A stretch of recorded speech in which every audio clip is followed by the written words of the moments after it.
And acknowledge that we are meeting on the traditional land of TD6 territory and Métis homeland, and acknowledge the diverse indigenous peoples whose ancestors' footsteps have marked this territory for centuries, such as Cree, Dene, Sotu, Blackfoot, Nicoraiska, as well as Métis and Inuit, and now settlers from around the world.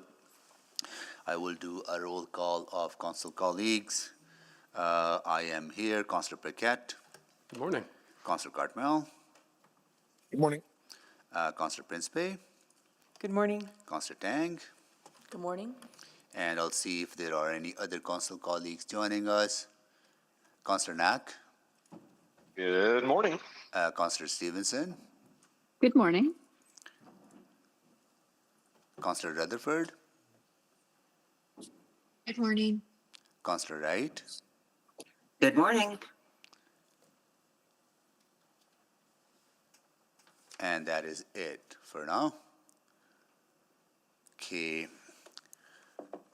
Adoption of the agenda. Councillor Principe, you want to do that?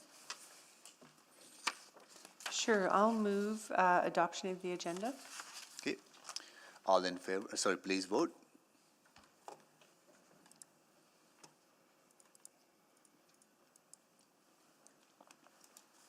We have all the votes.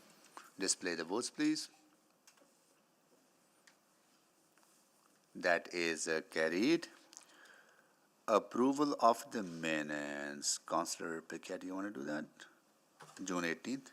Sure. I will move approval of the, I got to scroll right back up to it. Approval of the minutes for June 18th, 2025. Any errors or omissions? See none, please vote.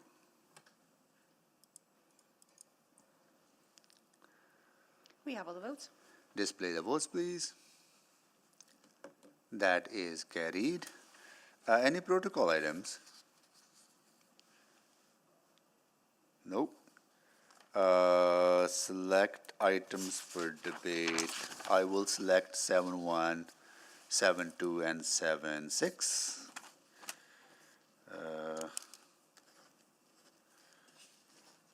Any other selections? Councillors? Councillor Tang? 5-2. 5.2 and 7.5, okay. Yep.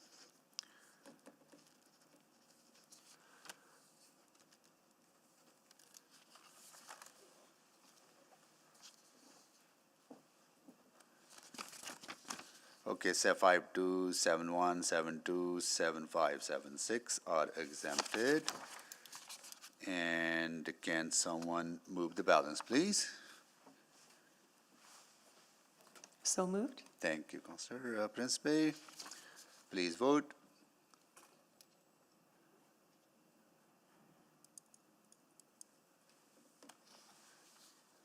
We have all the votes. Display the votes, please. That is carried. Can you please read back to us what we have already approved? I can. This morning, the Executive Committee has approved the recommendations in the following reports without debate. Item 5.1, options to resolve Windspear Parkade Revenue Sharing Agreement, the revised due date of fourth quarter 2025. Item 5.3, Chancery Hall and Century Place Public Offering Update with a revised due date of second quarter 2026. Item 7.3, Sale of Land Above Delegated Authority, Heritage Valley Town Centre. Item 7.4, 2024 Alley Lighting Maintenance Tax Excess Revenue, which will proceed to Council. And item 7.7, Bylaw 21169 to designate Westminster Apartments as a municipal historic resource, amendment number 1, also heading to Council. Okay. Thank you so much. Request to speak. We have number of speakers on items 7.1, 7.2, and 7.6. Councillor Tang, you want to read those names into the record, Yep. please? I'll recommend that Executive Committee hear from the following speakers in panels when appropriate for 7.1, Affordable Housing Investment Program Summer 2025 Grant Award, and 7.2, Below Market Value Sale and Grant Funding to Niganaya Housing Ventures, Spruce Avenue. David Despens, in person. Sam Mason, in person. Or online. I was told she's in person. Fernando Fernandez, in person. Slavik Branicki. Rosella Russell, in person, thank you. Verna Steinthropp, thank you, in person. And Miroslav Berezwicki, in person, thank you. And then for 7-6, Downtown Student Housing Incentive, Abdul Abbasi, University of Alberta Students Union, remote. And Jean Dubb, in person. All right, please vote. Okay, get the list. Thank you.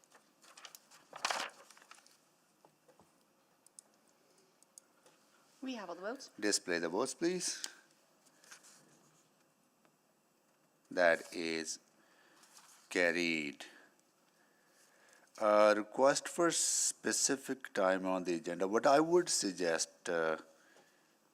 Clerk, is that if we could deal with the housing items first, then we can focus the afternoon or balance of the day after we're done with housing on the budget presentation on the fire services. So if possible, can we go in the order of 7-1, 7-2, then 7-6, then deal with the 7-5. Just noting, there's also 5.2. 5.2, well, we'll deal with 5.2 first, right? Then we will deal with 7-1, 7-2, then 7-6, then 7-5. Is that okay, committee? Councilor Carmel, that okay? Fine by me, yep. Okay, cool. Can we move that? Okay. Councilor Paquette, do you want to do that? Sure. I will move that we bring forward item 7.6 to be the second item of business. Third. Or in the order, in that order. In the order as Okay, stated. okay, got it. Okay. We understand your intent, Okay, yes. yeah, please vote.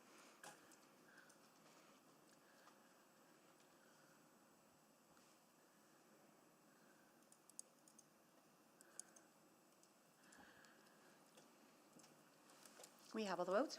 Display the votes, please. Okay, that is carried. So the folks here for 2025 pilot branch budget presentation, fire rescue services, you'll be the last item on the agenda, so you can go fight fires until then. But it's pretty rainy today, right? So hopefully everything is under control. Yeah. Okay. Okay. All right. Okay.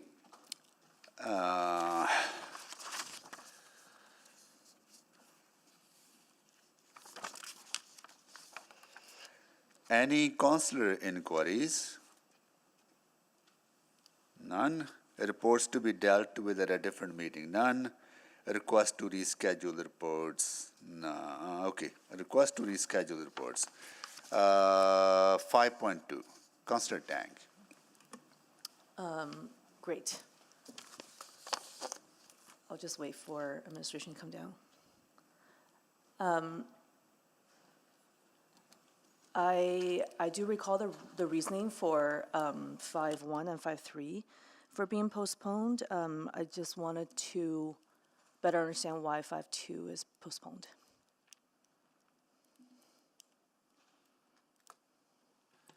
Good morning, Councillor. The reason for the postponement is just the amount of work that was outlined within the report. I would suggest the original schedule was aspirational. We have been working closely with the Africa Center folks. We understand that there has been a little bit of a shift in their leadership recently as well, so we will be working to cultivate a relationship with the new leadership as they get comfortable in their roles as well. And we'll look forward to hopefully being on schedule for the rescheduled time. With this postponement to first quarter 2026, are we just shifting the original timeline further down? Or, I guess, can you just share a bit more about the updated timeline. Yes, that would be correct. We think that that is a reasonable amount of time to complete the work. Now, obviously, there are some requirements from the third party that are tied into that, and so that would impact our ability to return if there is a little bit of a delay with the new leadership with the organization. Great. No, I selected this because I am aware of a fairly ambitious timeline, and I just want to make sure that we're still on track. And you're meeting with them regularly, correct? Yes, I understand. My team has been meeting with them regularly, yes. Okay, great. Thank you so much. That's all. And I can move to accept the postponement. Just quick Oh, question. sure. Just quickly, so just to reinforce what Councillor Tang is saying, this is an important project, and administration understand the urgency of this project, right? Yes, administration understands that this is a project that council wanted to see proceed, yes. Okay, got it. Good. Thank you. Okay, go ahead. What am I moving? I move this to be coming back quarter 1, 2026. To approve the revised due date, Yeah, yes. approve Okay. the revised due date. Thank you. Okay, please vote.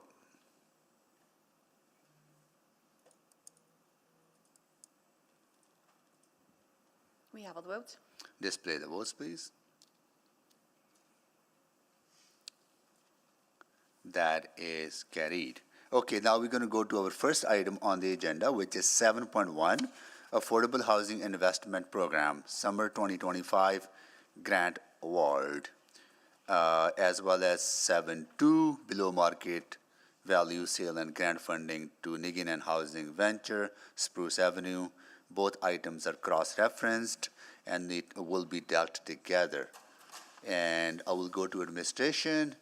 And are there external partners as delegates, part of the delegation as well, or just administration? Well, we settle down first, and I'll ask that question.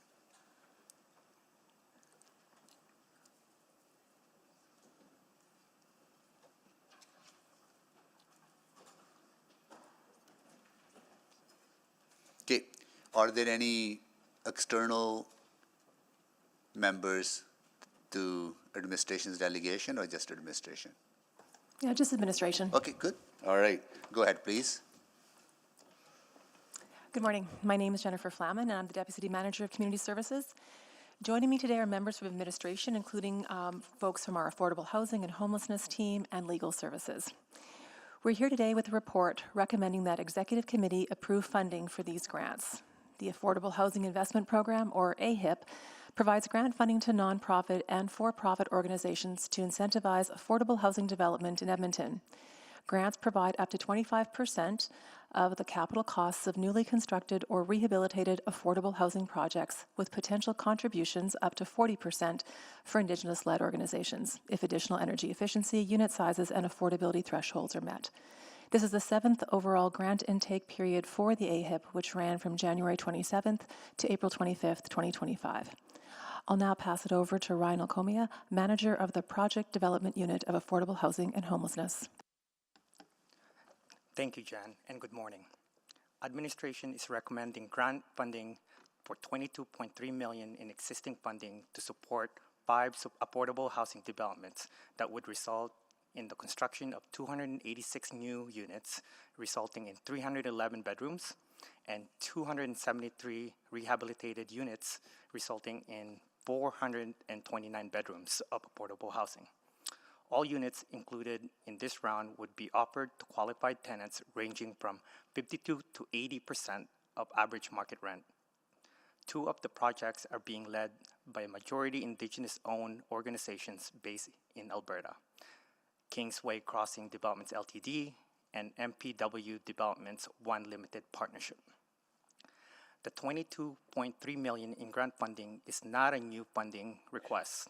The budget has already been approved for the Affordable Housing Investment Program for 2025 intake, with $21.4 million tax levy funding located in the Social Development Branch operating budget and $900,000 in the Affordable Housing Reserve.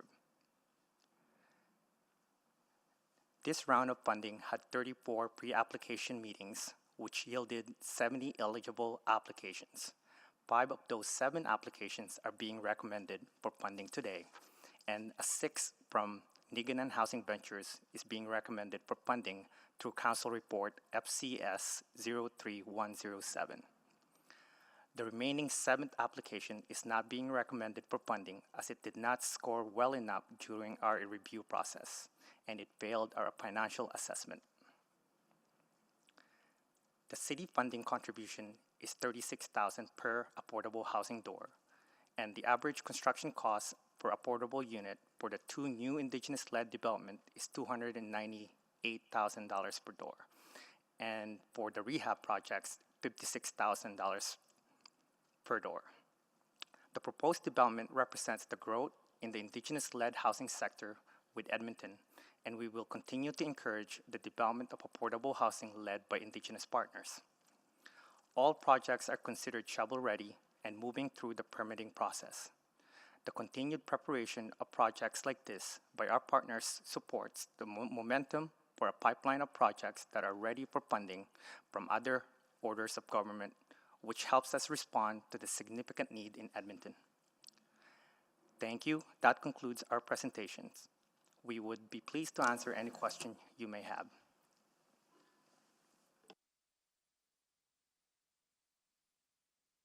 Okay. Thank you so much.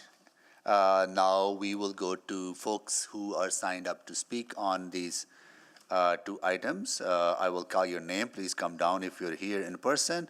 If you're joining virtually, I'll ask that as well. So speaker number one, David Despens in person. David, please come down. You'll sit in that corner there. Sam Mason in person or remote? Sam Mason. I'm online. Online, thank you.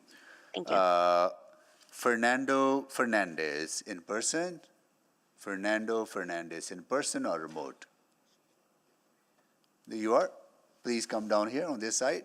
You'll be speaker number 3. Slavik Branicki. Slavik Branicki, please come down. You'll be speaker number 3 on that side. Rosella Russell. Rosella Russell, please come down. You'll be speaker number 5. Verna Stenthrop. Verna, please come down. You'll be speaker number 6. And Miroslav Brezwicki, right? Did I get it? Okay, thank you. You'll be speaker number 7. Okay. Each of you will have, let's settle down first, and I'll read the process here.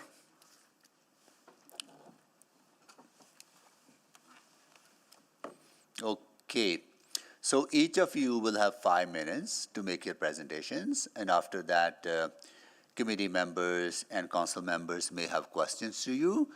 But before we begin our discussion, as is the norm in this room, I want to share my expectations for the conduct of everyone participating to ensure a safe and inclusive environment and workplace. These expectations apply to both in-person and virtual attendees. Hearing from the public is an important part of council's process, so we know the full diversity of opinions that exists in our community. As meeting chair, my role is not to moderate the nature of the content being discussed, but to ensure the behaviors support a safe, respectful, and neutral space for my colleagues, city employees, and the public.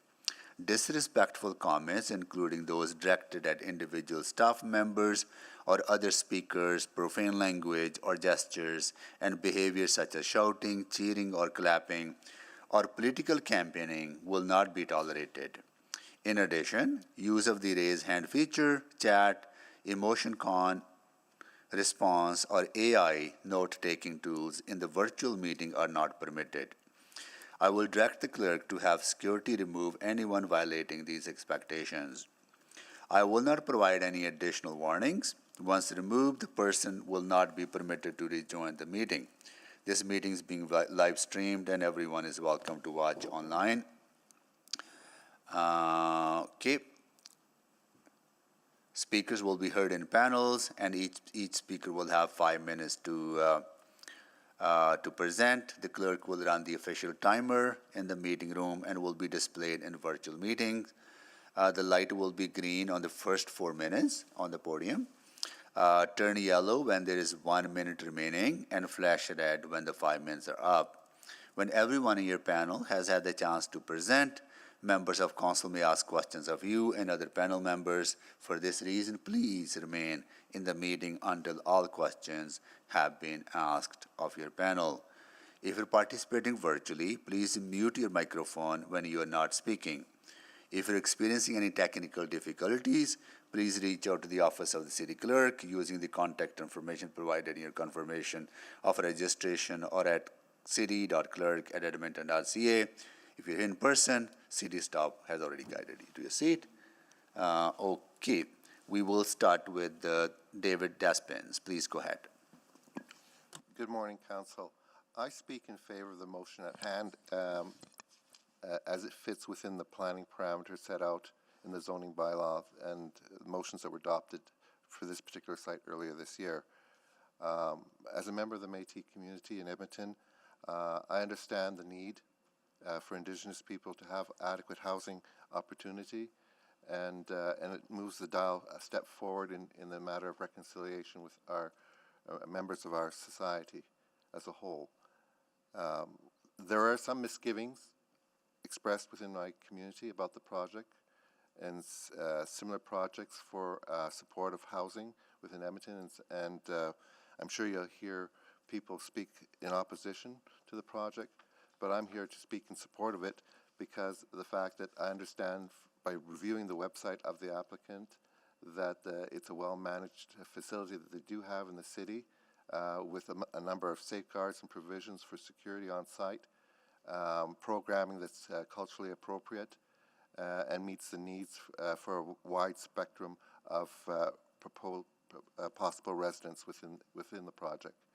It's in proximity to healthcare support with the Alexander Healthcare Campus at its doorstep, as well as continuing education with NATE and access to LRT for university students if the need for student housing is also incorporated in this proposed development. I won't say much more than that, but I'm available for questions, and I also look at this opportunity as a time for learning more about the program, and I would hope that the proponents will have opportunity to address some of the concerns that will be raised here by other community members. Thank you. Thank you so much for joining us. Next, we will go to Sam Mason joining us virtually. Hello, Executive Committee. Thanks for having me. I am a resident of Spruce Avenue neighborhood, and I'm here to give my full support for the sale to Niganon Housing Ventures of the land that is almost quite literally in my backyard and has sat vacant for at least 3 years. This council has declared a housing and homelessness emergency in January 2024, and opposing or limiting this proposal would be working against that declaration. I respect that council has heard from Edmontonians on developments like this in the past and would like to see this one move to council for approval. We know that most Edmontonians are concerned about housing and homelessness and have made demands of this council to do anything within their power and jurisdiction to address it, myself included. We also know that many times when this council attempts to take tangible steps like this one to sell land to build affordable housing, people come out to oppose these projects and insist there has to be some other solution or some other location that will work better. I live basically across the street from this proposed project, and as I will go into, I think this is a perfect location and solution. Experts insist that one of the major ways we can get out of the housing and homelessness crisis is to build public and social housing, and I believe council should approve as much public housing as possible. However, this location is specifically one of the best options I could think of for a project like this. This large corner parcel of land has had many attempts over the last several years to be developed in some way, and it keeps falling through. It is close to hospitals, transit, shopping, and other services. Many people already live and congregate on this specific parcel of land when the police and city don't remove them in temporary shelters such as tents or tarps. If we can provide permanent or transitional shelter, I feel both my transient and permanent neighbors will have a better experience of living in Spruce Avenue. I hear concerns from my neighbors that there's some property crime and disorder in our neighborhood already, and I believe they are fearful this will attract more of it. I believe if we can welcome and respect our neighbors into safe and secure housing, they will respect the neighborhood they now call home and are also less likely to need to engage in survival behaviors that many of my house neighbors find undesirable. I also want to make clear that our community has been engaged by administration about this project throughout, and that's partially why you are seeing a group of us here today, is because we got a notice about this meeting.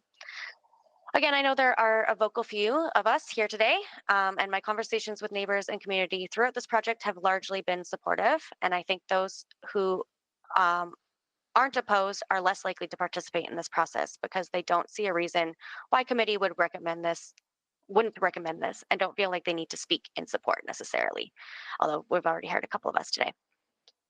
Niganon has a strong reputation and history of running successful housing projects in neighborhoods all over the city, and I feel very confident they will properly steward the project. I talk to neighbors and see social media posts all the time that have concerns with homelessness and housing in Edmonton, and specifically in our neighborhood.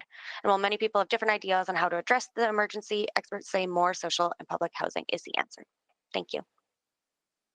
Thank you so much for joining us. Next, we will go to Fernando Fernandez in person. Good morning, Mayor Soy and members of the council and everyone here and elsewhere. I'm here. My name is Fernando.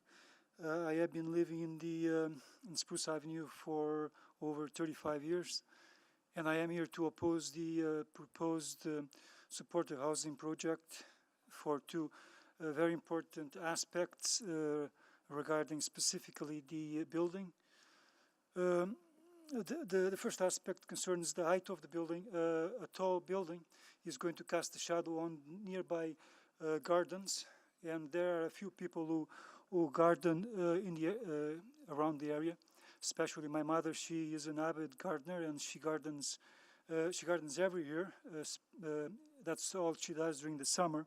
So a tall building is going to prevent her from gardening. And another reason is the height of a building. A 5-story building will not fit well with the neighborhood. Neighborhood is mostly a 1- and 2-story building, and a tall 5-story building is going to have a very large visual impact, negative impact. Therefore, the height of the building needs to be lowered a little bit. The height of the building can be lowered in two ways, one of which is to turn the basement into a living space. I know that they propose to build a underground parking lot, but I don't think the parking demand from the building justifies an underground parking lot. I think a small surface parking lot will satisfy the building's parking demand. And what to do with the basement?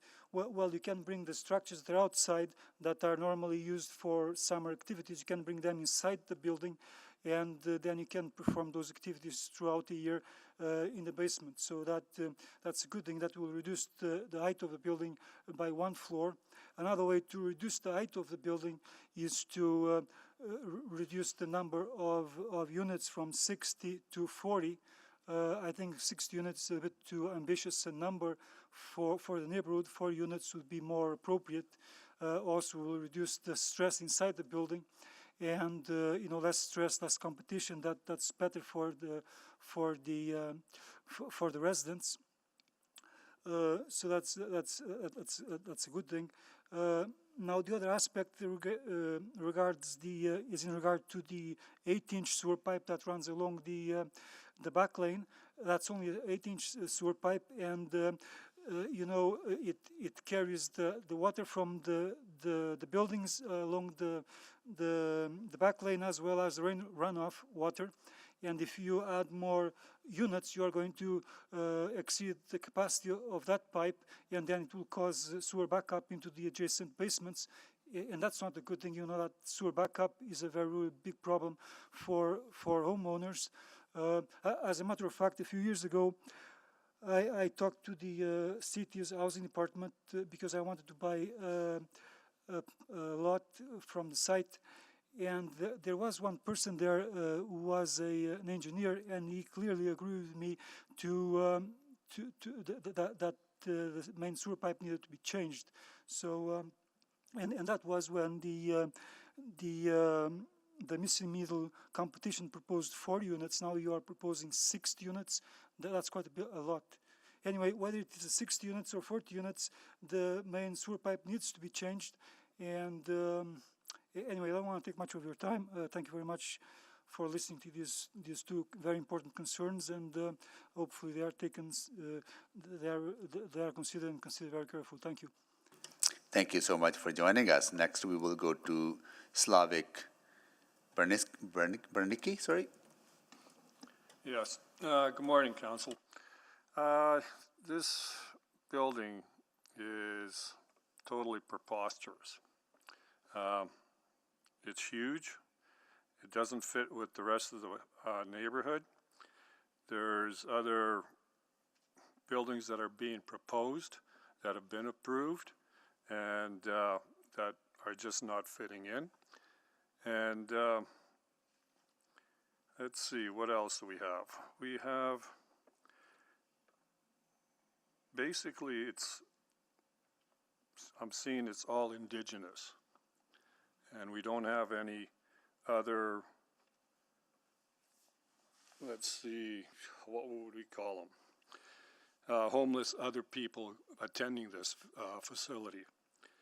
And the funding that's coming from this is also suspect. And another thing is that more of the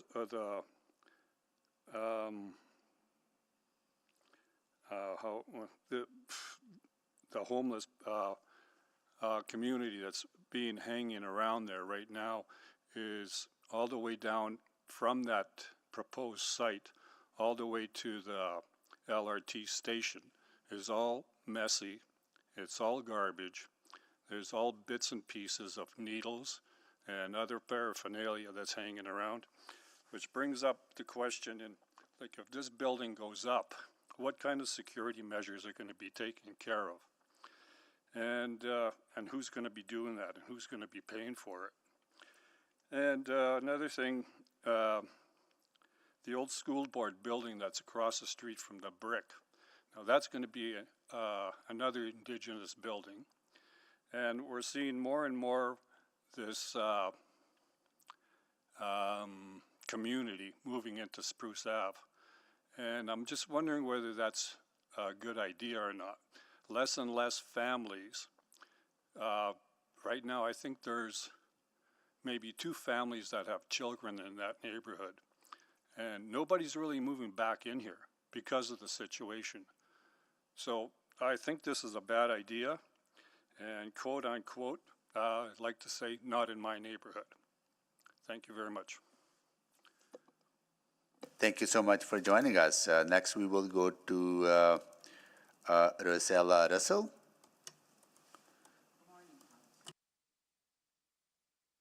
I think, can you turn on your mic, please?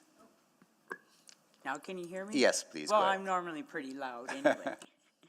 Anyway, I've lived in Spruce Avenue for 37 years, and I have seen lots of changes over those years. And not to contradict you, but we are starting to see families moving in. The house next door to me sold, and there's 2 families moving in, which is awesome to see the little children again. Anyway, I have firsthand experience because I know someone who works within the homeless, and I understand that side. And I understand that they need housing. I get that. And yes, we've had a big increase in homelessness over the years. But now I'm going to bring you to one of the sites that you have already in progress. It's already operational in the old Sands Hotel on Fort Road. The young man I spoke to yesterday owns a business there. And he said he wished he'd known about it because he would have sold and got out. He said his employees are scared going in and out of their cars. There is garbage everywhere, people sleeping all over the place. The noise, he said, is extreme. And he also told me that in the winter, it's even worse. So do we want that there? Because we already have them, as previously mentioned, on 106th Street and from McDonald's all the way down that long sidewalk beside Norwood Community Center. We have them all the way down that boulevard. We have garbage in our back alleys. Stolen items from the mall. Well, let's put it this way. They steal the clothes, they put on the new clothes, they throw their old clothes in our alley, in my yard, over the fences. That's not counting all the stuff that gets stolen out of the yards. That's now. Now you move in this building, and then they say all this support of workers and stuff.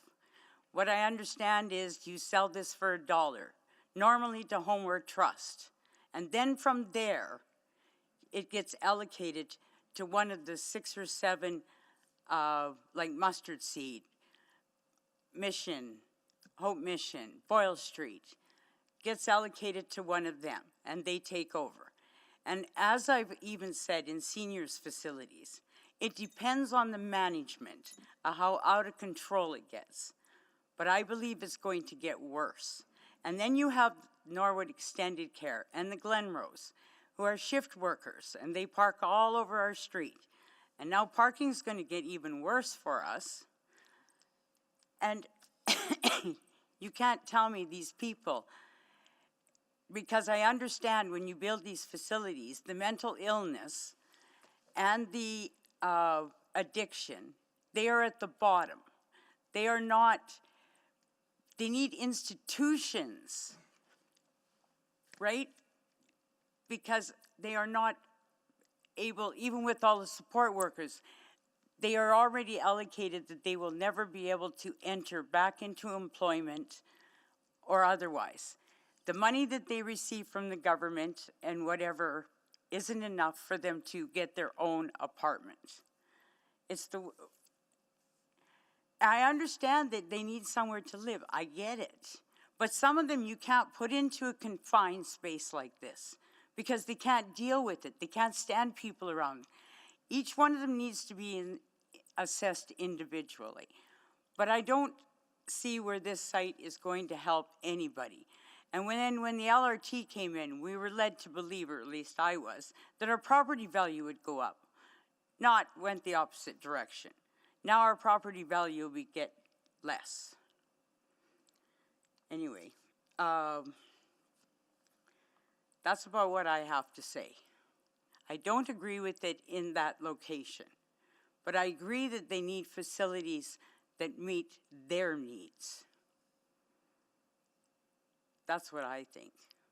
Anyway, have a great day. Thank you so much for joining us. Next, we will go to Verna Steinthorpe. Thank you. I support multiple development on this particular site in our community, where it is close to amenities, particularly the LRT. But is it suitable as a supportive center for hard-to-house individuals?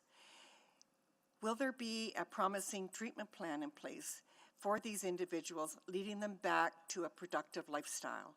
Or is it simply a place to house the vulnerable so that boxes can be ticked and a positive report rendered? Personally, I would like to see this site developed into multi-housing, affordable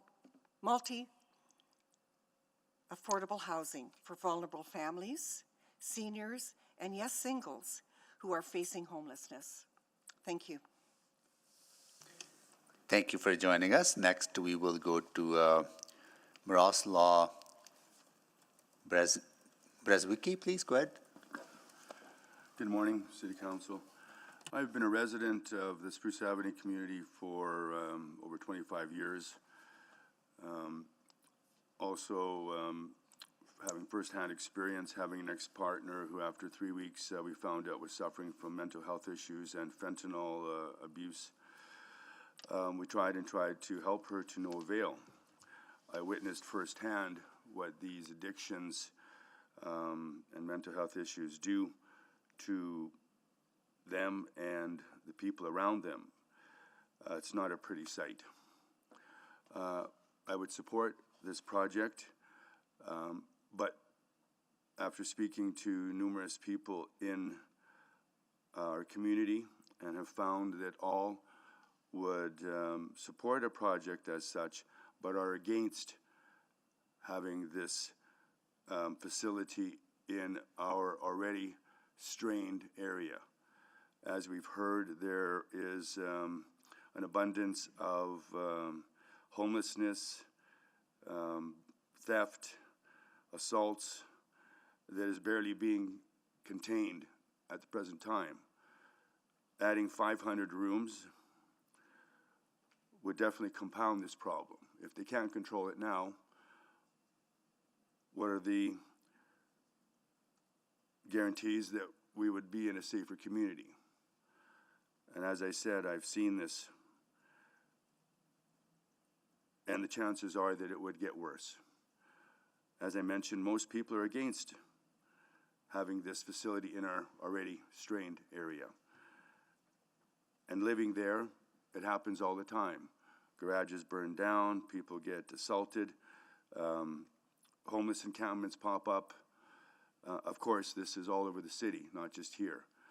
But I believe that there are other facilities that would be more able to contain and give these hard to house. And as was mentioned, these people, some of them cannot be contained in small rooms. And even though they receive the greatest care available. Again, we're here to give reasons why this would not be the best in our area. And as I said, living here, I've seen it all. Having a partner, ex-partner as such, I've seen and have appeared in this room on occasions before. I would support this project, but would ask that you seriously consider finding another place, because, as you know, it's out of control. And I do mean out of control. The city, the police, the homeless encampment police all do a great job.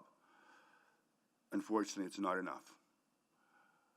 Inviting over 500 rooms, all their supports, all the vagrants, all the stuff that would follow these individuals would definitely not be a bonus to our community.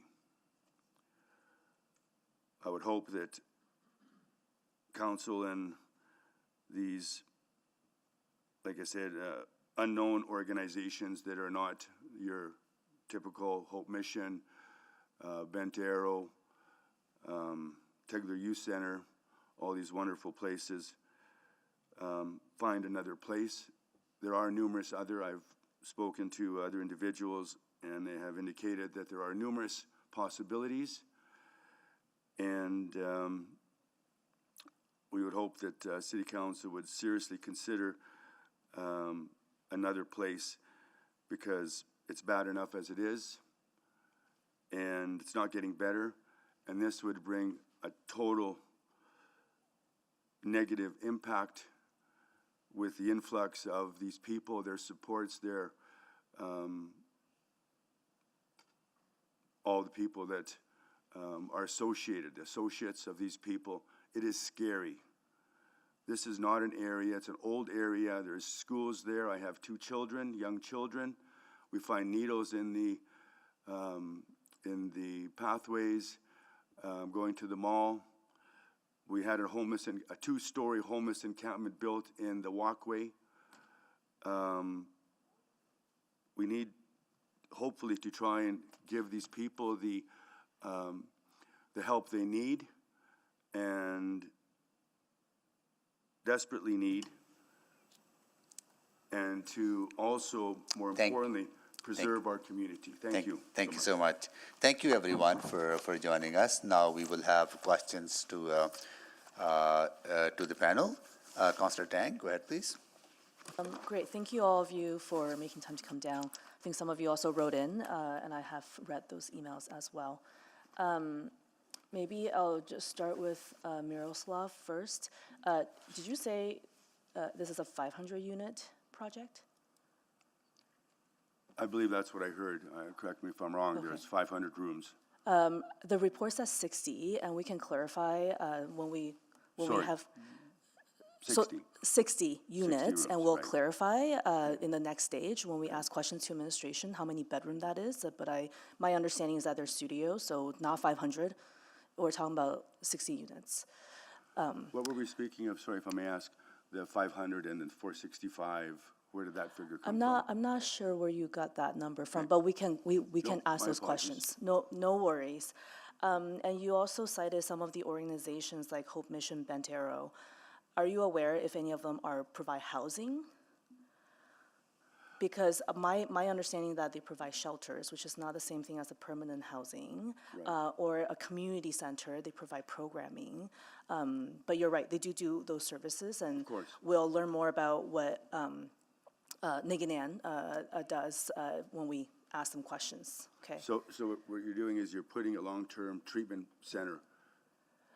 It's a permanent supportive housing. Right. Yes. Which is basically a treatment center, permanent treatment center for these individuals who are corrupting our community. So go ahead. And I guess I'm also curious because the state of the neighborhood that you're describing with needles everywhere, encampments, if nothing happens on this site, what you just described could potentially continue to happen, because that's not okay. You're right, that's not okay. But that's where the status quo will continue. So that's kind of what I'm understanding from what you're saying. Right. It is hurting right now, and the influx of this in the area will obviously make it worse. It's a no-brainer. If you add 50 units with their 3 supports, you have 150 associates, you have 250 people roaming around the area. Yeah, it's not going to add any safety, any less needles, any less. These people need institutions. Thank you. I have a few other questions I got asked. I don't know if I agree with that. And I'm planning on asking some questions about the evidence about the impact. For Fernando, so I just want to clarify. So your 2 main concerns around the height of the building before sun shadow impact, correct? Okay. Yes, that's right. Yes, okay. And then the other piece is about the sewage capacity to accommodate this increase in population. That's correct. Okay. Sewer backup, it's a really big problem. Yeah. And, we have to address this. Yeah, absolutely. I have already had a city engineer telling me that the sewer pipe needed to be changed even when you proposed 4 units for the missing middle competition that you had. So now you have 60. Yeah. Definitely that pipe needs to be changed to a bigger size pipe. Thank you. I think some of the sun shadow impact would have come up during the rezoning that happened last year, but again, we'll raise and clarify those questions with administration. And then, Verna, I just want to clarify what I heard from you at the end there. You said you don't support the location, but you do support the location having a multi-unit housing for vulnerable families, seniors, and individuals.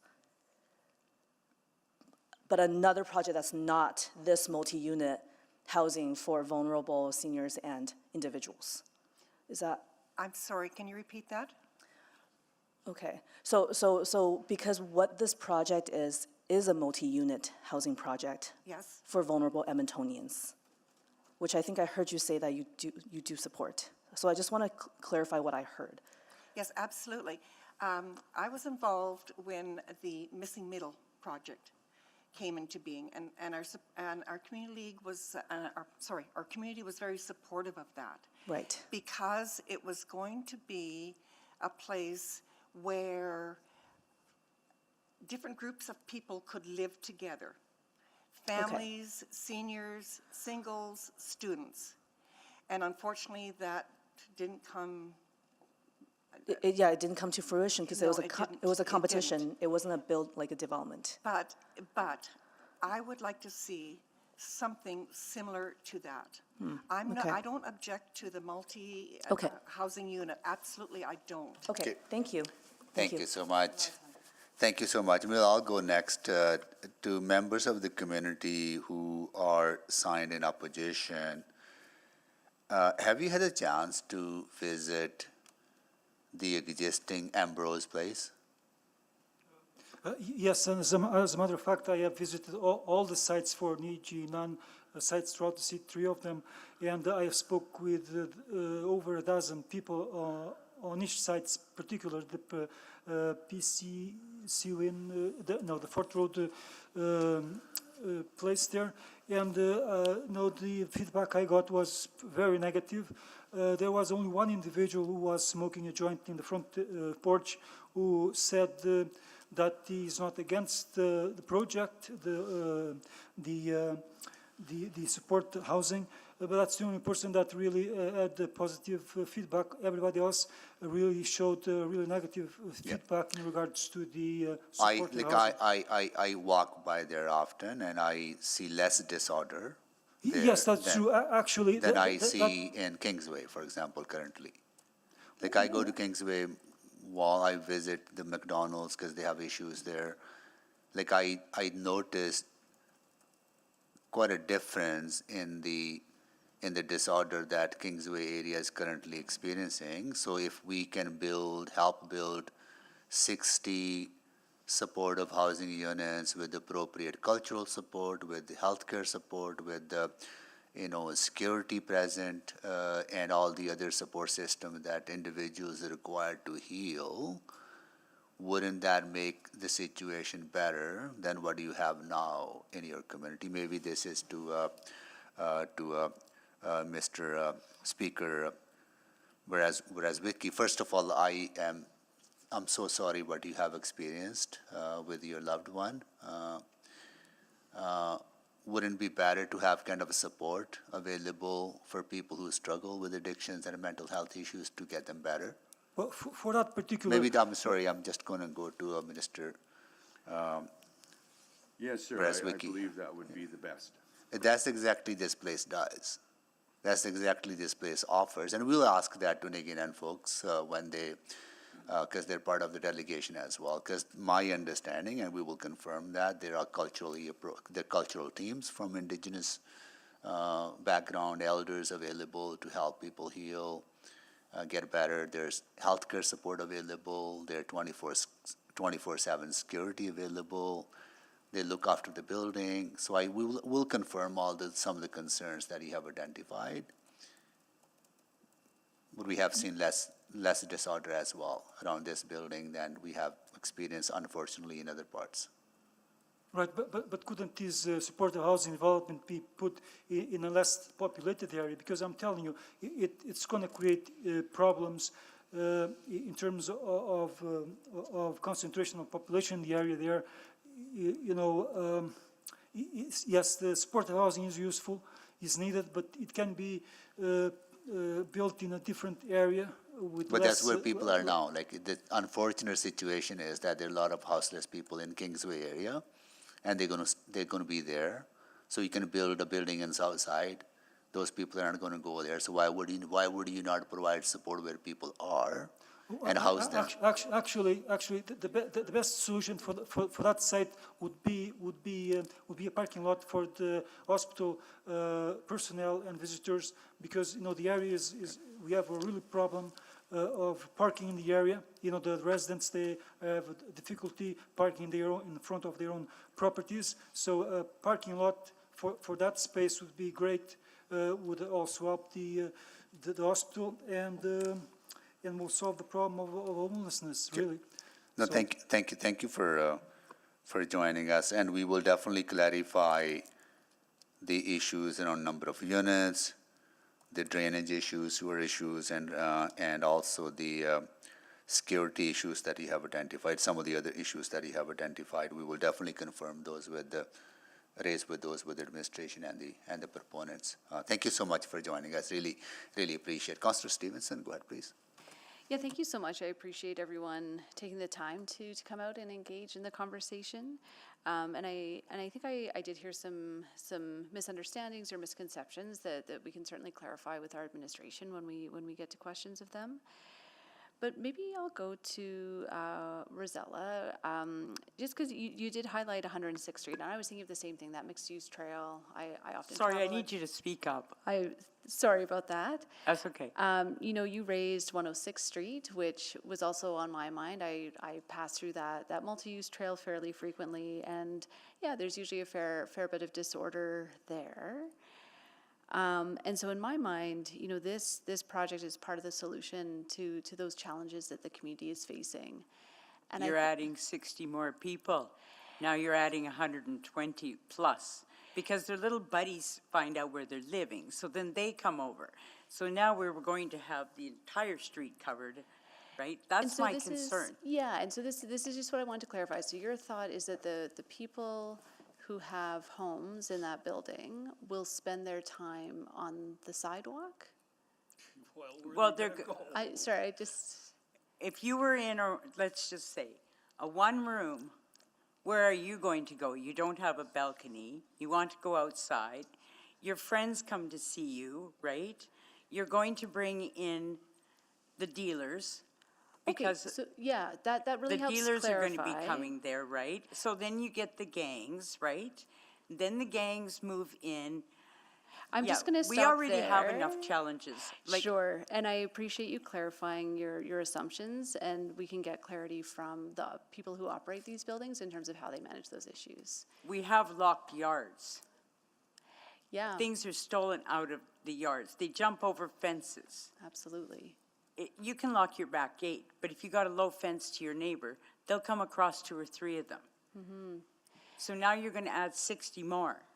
That's my concern. Yeah, and I think we need to clarify the assumptions about people who are living in supportive housing, how they are parts of the community and able to contribute in ways that they maybe aren't when they don't have those supports. So we'll clarify that further with administration. Thank you, Mr. Mayor. And the Thank you, existing, Simpson. the existing ones that you have right now are kind of like what I call like this old Sands Hotel, right? The one that you have by Capilano Mall. Okay, then you have one in Holyrood. That one I don't know. But this seems to be the first one, by what I can understand, that is right inside the community. Okay, thank you. Sorry, Councillor- I'll just take, I have some time. So Yeah, I'll go just- ahead. I'll just clarify that that's not the case. We have a number of units. In Westmount, there's a building. You know, there are multiple neighborhoods where they are, King Edward Park. Yeah. Yeah, so just to clarify that point. Okay, Okay, thank you. thank you. Councillor Paquette? Yeah, thank you. So maybe to David, you know, you're hearing, I think, concerns that people have seen from, you know, unhoused people in the area causing disorder, leaving needles behind, discarded clothes, going into backyards. Those are real experiences people are having. And I just, but you have, you know, you've thought deeply about the supportive housing aspect. I'm just wondering if you have thoughts on all of that. Well, as a long-time resident within the community since 1986, I've seen a lot of changes over the years, and I've seen a growing need for this type of facility within Edmonton, and it's also within the downtown core area. Now, Spruce Avenue is a mature community. I actually walked here this morning because it's only a short 50-minute walk for me to come from Spruce Avenue to here, and I think that the social disorder is something that's very present and real and quite real. I myself have my gate locked. I have a nice garden. I have a lot of fruit trees, which is a very tempting magnet for people who need to nurse themselves. Give me your address. Okay. But anyway, yeah, there are challenges. The multi-use path has been something of an important active transportation link within the bicycle network. Unfortunately, it's also been vandalized. The street lighting along that section between McDonald's and 112th Avenue has been stripped of its copper wiring, so we don't have nighttime lighting. So security is an issue that I think that EPCOR has to address, or transportation has to address very shortly, if it's not on their radar.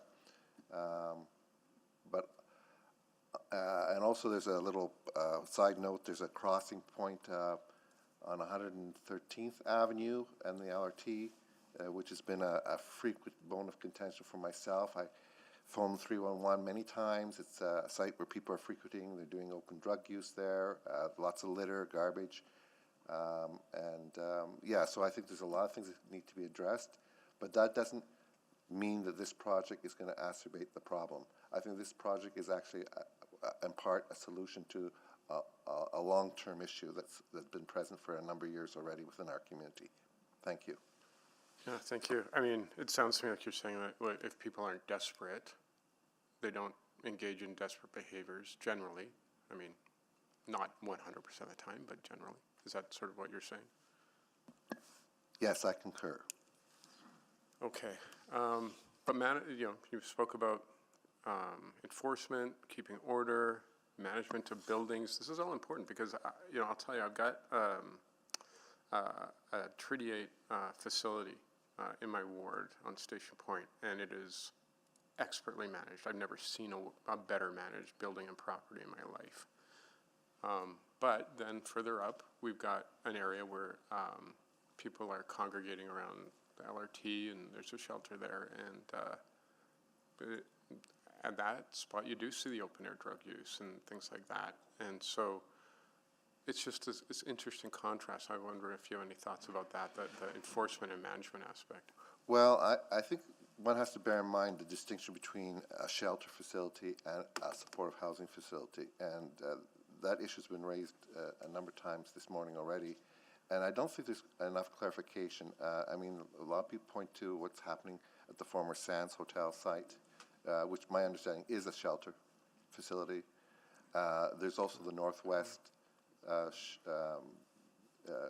program that's, I think it's an emergency 100-bed facility in an industrial area.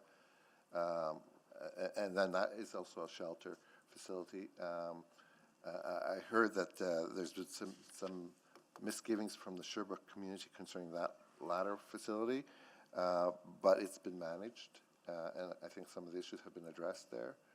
The one on Fort Road on the Sands site, I think needs a little bit more work, and that's what I said earlier. That I'm hoping to learn this morning what measures could be done or to address some of the issues at that particular facility, and what safeguards would be in place for the one proposed within our own community. Thank you. Thank you so much. Councillor Tang. Just want to go Sam online quickly. Thank you for your presentation. I guess I'm curious about your conversation with your neighbors that you kind of alluded to. Certainly, I think some of the issues that you heard from your neighbors today, you and the previous speaker, David, you're not blind to that. And it sounds like people have different ideas of what solution could be to address those disorder, right?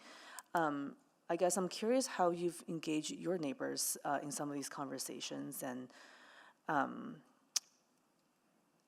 Yeah, I mean, I think like you've heard from today, and many of my neighbors are here today, and we've had plenty of conversations around it.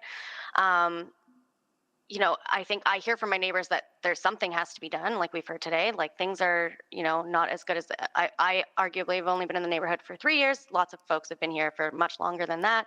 They've changed, they've seen it change, and they've seen, how things are getting in the congregation of people and that multi-use path that we've all talked about. And I've also heard, whenever this has come up, we had city administration come to the community league and do a presentation about this. When rezoning was happening, we were talked to about this, and it was kind of, it wasn't as much as people being fully in support, but not very opposed, I guess. It was like, okay, yeah, that seems right. This seems like a good idea, or it's something.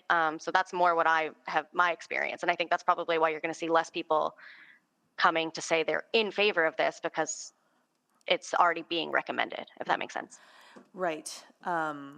And then I think I heard in your presentation that in the last 3 years, the site has been vacant, right? Yeah, I mean, I think one more house went down since I've been here, but essentially it's been vacant. It's kind of like it looks like an impromptu sort of park almost that no one's using, except for when folks who don't, I assume, have a fixed address are, sitting there and gathering and getting their things together. Yeah. Okay, that's it. Thank you so much for Could I just clarify something? Sure.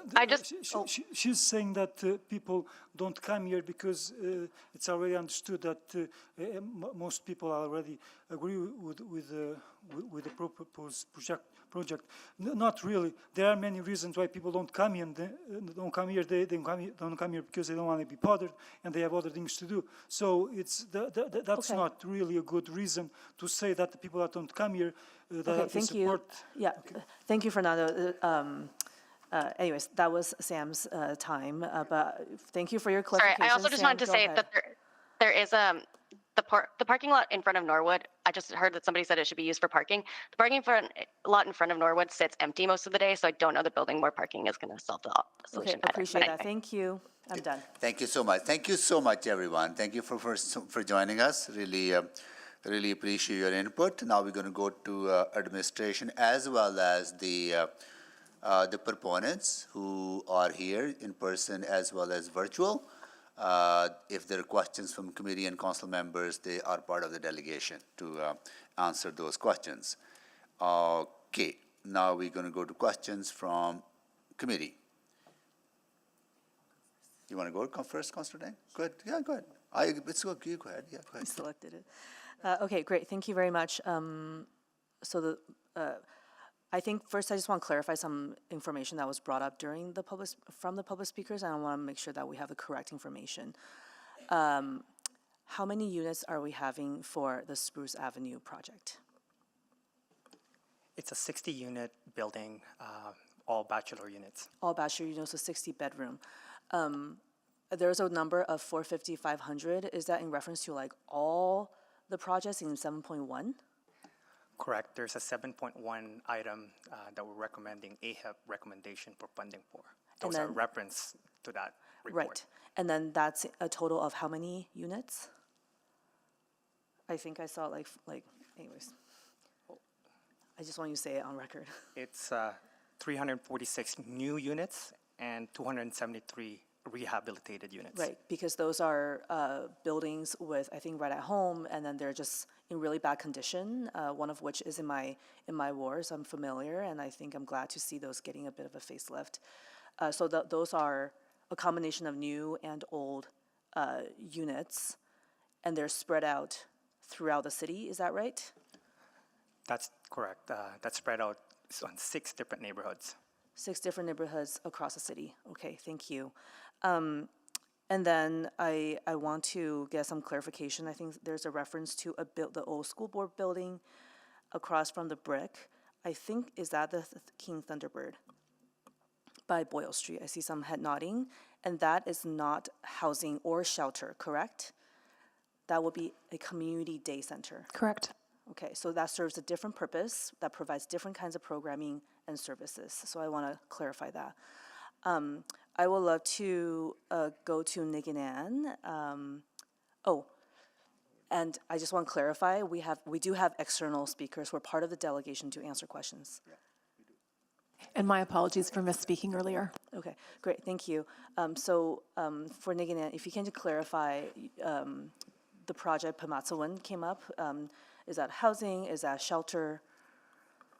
Absolutely, thanks, Karen. As Can you speak close to the mic? Yeah. Thank you. So Pamatsawan is a 115-bed supportive housing unit that includes 55 Indigenous-led shelter units and also 60 supportive housing units. The difference between supportive housing and shelter is the time that folks stay with us. Our Indigenous-led shelter system is one where we not only meet people where they're at, but we also provide them with a number of supports in order to ensure they stay housed. So they are there for 24/7. They are provided 3 meals a day and a number of programming supports. So our Indigenous-led shelter is more about ensuring that people are housed after, and we are part of a large continuum of housing solutions. And so at some point, some of those folks in the shelters may transition to permanent housing. Absolutely. Yeah. Great, thank you. And then for this one, we're talking about 60-unit permanent housing with staff on site. Can you talk a little bit more about kind of this particular project that you have planned for? Absolutely. So Ambrose Place 2 is really being built on the legacy that is Ambrose Place 1. Ambrose Place 1, which is the Macaulay neighborhood, is a 42-unit supportive housing agency that provides caring, loving support to those that have been deemed hard to house or hardest to house. We do that by, again, following the 4 natural laws, ensuring that our folks are met with love and kindness, especially, and for a lot of them, almost all of them, they're severely traumatized and vulnerable, have been on the streets maybe for decades, and have never really felt the kind of love and support that they receive when they come and live with us. So Ambrose Place 2 is built upon that same principle. Unfortunately, we are still very needed in the community. We also don't want to be so needed in the community, but we are, and you can see it on the street. If you have 5,000 people on the street and you're saying 60% of them are Indigenous, an Indigenous-led agency is essential. I feel like non-Indigenous agencies have had their turn with our folks and they failed. And so the folks that are with us now, we are a successful solution to those that have been deemed hardest to house and can't be housed anywhere else in Edmonton. And we will continue to do that for as long as we're needed. Unfortunately, we do continue to get funding for this service because it's so essential and you can see it every day. Yeah. We also, I just want to add, Karen, quickly, Sure. we are not only Indigenous. We're Indigenous-led, but we're open to the public. So we take all folks. It doesn't matter if they're Indigenous. They just have to have that heart to house. Absolutely. Thank you so much. Okay. I'll come back. Thank you so much. Just to continue to follow on that, so Ambrose Place has been recognized for its success Absolutely. and has been recognized by funders as a very effective solution for those who are very difficult to house. Well, Ambrose Place 1 has been recognized, and then Oumuamua and Gogamik has been recognized, then MacArthur Place has been recognized, and now Pamatswin is in the process of also getting recognized.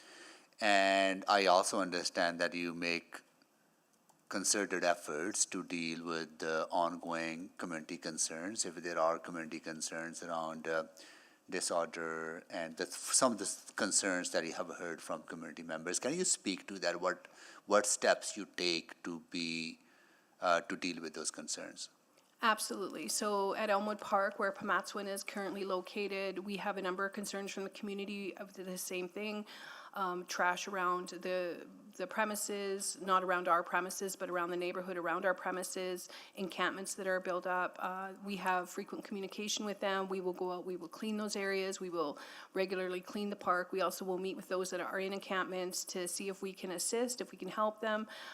We've helped a number of people in encampments either come and we can feed them and help them and call, the appropriate people in order to get them out of the encampments.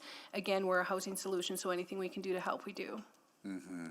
And also, can you speak to, and you touched a bit on the love and care that people get what they deserve when they're struggling a lot and having a very difficult time in their lives. How do you support the people who are housed permanently at Ambrose now? Well, first of all, we lead with love. We lead with love with not only our staff, but our residents, our community partners, and our communities. So that's the number one thing that we do. We follow the 4 natural laws, which always begins with kindness. And by meeting people where they're at, we also accept that we're not going to leave them there. So we don't just leave people where they're at and then, not follow up with further programming. So building those relationships with folks that maybe have been in encampments for decades, which has happened a number of times, building those relationships, surrounding them with love and kindness, and giving them, food and programming and cultural services, you can see real folks emerge. The real people that are there, you can see them emerge, and we see it all the time. We're so fortunate to see that at all of our sites. That's why I always welcome people to come and do a tour of Ambrose Place, where they can see for themselves that it's a loving, kind, wonderful home. The people that live there have a lot of pride in that home. It is not dirty. It is not full of garbage. It is not full of needles. And through there, people begin their recovery. And it also has kind of social gathering spaces, right? And every single one of our sites has a ceremony space. Ambrose Place 2 is no different. The very first thing that we designed on that building was the ceremony room at the front of the building, so that when you first walk in, it's the very first thing that you see is the ceremony room. And all of our sites have that ceremony space in order that we can ensure that we're every day providing smudge and circles and as needed pipe ceremonies and other Indigenous ceremonies. We also have a number of land-based trainings where we go out pretty much every Friday to a sweat somewhere and provide our residents that opportunity to attend sweats. And that will also be the case at the Spruce Avenue site? Absolutely. And so you'll have social workers, cultural support, and everything else that you provide there? So our staff primarily are, right now, are housing support workers, independently living support workers, healthcare aides, LPNs, cultural service workers, kitchen workers, maintenance, and administration. That's our primary staffing model right now. Got it, thank you. To administration, on the issue of not having the proper infrastructure, whether it's sewage infrastructure, drainage, or, other aspects, what is required. You will, this is at a development stage, everything is ensured that the building is properly functioning. Mr. Mayor, I'll answer that Hi. over here. Yeah. Good morning. Yeah. So the rezoning was done back last year in August of 2024. Yeah. So through the land development process, we did review servicing requirements, and there is a requirement that will need the development to retain some on-site stormwater management. And through the development permit process, we do additional review in terms of the infrastructure requirements and any upgrades needed. And those upgrades would be the responsibility of the developer, or in this case, Niggin Housing, in this particular place. But that's applicable for all the site. That's all six neighborhoods where all the additional housing is going to go. That's correct. Okay, got it. Thank you. Councillor Stevenson? Yeah, thank you very much. Carrie, really appreciate you being here this morning. Just wondering if you could speak to, because I think that some of the concerns we're hearing from the community, those were very much the same fears when Ambrose was being built. And can you tell me a little bit more about what ended up happening in terms of those community relations? With Ambrose Place? So I wasn't here during Ambrose Place being built. Unfortunately, I can't really speak to exactly what happened. I do know that there was a lot of community backlash from Ambrose Place being built. There was a pause in the construction that did end up costing a lot more money for Niganan, unfortunately, which we still is still something that we still have to carry. But I can speak more to Pamatswin. When we first opened last year, when we fully opened, there was a lot of concerns from the community regarding exact same concerns. We did meet with the community. We offered free tours. We had a grand opening. Like anything we can do to help alleviate some of those concerns. We have noticed in the past year, there's been a lot less upset residents with us because they can see, a lot of them do see the good that we do in the community. We also have met with, EPS, our regular partners with us as well. We met with them just recently, and they said they also have noticed a lot less calls to that area. And so it's just things like that where, when you provide people with a little bit of love and kind and support, and they're not out there fighting for their life, out on the street and encampments, you can really see real people emerge from that.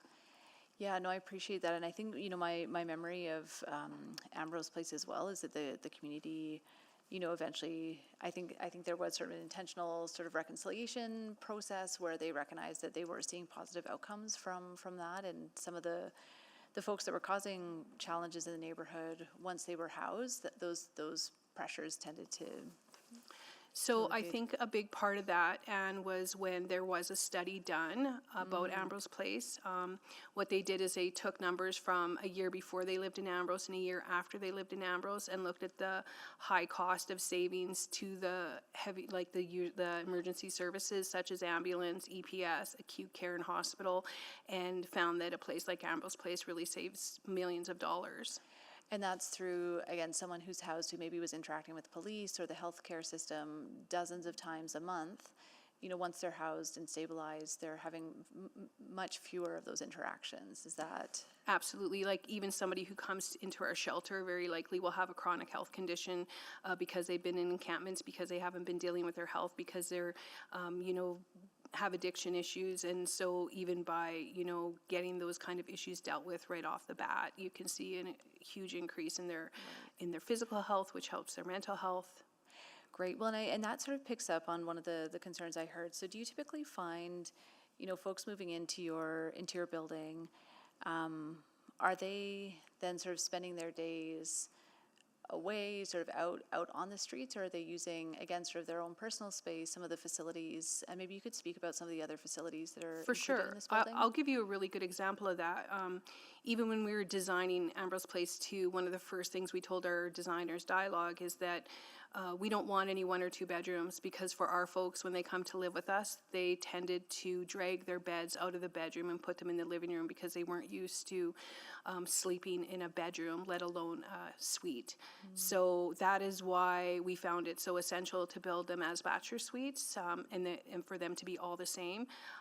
We do find that in the beginning, people can be very combative and volatile with us and with our staff, and with each other. However, through continued that relationship building, again, leading with love, which means that you continue to just work with them and understand that they're traumatized people that have been through more than anyone else. We also hire a number of Indigenous people ourselves, and we also have a number of people that have lived experience, and that really helps to have that empathy and compassion for the folks that live with us and give them that opportunity and space to, really heal. At the end of the day, we're about healing. We're about people finding their purpose. We're about, doing as much as we possibly can to ensure that they, are recovering. Great. Well, maybe I'll come around and just talk a little bit more again about how sort of that work that you're doing inside the building, how that interacts with the surrounding neighbor. But I'll come back for that line of questions. Thank you. Thank you, Councillor Stevenson. Councillor Princeby. Thank you, Mr. Mayor. I wanted to ask some questions to administration.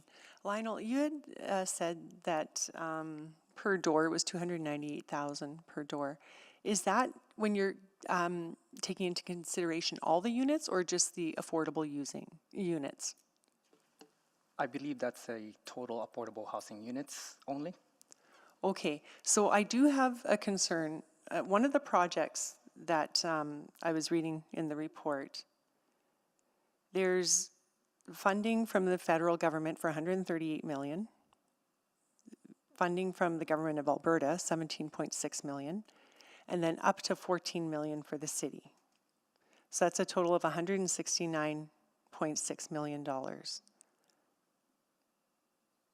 of funding for 180 units of affordable housing. So to me, the math is $942,000 per unit. Councillor Principe, that funding's for the total project in that case. That's a mixed Right. market. That's a mixed market project. Right. Yeah.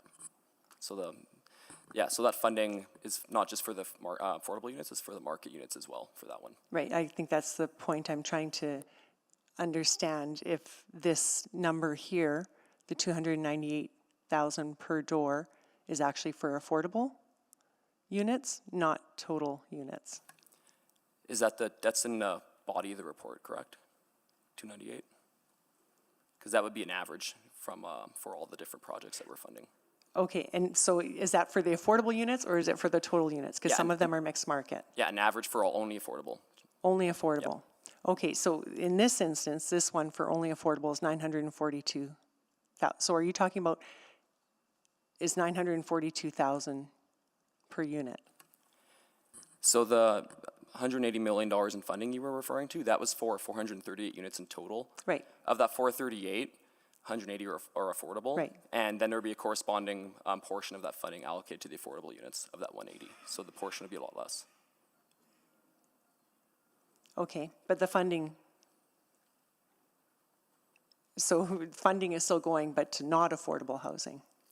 So does the city need to, the total numbers come out to $169.6 million.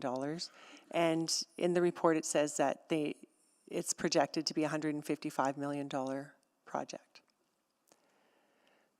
So do we need the $14 million from the city? Do they need that?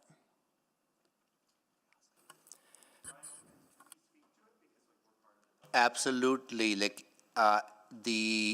The proponents of the project are also part of the delegation. If you could please find a seat or part of the delegation, maybe go sit over there, and you can respond to some of the council questions. And that is also the case with other proponents as well. So you're part of the delegation. You can come down and maybe go on this side or that side. So yeah. We'll stop the watch here. Sorry, clock here, sorry. Yeah.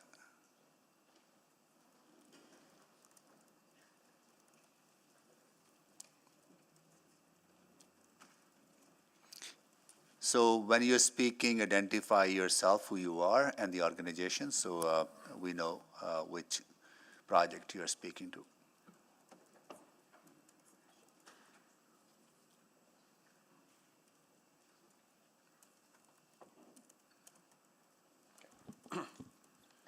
Thank you for your question.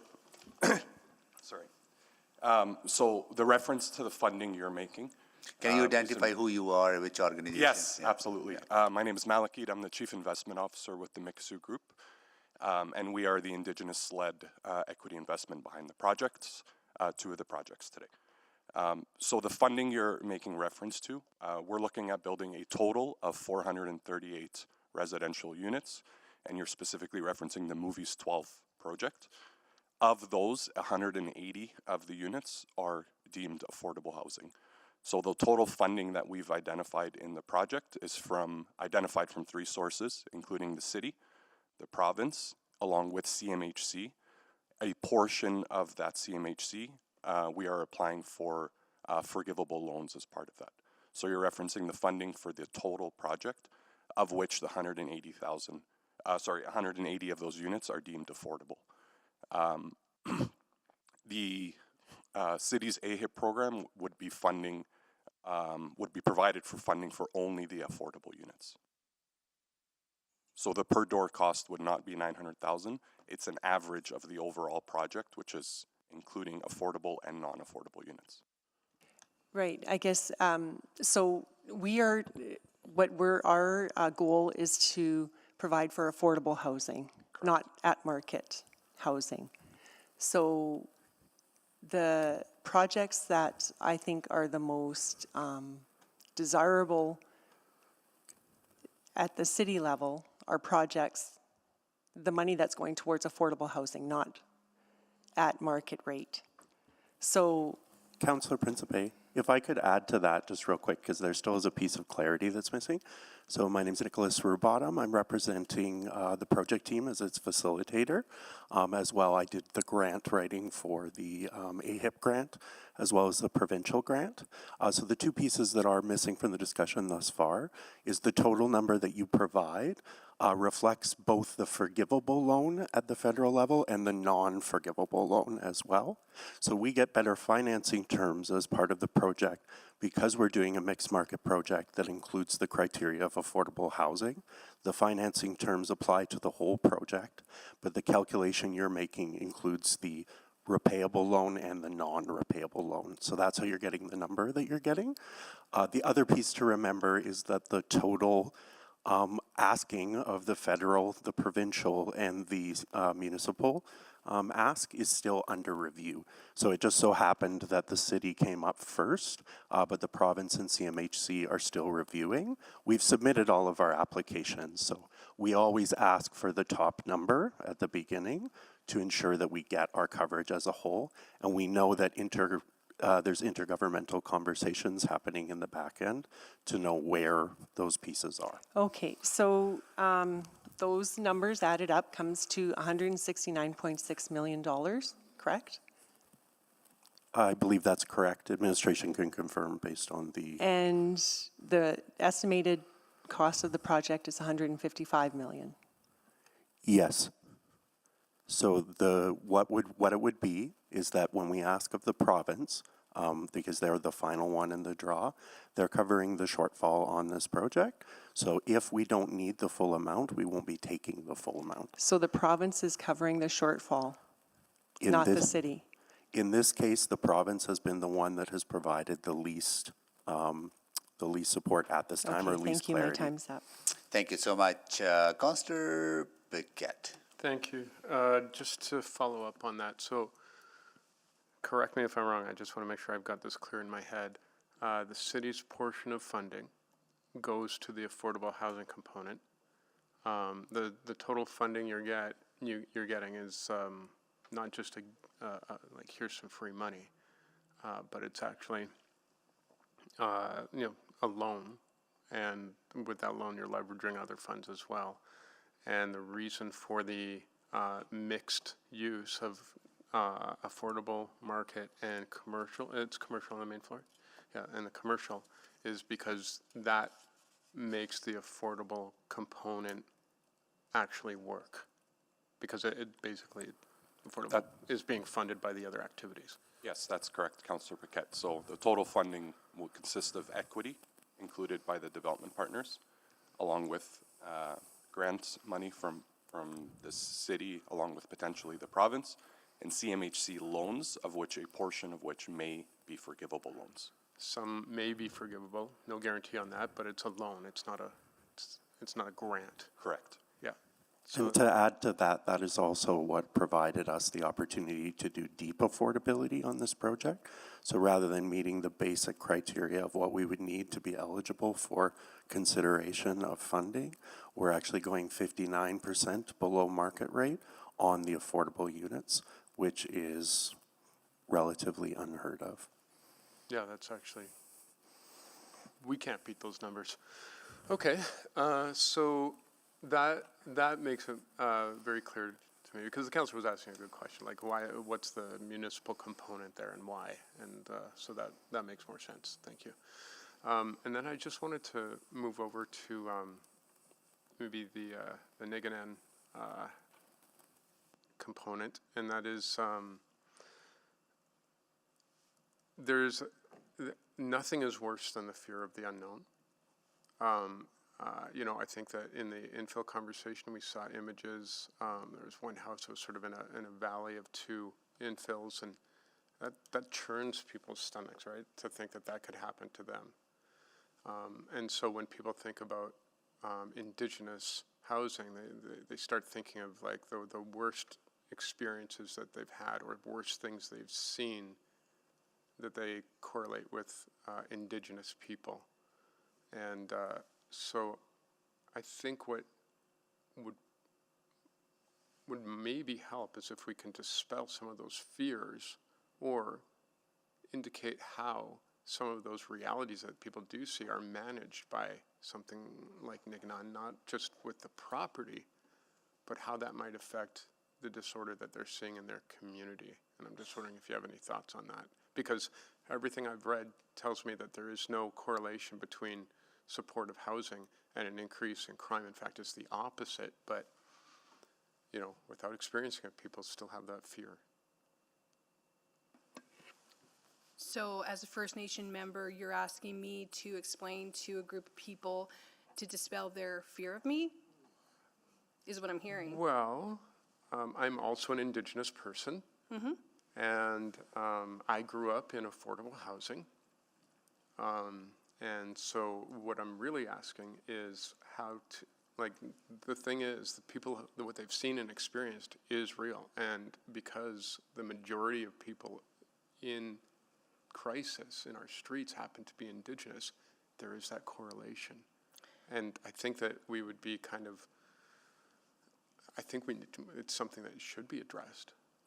So I don't know, honestly, Aaron, how to answer that, because our folks that we deal with have been subjected to severe racism and colonialism for decades, which is why they are where they are, and which is why as an Indigenous-led agency, we do what we do, and we do things in a decolonized perspective, where we start with ceremony, we start with love and kindness. So explaining that to people that don't come from that world, don't understand that world, never lived on reserve or worked on reserve, don't understand our ceremonies and our way of life, it's like a PowerPoint presentation that could take hours. Yeah, so essentially just maybe even contact with the community, I think. Like I heard about open houses and things like that. I think that's a wonderful idea to bring the human side to these conversations where people actually connect. And as always, we always open our doors to all community to come and do tours. And we will open all of our doors to anybody who wants to come and do a tour of Ambrose or Pamatswood or even MacArthur Place. Great. Well, I hope everyone knows that that's an option. Thank you. Thank you. Are folks from Right at Home Society joining us? Hi. Can you speak to your project, please? What is it and what you will do to help? Sure. Let's see if if I can get a bit closer here. Marissa Redmond, Executive Director of Right at Home Housing. Yeah. Our projects are a little bit different than some that we've seen today. Ours are to address repairs in pre-existing buildings. So we have a total of 173 units across 2 sites that we're going to be doing some extensive repairs to so that we can maintain pre-existing affordable housing for the long term. A lot of it is also focused around energy upgrades, so a 25% reduction in energy and greenhouse gas emissions. So we're going to be helping out the environment with these projects and actually saving on some of our bills that you would see as energy costs increase, and so that we can provide some deeply subsidized some affordable housing in our community. The subsidy on that is different. So One that's- of the buildings that you're looking at, we actually purchased from Home Ed 2 years ago, Yeah. and are really enjoying being able to keep that affordable. So we'd And like some to, of these units were constructed in 1980s, right? And they're pretty old and yeah, the 93 units I think were constructed in 1982. The interior of the building is in great shape.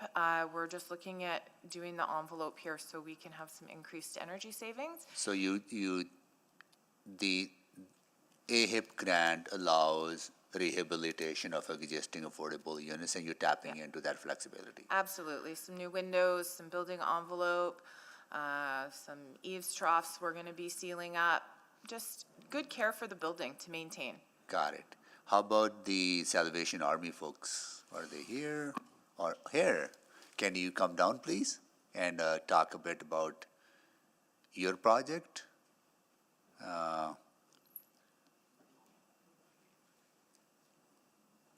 Because that's a assisted care living facility that you're rehabilitating, right?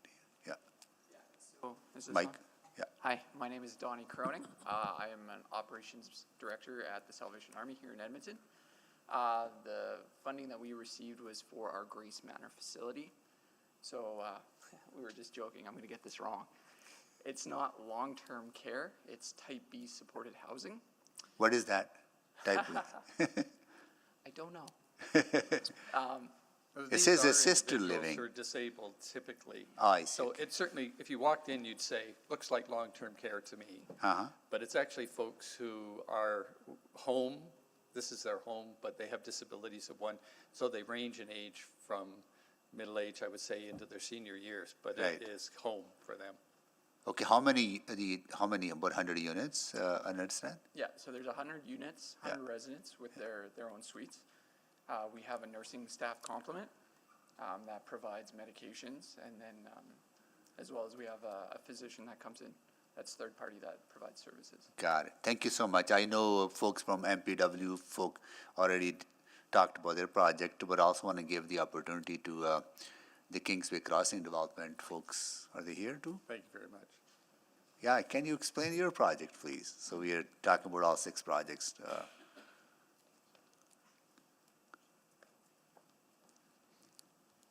Hello, good morning. My name is Sophie Barron, and I am with Kingsway Crossing. So we've put forward an application for funding on a affordable housing complex in the Kingsway neighborhood. So we're building 248 units. 106 of them will be affordable housing, and we are asking for funding, and we're deeply discounted 68% of market rent. Okay, and that's, and you also have barrier-free access, right? We do. We'll have barrier-free units and accessible units. Cool. And duration of the affordability is, I think, it's about 40 years. It's 40 years, yep. It's usually about 10, 20 years, but this is pretty significant length of duration of, you're making a commitment to keep those units affordable at 60% of the market for 40 years. At 68% of 60. market, Oh, and it will 60. be for 40 years. And so this is the benefit of being able to provide a blended project where you have market housing and affordable housing together. So the market housing does partially subsidize the affordable component, which gives us the ability to provide it over the long term. Good, good. Thank you so much. I really appreciate this. Mr. Mayor, I just want to clarify something. I'm right here. Oh, hi. Hi. Our affordable housing investment program, we have a minimum of 25 years in terms. Minimum 25. Minimum 25 Got years. And a maximum of 40 years. Got it. Thank you so much. Really appreciate this. Councillor Tang. Yeah, I actually had a question about that exact point, but I kind of lost it, so I'll come back to it. Sorry, maybe just the Kingsway folks, Kingsway Crossing. If you, sorry, I was gonna come to you just so that since you're already standing on the podium. Yeah, like why don't well, you just Okay, go I'll over let you- there I'll and let you go set it. sit beside. Okay, I'll come back to you too. Yeah. Maybe I'll just start with administration. We have a revised target of 4,600 units. That's changed from 27 units. Can you just remind us, like, what progress, if all this is approved here today, 6 projects, where are we at on that path? Sure, thanks, Councillor Tang. To date, if we have all of the projects approved, we'll be a total of 3,541 units. And we have the remainder of this year in 2026 to accomplish 1,111 more units to reach our target. That's significant, so thank you for that. And then I was curious about the reference to the 1.2 million tax lift portion in the report. I'm wondering if you can just explain that, because affordable housing are exempt from property tax, but is that in reference to kind of the market housing that subsidizes the affordable housing component? Correct. Okay. Our affordable housing tax program and the provincial tax programs only eligible non-for-profit housings for affordable housing are tax exempt. Gotcha, yes. Okay, thank you. Quickly to or actually no, maybe it's a better question to administration. I was curious that with the 2 right at homes, the Millbourne Muse has significantly more units than Macaulay, but then they're both receiving the same amount of grant. I was wondering how you determine that. Oh, no, it's not, okay. Just want to clarify, Millbourne Muse has 80 units and Edmiston Street has 93 units. Oh, okay. Well, maybe I misread that, okay. And then just to add, the Millbourne Muse units are townhouse style, and Right. we have some larger size units, and then Gotcha. Edmiston is in 3 apartment style Gotcha. buildings. So only a slight difference in cost, actually. Okay, great. Thank you so much for that clarification. And then with the Kingsway, I'm curious. So this project is in central McDougall, but kind of correct? Is that what I read? Yes, yes, Oh, Councillor, okay, it is over here. considered Central McDougall. But it's still part of the Kingsway, kind of the catchment. We call it Kingsway because it's essentially across the street from Kingsway Mall, but it is deemed Central McDougall from a zoning standpoint, yes. Yeah, because I'm curious about the location, right? The Spruce Avenue is also not too far from, the sort of that Kingsway area, but you picked that location because I'm guessing amenities, transit, some of the things that the members of the public already referenced. Correct, yes. Access to hospitals, access to Nate's, Grant McEwen. So lots of this similar reason that I'm thinking with. I would also like to add that we also have a higher Indigenous population in those areas, so it is easier for them to access the amenities in those areas. Yeah, great. Thank you for that clarification. And that. Sorry, you folks are also with Kingsway Crossing. Okay, there's a lot of people in the room going back and forth. Carrie, if I can come back to you a little, just to wrap up a line of questioning I had in my mind. You talked a little bit about sort of the impact for folks who are being housed. So there's obviously lots of reason why we need affordable housing for those on the street. But also I'm wondering, can you talk a little bit about, you started to with Councillor Stevenson, but the impact on the neighborhood overall. I visited Pimatuan, I think anecdotally you've talked about some of the measures and partnerships and conversations you have with whether it's EPS or neighboring communities. I'm wondering if you can just expand on that a bit. So I think with Pimatuan, it's a great example of where we moved in a lot of people at the same time. Because Niganan did step up and respond to the crisis. That's right. When the encampments were being torn down, we actually put in 50 camp trailers in the parking lot in order to provide that extra level of service, so that we could, take people were brought directly from encampments. So because of that, there was a lot of uproar in the community, and it was a lot of folks at the same time. A lot of very hard to house folks as well, a lot of drug use in that space, because there was so many people that were coming directly from the street.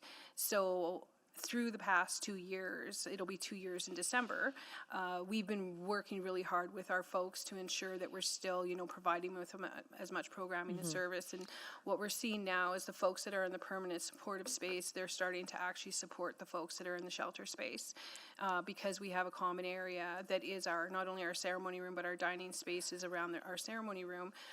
Our folks are able to, mingle and get to know one another as well. So that has actually decreased a lot of that kind of, outside activity. Disorder, yeah. Yes, yeah. absolutely. Okay. Sorry, I'm actually out of time. Okay, Thanks, thank Karen. you. Thank you so much. Councillor Principe? Thank you, Mr. Mayor. So to administration, and I understand the mixed market, how, it's a good system. I think it's ideal, and I've spoken in favor of it before. However, I don't think the city should be subsidizing the at-market housing. It should be the affordable housing. And that's why I was asking the dollars per door. That was my question. So it is specifically for the affordable housing portion. Okay. Yeah, that's just to clarify, yes, our contribution is only towards the affordable housing unit capital cost. No, okay. Yes. Yeah, okay, semantics here, but I understand that, but the $298,000 per door, is that what it costs, or is that what the city, or is that the subsidy? Councillor, if I may. Sorry, no, this is like, Oh, I it's, apologize. no, that's okay. You can come and answer something different after. Just wondering, like, a number they gave me. Sorry. Yeah, Councillor Principe, that's the construction cost. So 300,000, just under 300,000 per unit to construct it, but that's not the city's grant allocation. Right. Yeah. Okay. Sorry, go ahead. Yeah, just a point of clarification. So the way that grant works is it's approximately 77,000 per affordable door. And that's in exchange for a deep discount to market rents. So Right. that's just a portion of the capital cost associated with the affordable units only. Mm-hmm. Okay, and so what happens in 40 years? That would be the expiry of the affordable housing agreement, and at that point, they would no longer be bound by the terms, and the agreement expires, and they could do what they want with that. Right, but where are we? I'd like to speak maybe to right at home housing. Did I hear you say that you purchased property that was home ed and then have continued on Yes. with the affordable housing? Yes, and we actually have properties where our grant agreements are expiring because we've owned them for so long. Our goal and objective as an affordable housing provider is to maintain affordable housing even after our grant agreements expire. What you start to see at the 40-year mark, however, is that they're due for some major capital upgrades. So that's where you're starting to see some of our applications now. And those dollars that come from the city at this point in time enable us to maintain affordable housing. If we have to start taking out loans to do building envelopes, then we're looking at different costing. But by the time the 40-year agreement expires, what you would look at is then it's a naturally occurring affordable housing is really where it starts to sit. You've paid down any debt that you have on it. Your loan should be paid off at that point in time. If you've maintained the sites in good condition, you can still maintain them as affordable housing if that's your desire to do so. I hope that helps. Okay, yeah, that's great. Thank you for providing that. And is that, the intention, like, that administration is, because we should anticipate in 40 years that there may be a gap. That's correct, Councillor Principe. That's why we have a rehabilitation stream. Part of our AHEP is to make sure that we maintain and preserve those affordable housing units when they do expire, because we do know that there is a life cycle for the building, and 40 years is a long time. So when we do evaluate our proponents, we look at their overall mandate in providing affordable housing. We want to make sure that they have a long-standing history of providing affordable housing, and they don't just, once the agreement expires, that they dispose of the property. So we have that in mind, and we do have some initiatives to make sure that those properties are preserved long-term. Okay, that's great, because I was going to ask, like, how do you choose? Because you said there were 70 eligible applications. How do you choose which ones are, like, is there a criteria and they're marked at different levels? Sure, there's about 34 pre-application meeting that we did throughout throughout this round. 7 applications came through, and we evaluate them in many factors. We evaluate them on accessibility, affordability, the terms of the agreements from 25 to 40 years, the energy efficiency, and also cost. If you look at more in details the contribution that the city has on some of these projects, we can contribute up to 25% towards the capital costs, but in most cases we don't. We basically prioritize projects based on the score that we evaluate them on. Okay, great, thank you. Thank you, Councillor Paquette. Oh, thank you, Mr. Mayor. So to administration, and maybe you can speak to this, there is some concern that when affordable housing or supportive housing goes into an area, well, first of all, I think in people's minds they equate it to a shelter. And then second, they equate it to an increase in crime. And I'm just wondering if you want to speak to that. Are you able to hear me okay? Yeah, for sure. In fact, there have been some studies done from 2019 that demonstrated that when analysis was done 2 years before the affordable housing or supportive housing operations was put in place, and then 2 years after, there was a reduction of interactions between residents and police of 46%. So a reduction of 46%. Okay. That's correct. Yeah, that's good information for people to have, I think. And then, maybe, I'm not sure how to ask this question or who would be the most appropriate person. This is more of like the perceptions and history of Indigenous relations in Edmonton. Is there anyone who can speak to that in the room? Ask your question and we'll see what we can do for you. But no, we don't have anyone from our Indigenous Relations Office online right now. Okay. I can, over here. I'm a counselor for my First Nation, the Mikisew Cree First Nation. So if you have any questions, I'd be more than willing to answer those if you need assistance. Okay, perfect. Because I don't want to rely on just my own experience because that is an anecdote. But, one thing that people may not understand is that a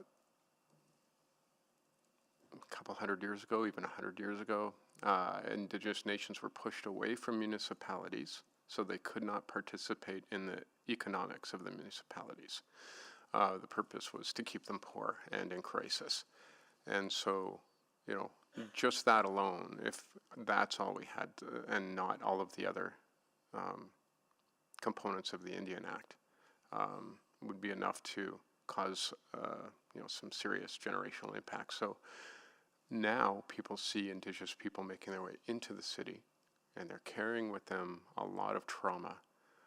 And there's something called compassion fatigue, where people no longer want to feel compassion because they're just angry and they want things to change. And then the narrative becomes, why are they getting all of this stuff? They're lazy, or they don't want help, or they're criminals, or any number of things. And I'm just wondering if you can speak to that, because that seems to be something that I hear over and over again coming up in these chambers. And maybe not always in those specific words, but that is sort of the tenor that you get. So speaking to, you mentioned the 100 years ago. So myself, my father was a residential school survivor. My grandparents, I'm an intergenerational, I'm a first generation of survivors. And, if you look at me now, you would never think of all the traumas and everything I've sustained in my own life growing up on a reserve. Just because you see these people on the streets doesn't mean that all Indigenous people are bad. And not saying these people are bad on the streets. A lot of these people come from, again, they could even be residential school survivors themselves.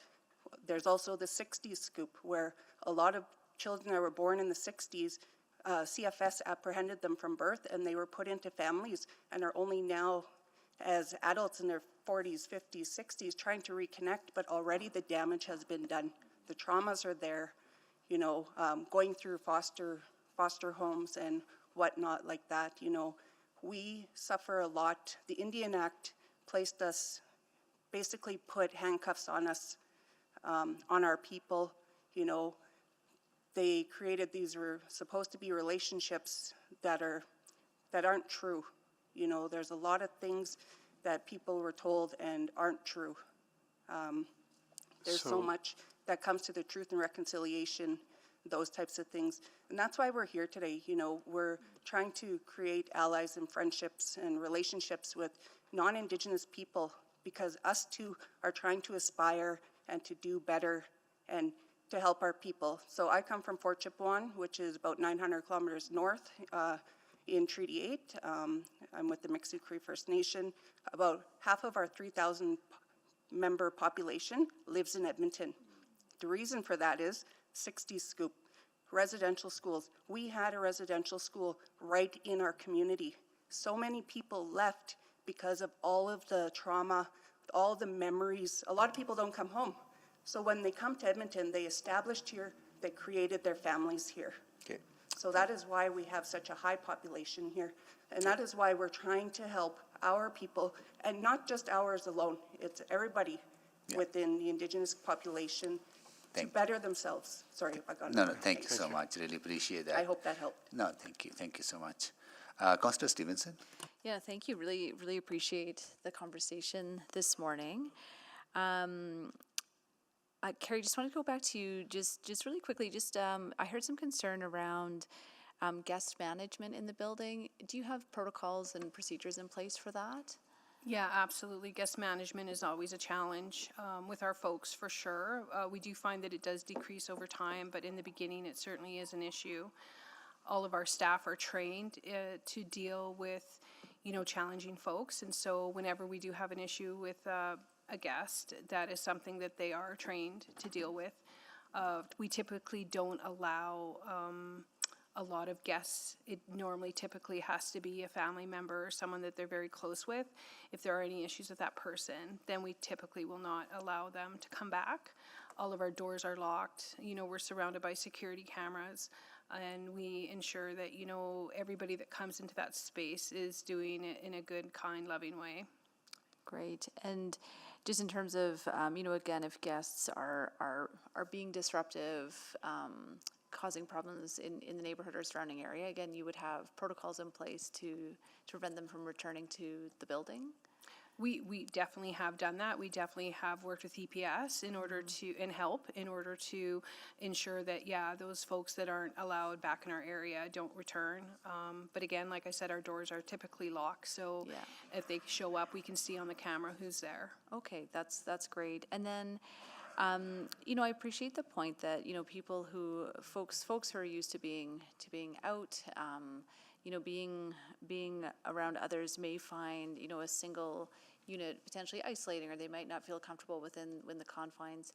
Am I correct in understanding, again, there are indoor spaces for folks, there's the dining area, ceremony area, there are indoor places for people to be, and then also it looks like pretty extensive outdoor space available on site? Yeah, all of our sites have a large programming area. Ambrose Place too, we've even increased the amount of program area than we have with our previous sites because we know it's such an important part of what we do.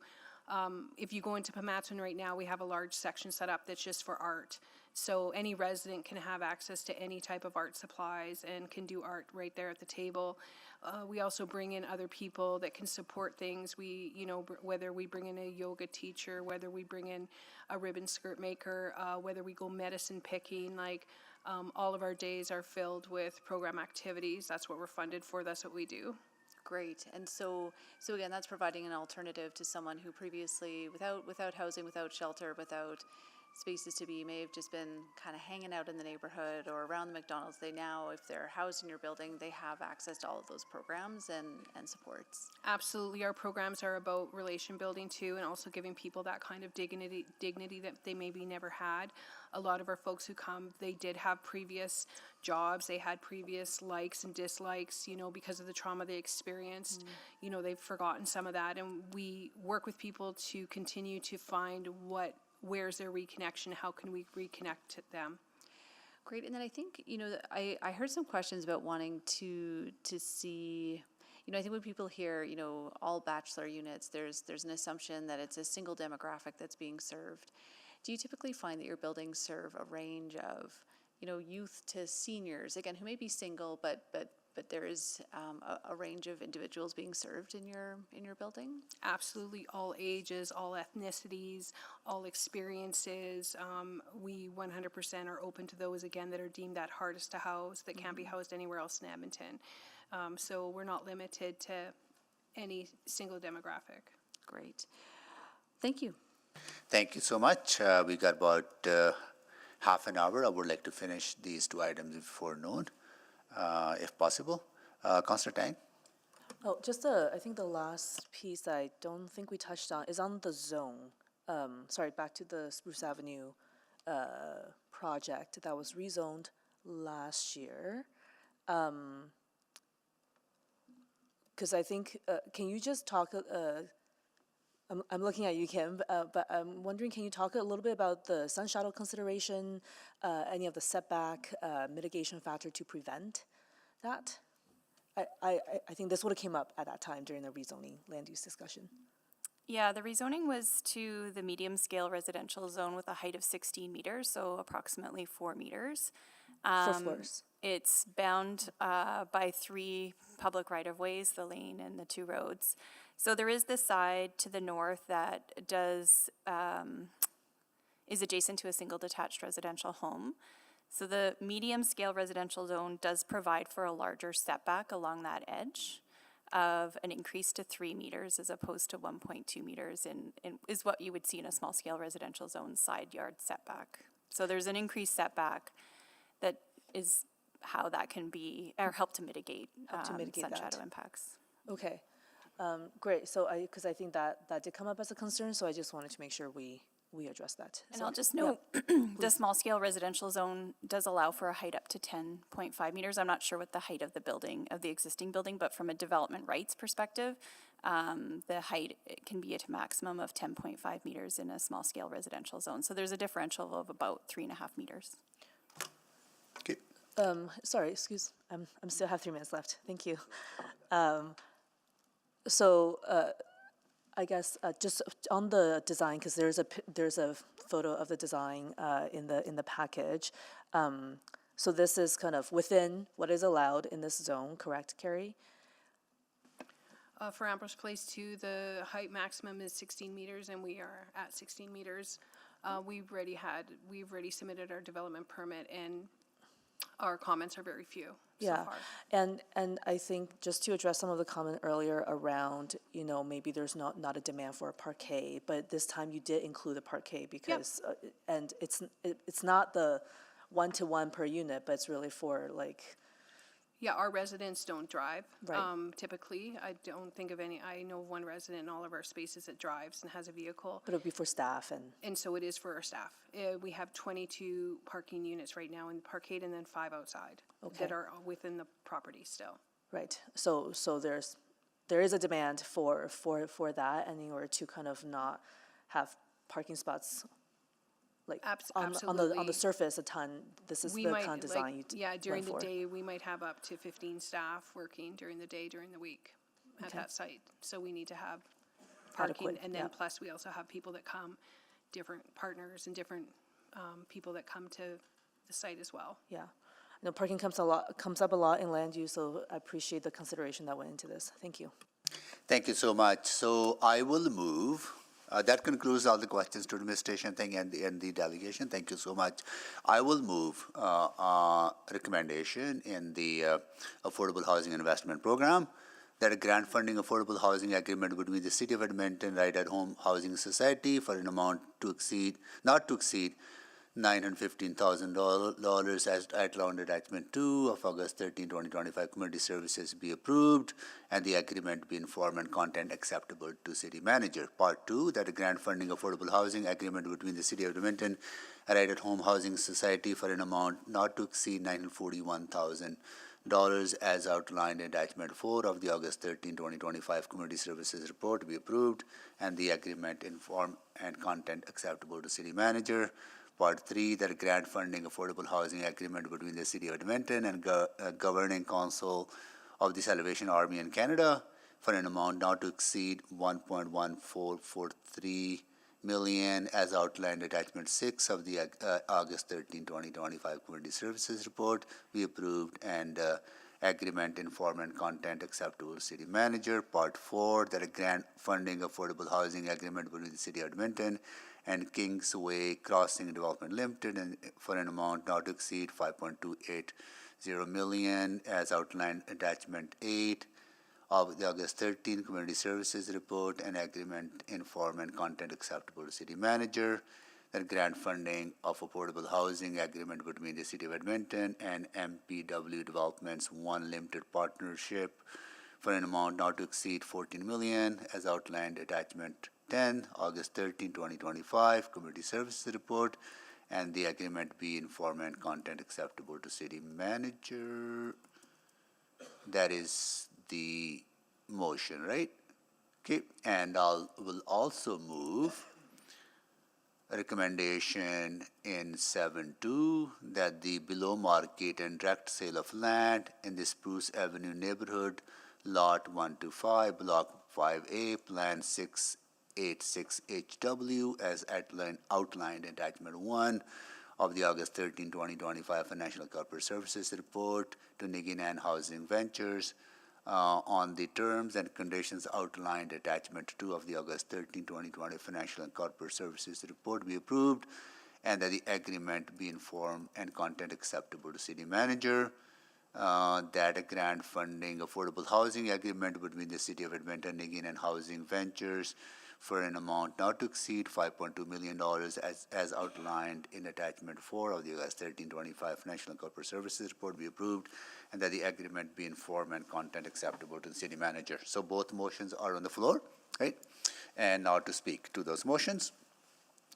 Okay, Councillor, who would like to start? Councillor Tang, please go ahead. I will start. So I first want to thank everyone, all the agencies and groups who are applying for these grants, the members of the public who both neighbors who came out to speak in support and in opposition.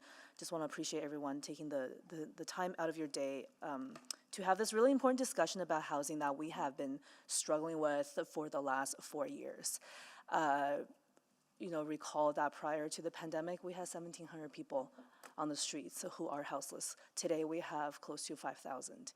The demand for affordable housing, for subsidized, for supportive housing hasn't diminished. And, today we talked about 6 projects, and they're all very diverse types of housing. When we talk about affordable housing, it's not one form of shelter. That's not what we're talking about today. We're talking about permanent homes for people so they can live and thrive in their communities. I am supportive of the motions here on the table. I think we had a very thorough discussion. I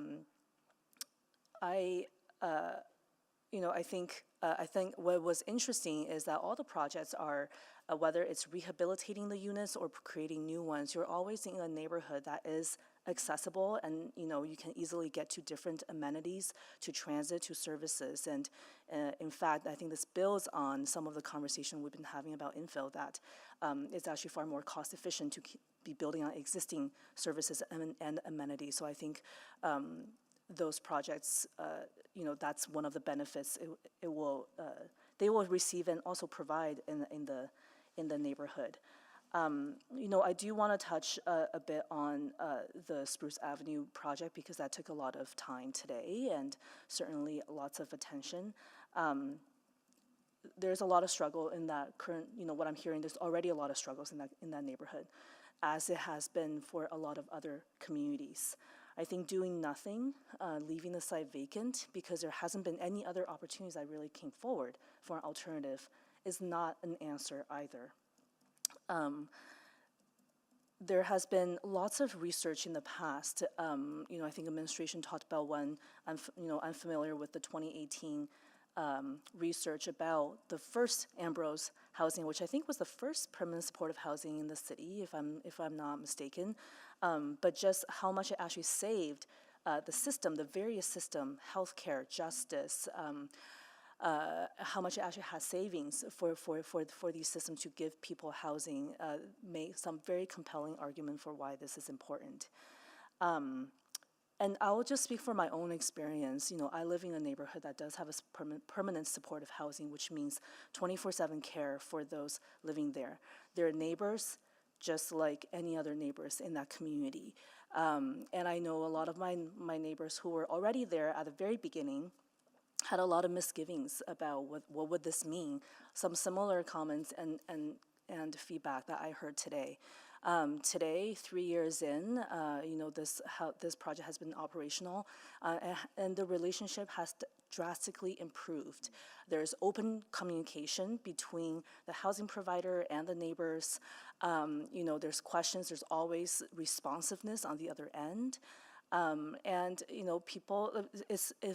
You know, I walk, I spend a lot of time in my own neighborhood. It's just like any other apartment building and like any other housing that people are living in. And in fact, you know, anecdotally, there has been a decrease in call for service, the disorder, et cetera. So I think those are some of the evidence that we are, I would love to see some concrete numbers, more recent ones. Maybe that's another conversation, but I would just love to follow up on that piece. But I think that will continue to contribute to this conversation about housing. And so, and finally, I do want to just touch on the goal. I know we have changed our affordable housing unit goals from 2,700 to, in 2024 to 4,600. And today we heard that we are steadily meeting that goal at 3,500 if we approve these projects. You know, I think in the past we have talked about, well, if we reach a goal, does that mean we stopped? And I think we've seen very clearly in the last few years that the demand hasn't really stopped. So continue to provide social and supportive housing is a critical path of building a city for everybody. So I appreciate the conversation today from everyone and encourage my colleagues to support the motions on the table today. Thank you, Councillor Tang. Councillor Paquette. Thank you, Mr. Mayor, and thank you, Councillor Tang. I'm going to reiterate some of the points you made.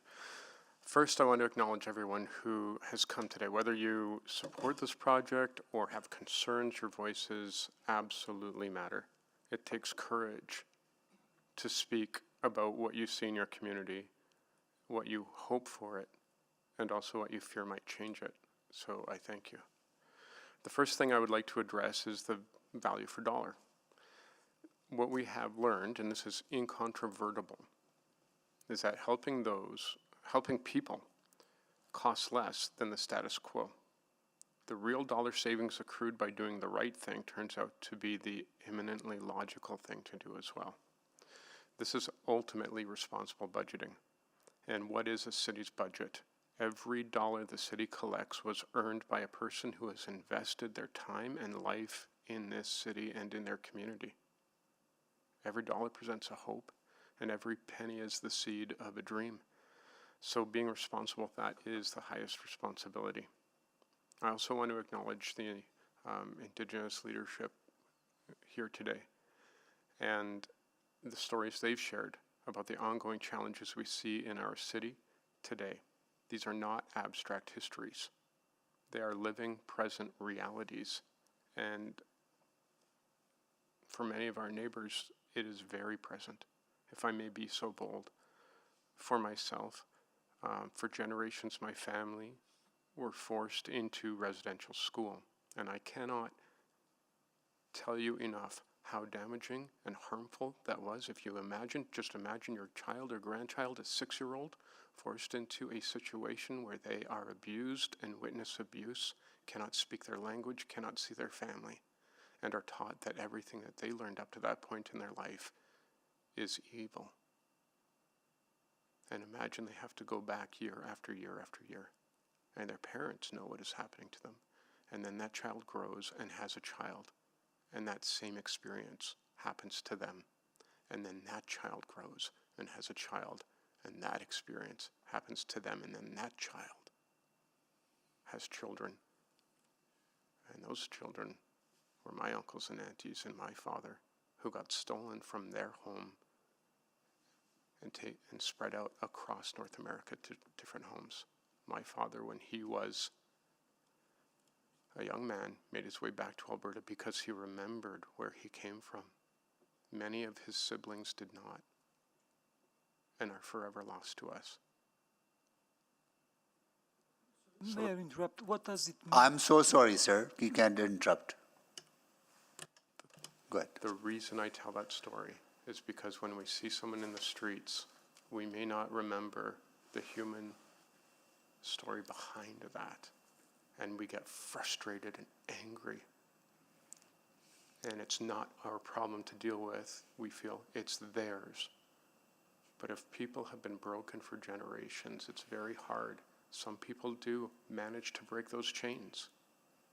Some people don't. And this is true not just in Indigenous communities, but outside of Indigenous communities, where people fall victim to the circumstances of their lives, and they're not looking for a handout, they are looking for a leg up. The proposals before us serve many different people of all backgrounds, many with complex health needs. These are not temporary mats on a floor, and these are not shelters. These are private, barrier-free homes, staffed 24 hours a day by trained healthcare professionals, licensed practical nurses, healthcare aides who can respond immediately to medical, mental health, and addictions needs. I've heard concerns about safety, garbage, parking, neighborhood change. These are real concerns, and they must be addressed. And I think that in this conversation, we have to have both of those things in mind, the concerns and the solutions. But I think we're going to move forward in a way that reflects the best of what Edmonton can be. A city that faces hard truths, acts with compassion, does the right thing by the budget, and builds with both a heart and a head. So with that in mind, I will be supporting this, but I will also be following up with administration, with EPS, with the community, and with the providers to ensure that the things that we hope happen will happen. Thank you, Mr. Mayor. Thank you, Councillor Paquette. Councillor Stevenson. Yes, thank you very much. Just wanted to take a moment and appreciate my colleagues on committee for giving me this time. You know, it's been a very rich, but also very difficult conversation this morning. I think what I really saw reflected today was the range of perspectives that sort of reflect multiple things that can feel true and be true at the same time. So you know, I heard the fear. I heard, you know, living with locked doors and locked fences isn't the way we want our communities to feel. That's a legitimate thing to want to change.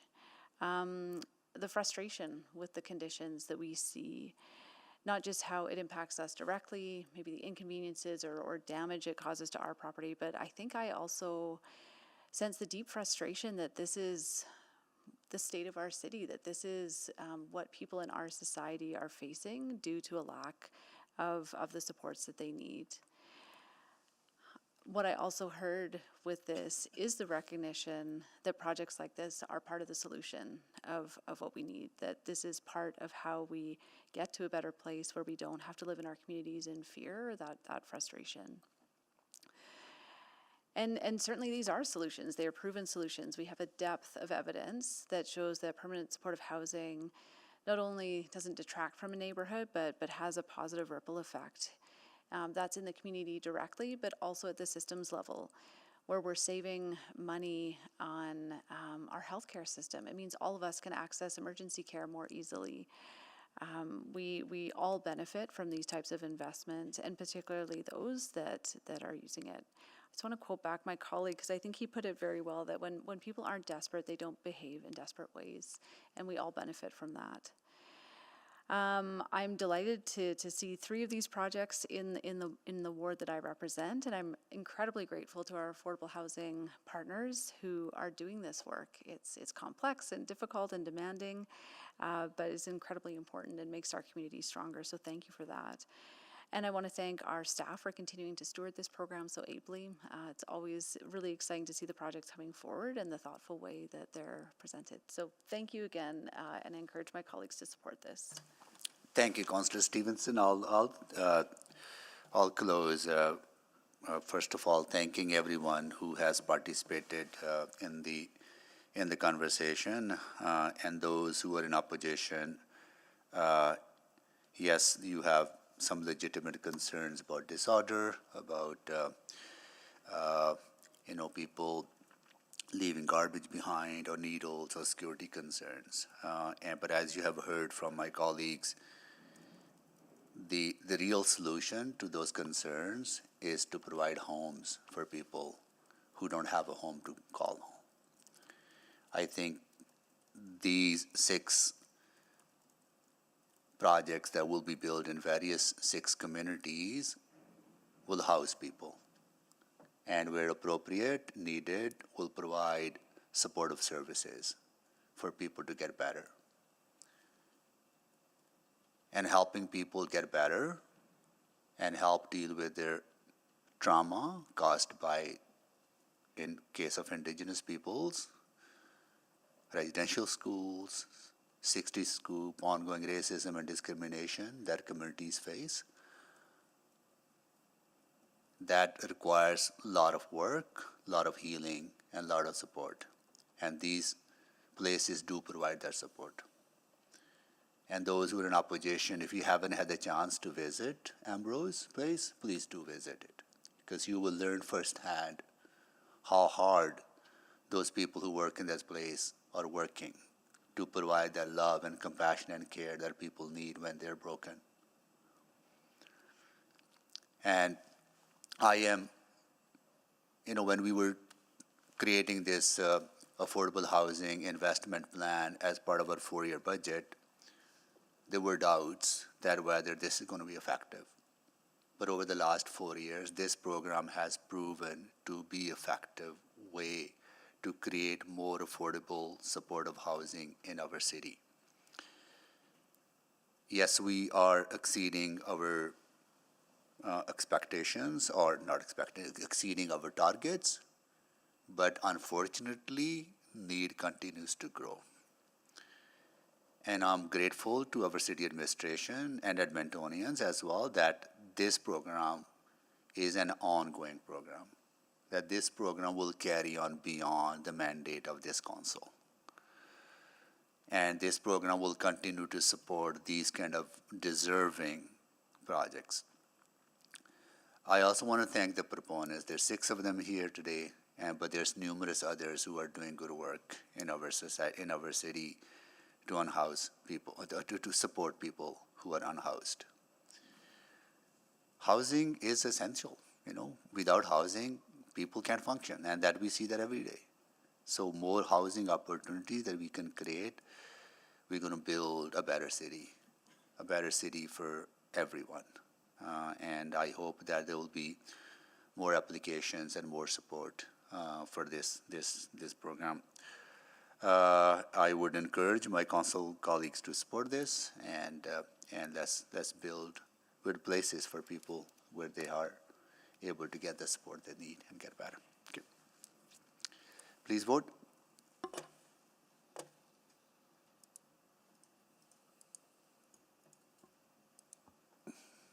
We have all the votes. Display the votes, please. That is carried. Okay. We're going to come back at 1:30. Until then, we are on the recess.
Noon session of Executive Committee. The mayor is away on city business, so I will temporarily be chairing. But I do believe that before we begin, we have another name to add to the speakers list, and I'm not sure if Councillor Tang has received that. Mr. Chair, I'll move that we add Wolfert UB Fancy to item 7.6. Okay, and before we do that, we'll just do a quick roll call to ensure we've got quorum. Councillor Principe. Hello. Hello. Councillor Tang. I'm here. Hello, and I am here as well. Councillor Cartmel. Good afternoon. Good afternoon. And so now we've got the motion on the floor. If there's no questions or debate, please vote to accept as speaker.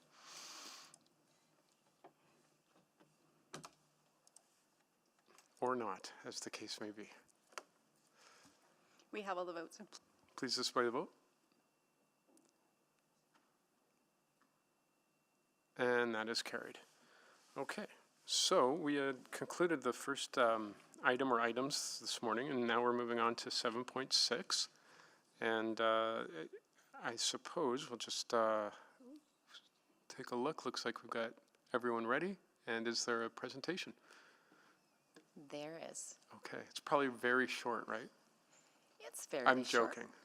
Take as long as you need. Good afternoon, members of Executive Committee. I'm Alyssa LaLiberty, Branch Manager of Economic and Investment Services, and I'm joined here today by my colleagues Brett Latchford and Stuart Carrig. We are here today to seek your approval of a new initiative that presents a truly unique opportunity for our city, the Downtown Student Housing Incentive. This program is not just another item on our agenda, it is a strategic investment in the future of our downtown, fully funded by federal dollars, requiring no new tax levy, and supports many key strategies including City Plan, the Capital City Downtown Plan, the Downtown Action Plan, and the Housing Accelerator Fund Action Plan. Next slide, please. This program is the first of its kind in Canada and is a direct result of our successful application for the Canadian Mortgage and Housing Corporation's Housing Accelerator Fund. We have already secured $15 million in federal funding specifically for this purpose. This additional federal funding builds on Edmonton's proven success as one of the top performing Housing Accelerator Fund communities. This isn't money we are asking for, it's money we have already been allocated, and we must now act to use it effectively. The benefits of this program are numerous and far-reaching. By incentivizing the creation of purpose-built student housing, we will directly address a critical housing shortage for an underserved population. This in turn will inject new life and energy into our downtown core, increasing vibrancy, safety, and economic activity. Students living downtown will stimulate demand for local businesses and amenities, creating a stronger, more resilient core as outlined in our Downtown Action Plan. Furthermore, this program aligns with our broader city goals. It promotes dense transit-oriented development, helps us move towards our environmental targets of increasing transit use and a low-carbon future. It also advances our commitment to building an inclusive city, as stable housing is a foundational need for students, especially those from equity-deserving backgrounds. Slide, please. At a glance, the program will provide private developers with funding for each new unit of student housing created. The program will prioritize projects in the warehouse campus area of downtown, around Norquest, McEwen, and the Warehouse Park. Projects will have to be designed for students, whether in dorms or individual suites. Applicants will have to consider unique student amenities, such as study rooms or other spaces that encourage community well-being. Units will have to meet an average market rental rate for at least 10 years. We have heard affordability is key, so greater reductions in rent would be preferred. But we will also look at the entire package of affordability, including bundled utilities, Wi-Fi, furnishings, laundry facilities, etc., that generally reduce living expenses. Full details of the program can be found in the program guide, which is attachment 1 of this report. Slide, please. Finally, and this is a critical point, one of the challenges with the terms of the funding are its accelerated timeline requirements. Similar to other Housing Accelerator Fund programs, projects will be required to have building permits approved by fall of 2026. To help with this challenge, this program has been developed using expedited timelines, engaging with key interested parties to shape the program, explores feasibility, affordability thresholds, timelines, and downtown conditions. A few of them are in attendance today.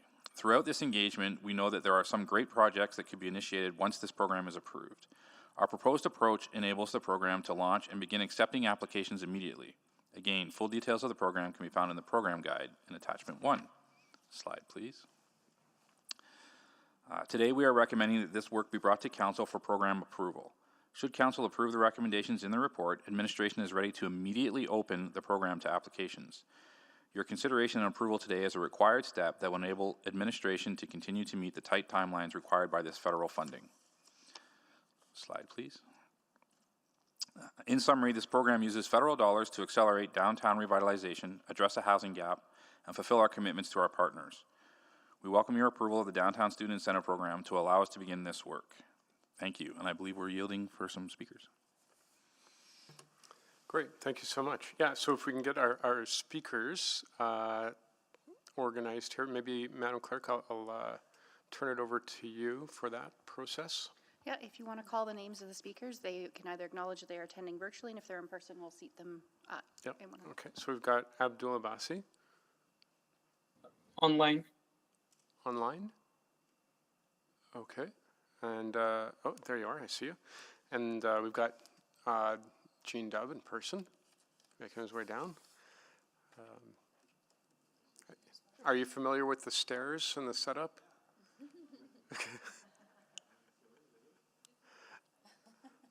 It's confusing because we were seated there.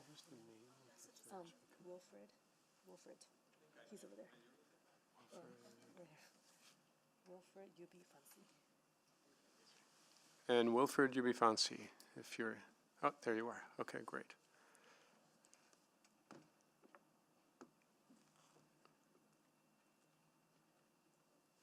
And we'll just get settled and we'll just go in the order that we have on the list. So we'll begin with Abdul. You'll have 5 minutes. And I'm sure that you heard the code of conduct, so to speak, that we follow at public hearings. So the floor is yours.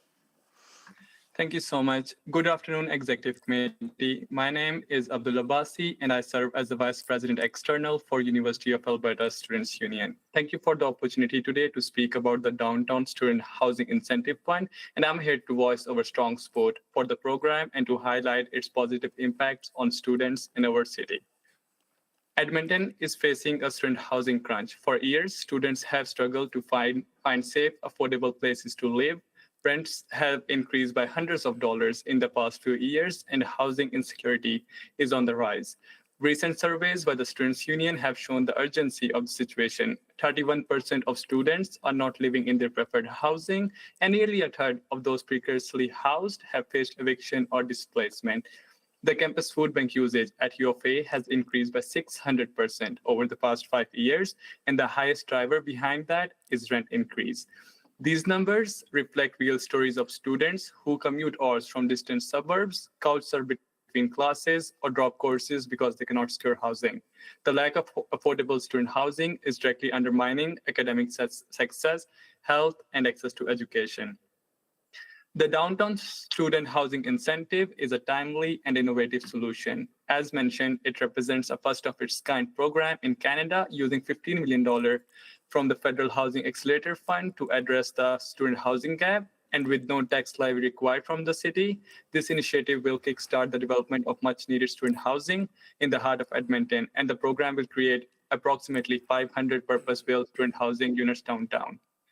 These units will be designed with students in mind and will have the modern amenities, study spaces, and affordable rents aligned with students' budget. Dedicated student housing in downtown will help address affordability concerns and provide better access to classroom, transit, businesses, and amenities in our downtown core.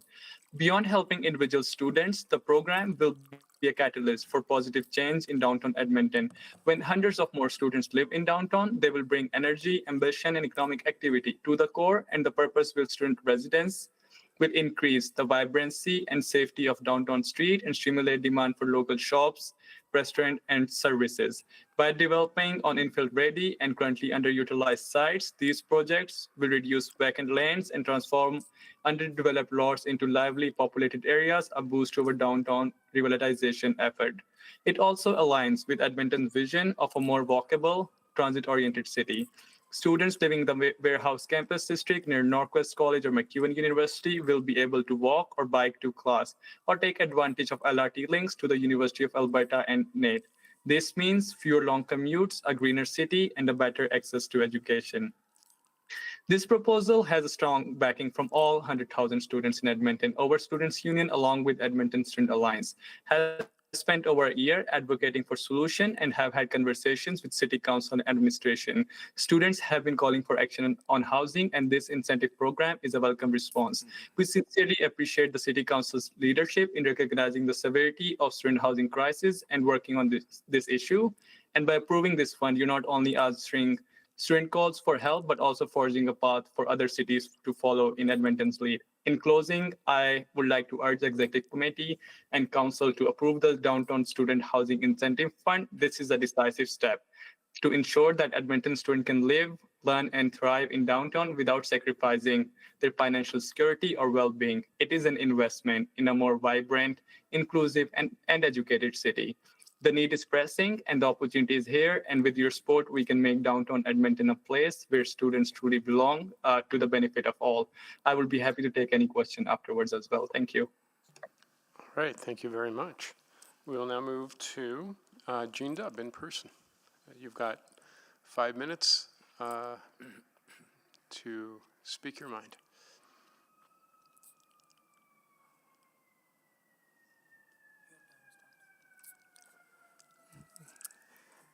Thank you for this opportunity, councilors. The Downtown Student Housing Incentive Program is an excellent program, and I hope it will be approved without delay as its timetables are already tight. While I'm totally supportive, I'd like to address two eligibility criteria. Page 160 of your agenda reads, preference given to the program priority area, and this is the area around the Warehouse Park. I've reviewed this priority area, and I believe there are only about a half dozen sites that could meet the eligibility criteria within the time frame required. These sites will get developed with or without student housing incentives. You can see that happening now on 108th Street. 3 projects are under construction or have building permits in the one block on 108th Street, which is south of Jasper Avenue. Of the expected 500 student housing units to be created under this program, you will get between 4 and 10 projects, simply because the projects must have 50 to 150 units. I would hope that 1 or 2 of those projects would go into the quarters within walking distance of the LRT station. I say this because the quarters is at a standstill. It's been stigmatized by its historically rough character. The new hotel on a relatively new hotel on Jasper Avenue and 96th Street cannot keep up with the vandalism at street level. 1 or 2 of the student housing projects in the quarters can make a major change to the area and spur more new development, whereas a few hundred units in the Warehouse Park area will have no major effect to the general character because the priority area already has thousands of units in it. 200 or even 100 units in the quarters will make a big difference. We have a 75-unit affordable housing project in the quarters on 97th Street, directly across from Canada Place. We've found primarily students and young people rent in this area and in this project. Seniors are afraid, children have no schools, but students can turn this area around because they can still walk to McEwen and Northwest, and they can take the LRT to U of A and NAIT. At present, the LRT station is virtually abandoned and at times frightening. A densification with students in this area is really needed. Of course, student housing near McEwen and Northwest is desirable, and most of the incentives may go to the Warehouse Park area. But I repeat that the Warehouse Park area will get developed with or without the student housing incentive. The quarters will not. Some of the incentives should go to the quarters. A second comment on the eligibility criteria: some priority should be given to projects with no parking on site. Our 75-unit project has no parking. Students walk to McEwen or take the LRT to U of A. If you want your LRT to work, put housing without parking around the stations. Downtown people with cars seldom use the LRT. Finally, the report allows for flexibility in its interpretation. I don't know that the report has to be changed in any way. It just needs a direction that student housing in the quarters and housing without parking be strongly considered and perhaps prioritized. I have full confidence that the administration involved can deal with this consideration, whether it is written into the report or not, if it's directed by City Council. I say this because I would hate to see this report delayed. Thanks. Well, thank you very much. And we will go now to, and I don't have your name in front of me, so I've got to find it here. Wilfred, please go ahead. I just don't have it in my notes. Thank you very much there. My name is Wilfred Fancy, and I'm the Vice President External of the Students Association of McEwen University, and I am here to speak in favor of the downtown student housing incentive. Students currently face a crisis of affordability. I've heard from our students that affordability is such an issue that a large portion of our student population faces food insecurity, as they are forced to skip meals to make up costs for textbooks or housing. Our pantry is facing increased usage due to these pressures, and 0.5% of our students attributed living costs, so rent and groceries, as a significant barrier to their success as a student. Housing, along with tuition, is the largest cost taken by students. Students are often forced to pay for expensive, unsafe housing rather than pay for food or textbooks. Affordable housing is often hard to come by, but when it's present, it is life-changing for students. This initiative aims to incentivize the building of more affordable student housing units, a cause which I am strongly in favor of. The allocation of up to $15 million to student needs shows that the City Council is willing to listen to student representatives and address the needs of young people. By encouraging the building of more student housing units downtown, this incentive will allow McEwen students, along with those attending other downtown institutions, to continue to contribute to the revitalization of Edmonton's downtown community. I believe students are an integral demographic to Edmonton's downtown, and safe, affordable housing will allow this group to thrive in the downtown area, rather than being forced to inaccessible units or neighborhoods. It is my wish that the needs of students, especially those in our downtown institutions, are held to a high degree of importance. If we want our city to thrive, sowing the seeds for our post-secondary community will demonstrate a true commitment to realizing that wish.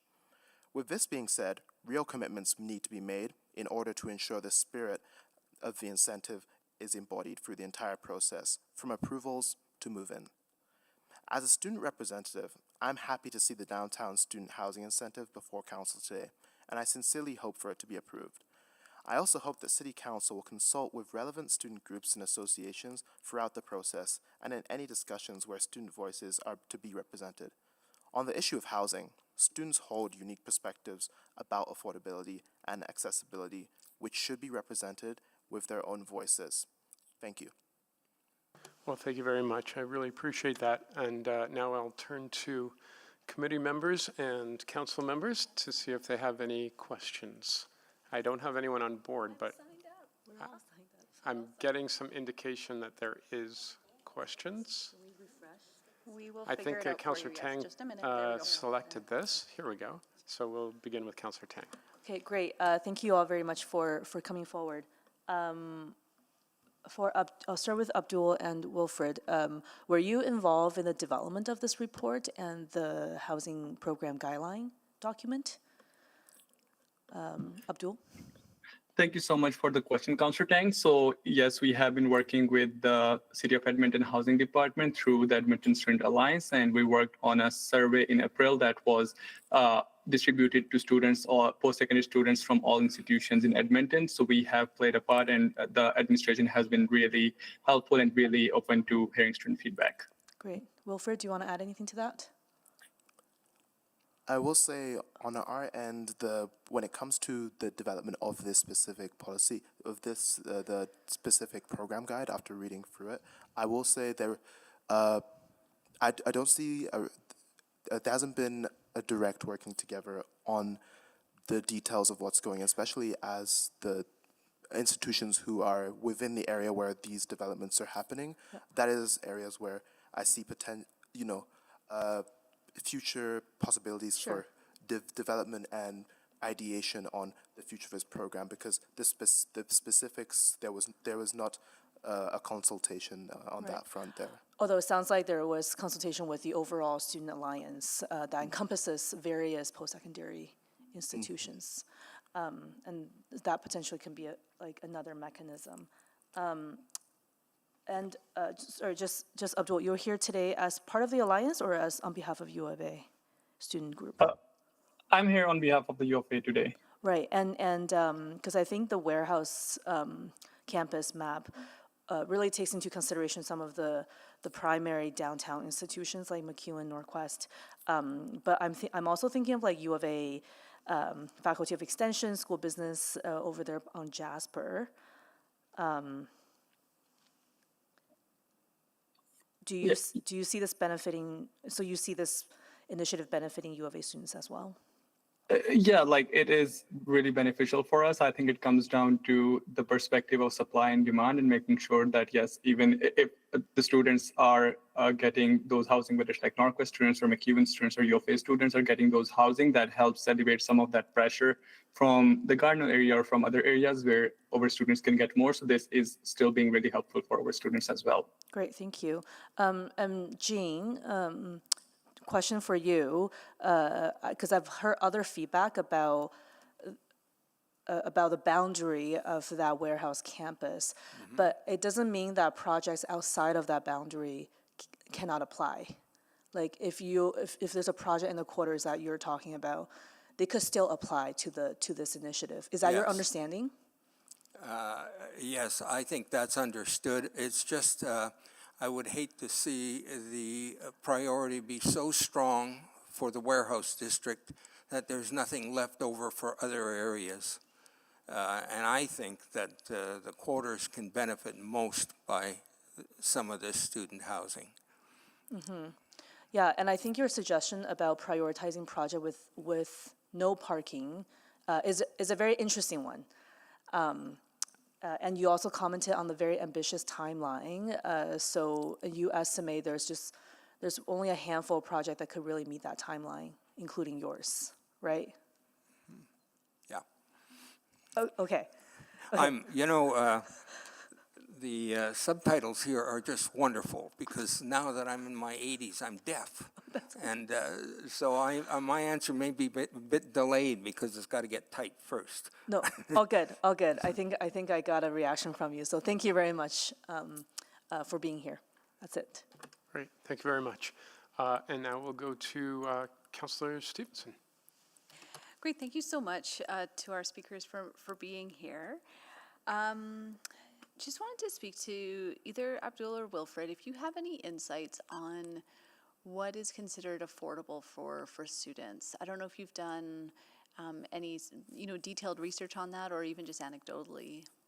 Within our surveys that we conduct in our institution on a yearly basis, the last surveys said anywhere from 500 to 750 at the top end is oftentimes considered affordable, especially the room per room for students per rent, and that's the upper 750 is the upper limit for students often to even be able to afford other amenities within life, afford tuition, and be able to just do things in life. And that's where I do believe that when it comes to having those student insights, having those downtown institutions, involved, throughout the process is something that is essential because their lives are being impacted. And this is a good step in the right direction, but encouraging this to not be the end goal, to keep striving for those more and more affordable units, especially for our students who face so many other fees in life. That is where what we've seen through our surveys that we've conducted across the 19,000 students like we represent. Great, thank you. That's very helpful. Abdul, did you have any numbers from the U of A? Yeah, I don't have the exact numbers, but one thing I would say is that one thing we keep hearing from students is around room sharings and sharing of apartments so that the cost of room can come down. And one thing I would applaud the city administration on this for is that with this project, with the rent being it has to be at or below the average rent for the 10 years is, I think, something that is really important, will be really appreciated by our students. Okay, great. And then, I appreciate you've had some conversations with administration, but just to ensure, are you, just in terms of some of they talk about specific amenities for students, are those sort of captured in terms of what you've heard so far? So study rooms, what else is it that students are looking for, maybe outside their own individual units, but more of that amenity space or provision? When it comes to having kitchens are something that is essential, and I wouldn't say like the shared kitchens, more of like the private in-unit kitchens.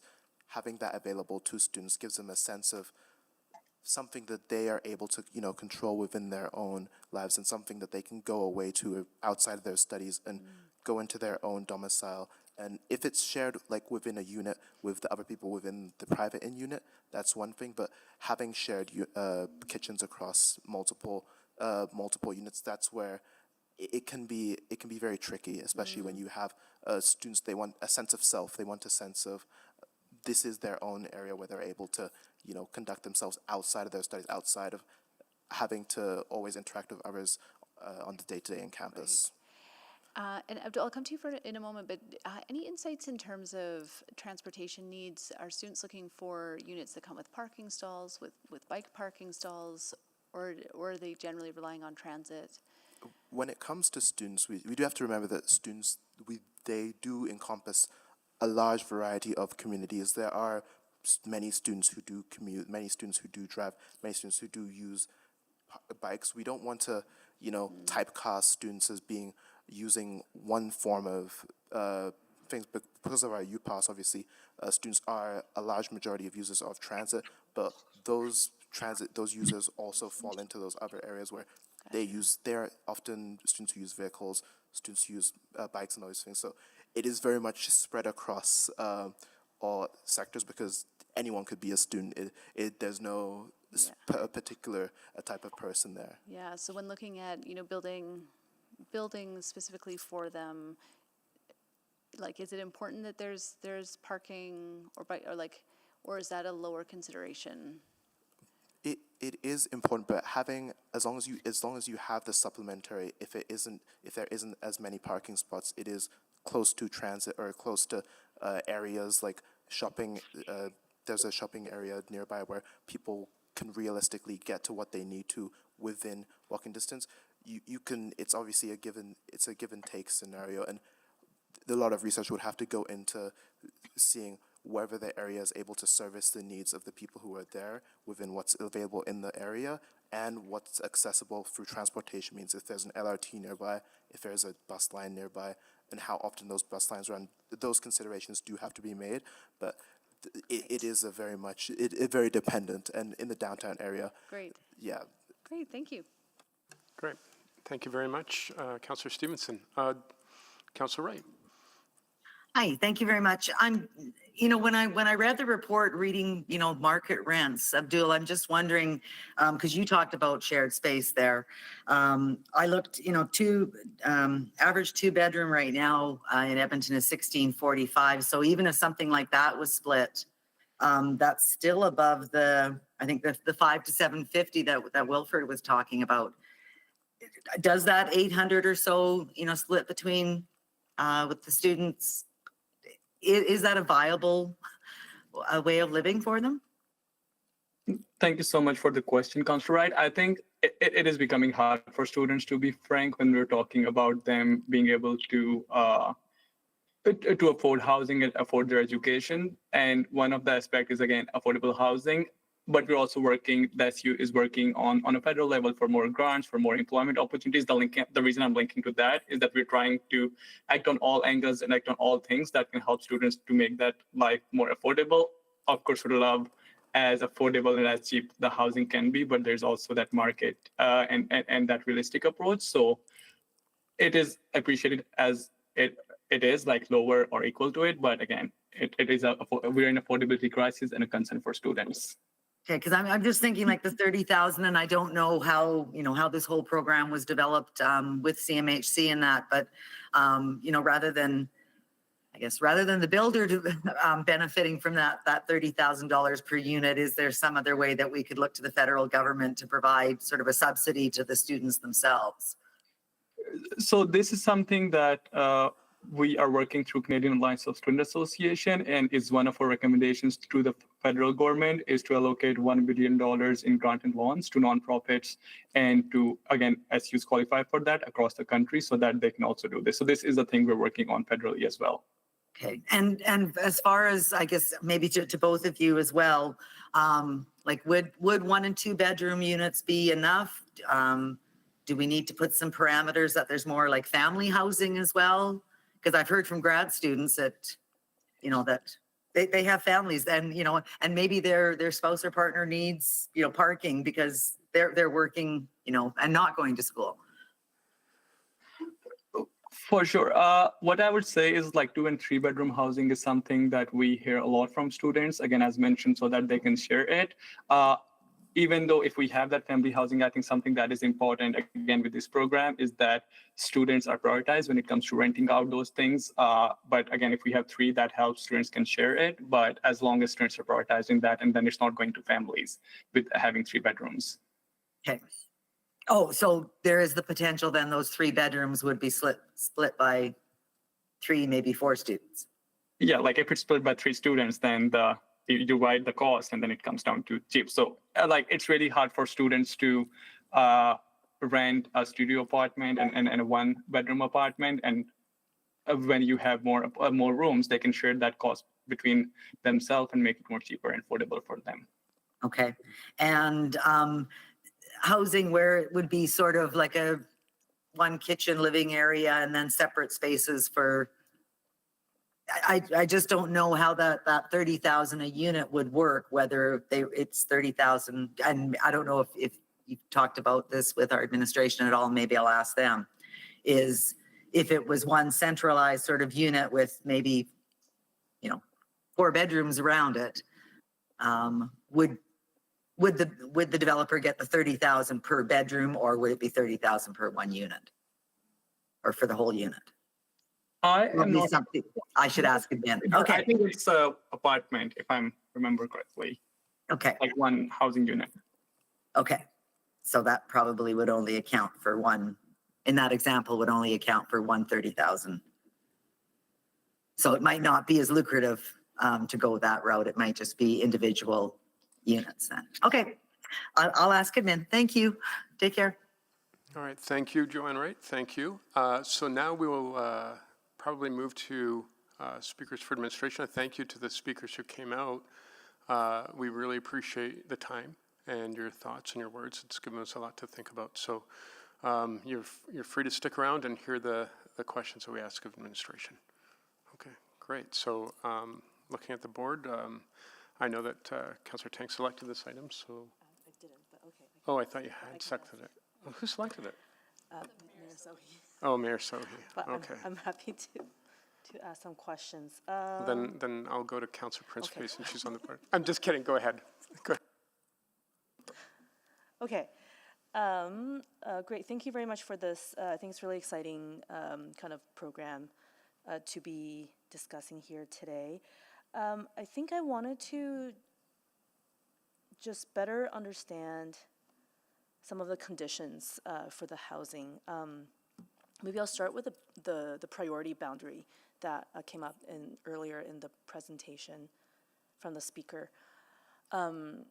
What's the rationale for using the warehouse campus, and when was that developed?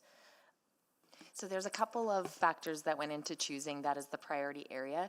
The first is it aligns with many of our city planning strategies. So everything from the Capital City Downtown Plan, the Downtown Action Plan. Right. It also creates critical mass. So making sure that there's a lot of areas to develop. So making sure that that critical mass is occurring closer to our post-secondary, our major post-secondaries downtown.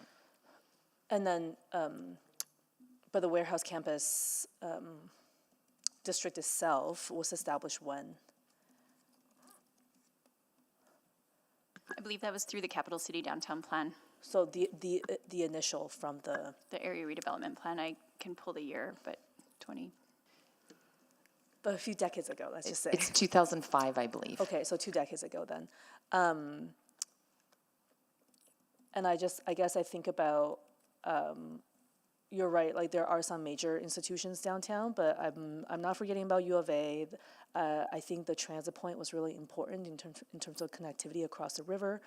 And then just given the ambitious timeline, are we confident that, I guess, I don't know how to phrase this question, but like, do you think there is enough opportunities there that will be ready to go, get development permit by November 2026 within that priority area to fully subscribe the 500 unit count? I'll maybe get started and hand this over to Brett. We think that without having applications in place, it's hard to know with certainty. And so we'd like to drive where we would recommend the priority be provided in the downtown, but recognizing we're under tight timelines and that there are conditions that need to be in place to make this feasible. So that's why we've put the condition on city center node broadly, but really in the warehouse park. So we're looking to fund those projects that are going to spread these dollars the farthest and meet our outcomes the best. And so those that are able to meet the criteria the most will be looked at more favorably, and those will be provided the funding. Brett, anything to add? Just a correction, they need a BP by fall of 2026. Yeah, not Right. a DP, yeah. Oh, okay, thank you for that. But I guess for some of the projects like quarters, for example, and I know a few other inquiries as well, that they are literally just on the boundary, just outside this priority area zone. They can apply, but they're just not going to be prioritized as much.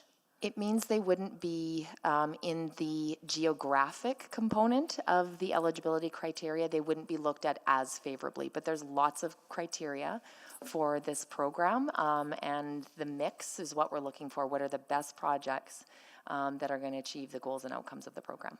If that is the case, I am almost wondering if having a priority map kind of actually confuses people in terms of their eligibility, how they might be assessed, for example. So that's just something I'll flag, that contemplating potentially some changes there. And then my other question, I was wondering, is the requirement for meeting the student rental requirements for 10 years. Whereas typically, we've heard from the earlier debate, it was 25 years or 40 years. Can you talk a little bit about why this discrepancy? Because 10 years is like 2 or 3 generations of students, right? So some of that is, I'm Stuart Carrick with the Housing Action Team. Some of that is to match best to what the financing options will be from Financing the other provided levels from of CMHC. Yes. Yeah, and so typically with the Affordable Housing Fund, which would be for the ones that would be supporting the groups this morning, they have a longer term of amortization and they have a longer contract term that they must meet affordability. When you get to the MLI Select or the Apartment Loan Construction Program, they have a 10-year frame. And so as they would probably be the primary financier, we are matching that higher levels of government and the finances for what the expectations would be. I see. Would there be openness to making that longer? The projects that propose a longer time frame will be given a preference, or that will be brought out in the evaluation. So it's minimum 10 years, but people can go longer, That's and then correct. that will factor into the decision making. Okay, great, thank you. Great, thank you. We will go to Councillor Principe. Thank you, Chair Paquette. So a lot of my questions were already answered. I do have a question. How closely do you work with community services and their selection for affordable housing, their criteria? Do you at all work? I'm from Community Services, Yeah. so I'm on the Housing Action Team and previously was also on the Affordable Housing and Homelessness Team. Okay, so you use the same criteria? Well, there's a lot of similarity, but this is tailored towards that student population as opposed to a typical affordable housing. But a lot of those are foundational, and they also follow other city policies, whether it's about environmental or accessibility. So all of that is layered within. Right, okay. And then we heard, from speakers about some ideas, about how they like to have their own kitchen or 2 or 3 maybe sharing it. And are those taken into consideration as well? Yeah, so all of those factors are considered. We're leaving it to the developers to define student housing and sell us on what their definition is. So the bundling of number of units, dormitory style, whatever, it's up to the developer to, we've left it open to them to make their best pitch, but also to give them the freedom to figure out what works for their own pro formas. Okay, so do you give priority to an applicant who is going to be making more desirable units that the students want? The more they're geared to students, the more weight they will get in the evaluation, yes. That's good, that's great. And then I heard immediately, is that right? Immediately, yeah, we have constraints on the funding, so we need to move quickly. All right, let's go, I'm done, let's go. Okay. Councillor Stevenson, you keep getting bumped down the list. Councillor Cartmel, go ahead. Yeah, thank you. Just one more thought on the boundaries of the priority area. I'm wondering if any thought was given to taking the LRT stations and kind of drawing a circle, 100 meters or 200 meters within the transit centers or within the LRT stations, which kind of serve all of the academic institutions, not just the 2 downtown. Was any thought given to that? So yeah, we looked at accessibility to transit, and that is one of the factors that a proponent who's applying could make. But we didn't want to limit it to just those areas, and it's tough to say specifically how far that circle should be. So we think the City Center node covers multiple transit areas where they could apply. So. Well, I'm curious about that because it seems that the southern boundary of the priority area is just north of Jasper Avenue, not even Jasper Avenue, and effectively precludes anything that might be happening south of Jasper Avenue, within a block south of Jasper Avenue. And there's at least one project south of Jasper that is shovel ready, and this might be the bump that it needs to get started and would easily meet that 2026 timeline. Yes, and we would encourage them to apply because the priority area is a priority area, but the whole City Center node is eligible. We don't know how many applications we're going to get from within the priority area, and we certainly aren't trying to restrict ourselves solely to the priority area. They just receive more weight, but they will all be evaluated based on their weighting across many criteria. So maybe I missed this then. So what is the intake period before which you start issuing grants or approvals? Like how long do you wait for something how long do you wait for something in the priority area before you start considering something outside of the priority area? Well, the timelines are tight. So we have a couple of rounds planned, but I wouldn't want to go much further than that because we won't get to the point where we've spent all the money if we wait until, July of 2026 or something. Right, but what are the timelines? What are they? When are you going to cut it off and start giving? When will you make the first award, or when will you select the first successful project? What's that timeline? Just back me up, Stuart. I'm blanking on it, but it's September. So the evaluation would be occurring on September 30th, and we as administration have big blocks in our calendar to do so. We are looking then to be able to move quickly to essentially work on getting into an agreement within like a 2-week period of once the application time is closed. So that implies then that there is a roughly 6-week period here after which the first selections will be made. Is that fair? That's fair. Yeah, Yes. more or Yep. less. Yep. Yeah, okay. Okay, thank you. Okay, thank you, Councillor Carmel. Councillor Stevenson. Thank you. This is a very exciting program. Really appreciate you pulling it together so expediently and setting out a way to get the dollars out in a quick way. So I have quite a few questions. I apologize, but they're intended to avoid challenges down the road. Just because we've been talking about the priority area, Schedule A, I just want to be absolutely clear that the area in gray on the map is considered center city eligibility because it's not red. The area in gray is the downtown neighborhood boundary. Yeah, but the legend shows center city are areas in red. So the areas in red are eligible to apply. The downtown neighborhood boundary is there. But can you So- apply within the downtown neighborhood boundary? Yes, you can if you're also within the red. Maybe it's not the best map, but the overlay is there. Yes. Okay, so that might just be a suggestion that if we want to show the downtown neighborhood boundary with the black line, but maybe it can just have a translucent, like that it can just be red, show red, just for absolute clarity. So appreciate that. I'm going to bounce around a little bit.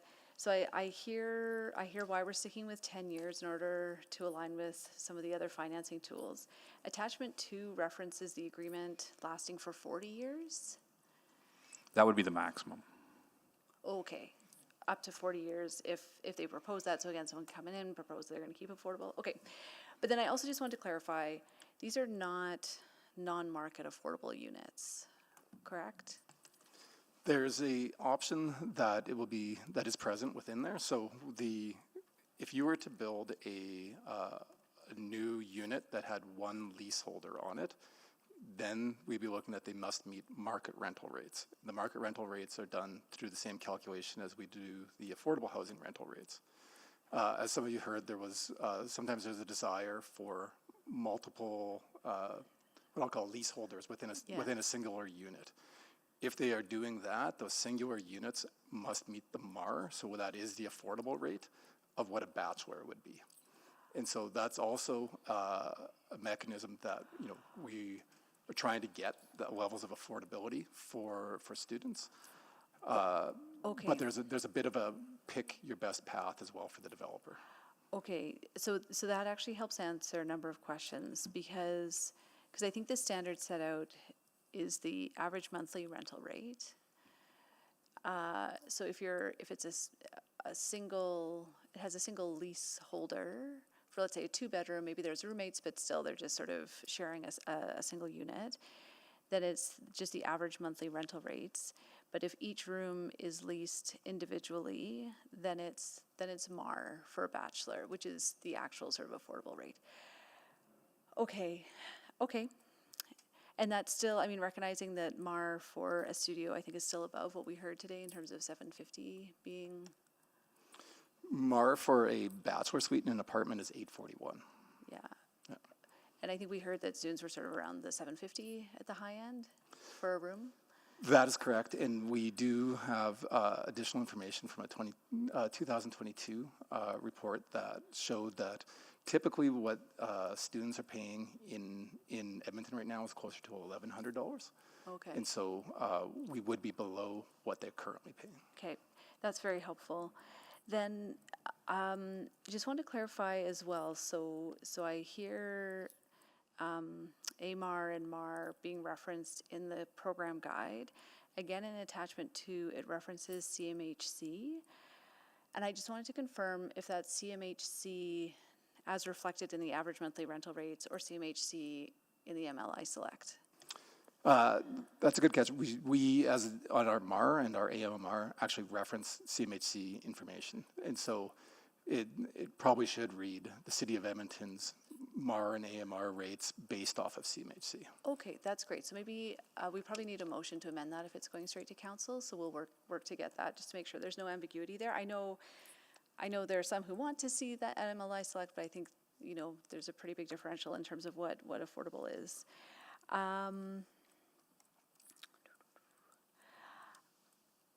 I will come back for another question. Thank you. Okay, thank you. I do have a quick question.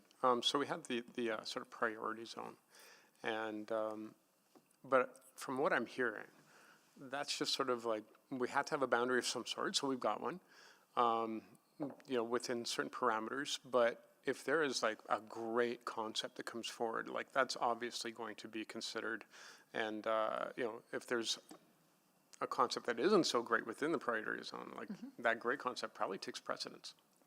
So projects will be looked at on their total value and meeting the objectives and criteria of the program. The eligibility is the full city center node. It's just those that are in the warehouse campus area are looked at more favorably. So we've been using the language priority area, but the way you've described it is the intent. Yeah, so, I mean, and we have to have something, like, it wouldn't be that someone from, who's developing the Gorman neighborhood would say, well, what about us? That may be a little bit too far afield. No pun intended. That would make sense, yes. Yeah, okay. So, once we take the exaggeration of that example and pare it down, then that would be the justification for the map. But at the same time, we're probably pretty flexible on what that map means. Within that sort of downtown core area that's around the schools.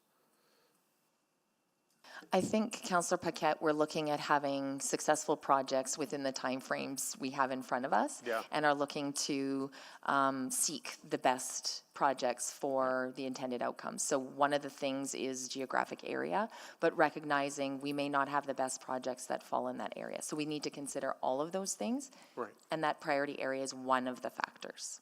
Yeah, absolutely. And corridors within that area probably make sense too, and things like that. Right. Transit is one of the things that is looked at in terms of if it's got accessibility, that's looked on more favorably as well. Yeah, okay, I got it. Yeah, it's just, I think it's caused a little bit of unnecessary anxiety among people who would be within that sort of area that we're looking at. So, yeah, just clarifying that. Okay, thanks. Councillor Tang.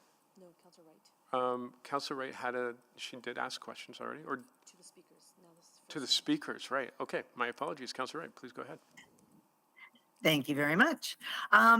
Okay, so the reason why we are focusing on sort of the downtown, the warehouse park area is to increase the vibrancy in the downtown area. Is that right? Because there are other schools outside of the core, like, Kings and Concordia as well. That's one of the reasons, Councillor Wright. Another reason was some feedback that we had heard from our downtown partners when the housing action plan came out, and not having something focused specific for downtown. When an opportunity came up for us to address that gap, this was one of the things that we saw as important to move forward on. Okay, but would there be the potential, or is there the need? I mean, what sort of assessment has been done, I guess, for the need for the different school areas?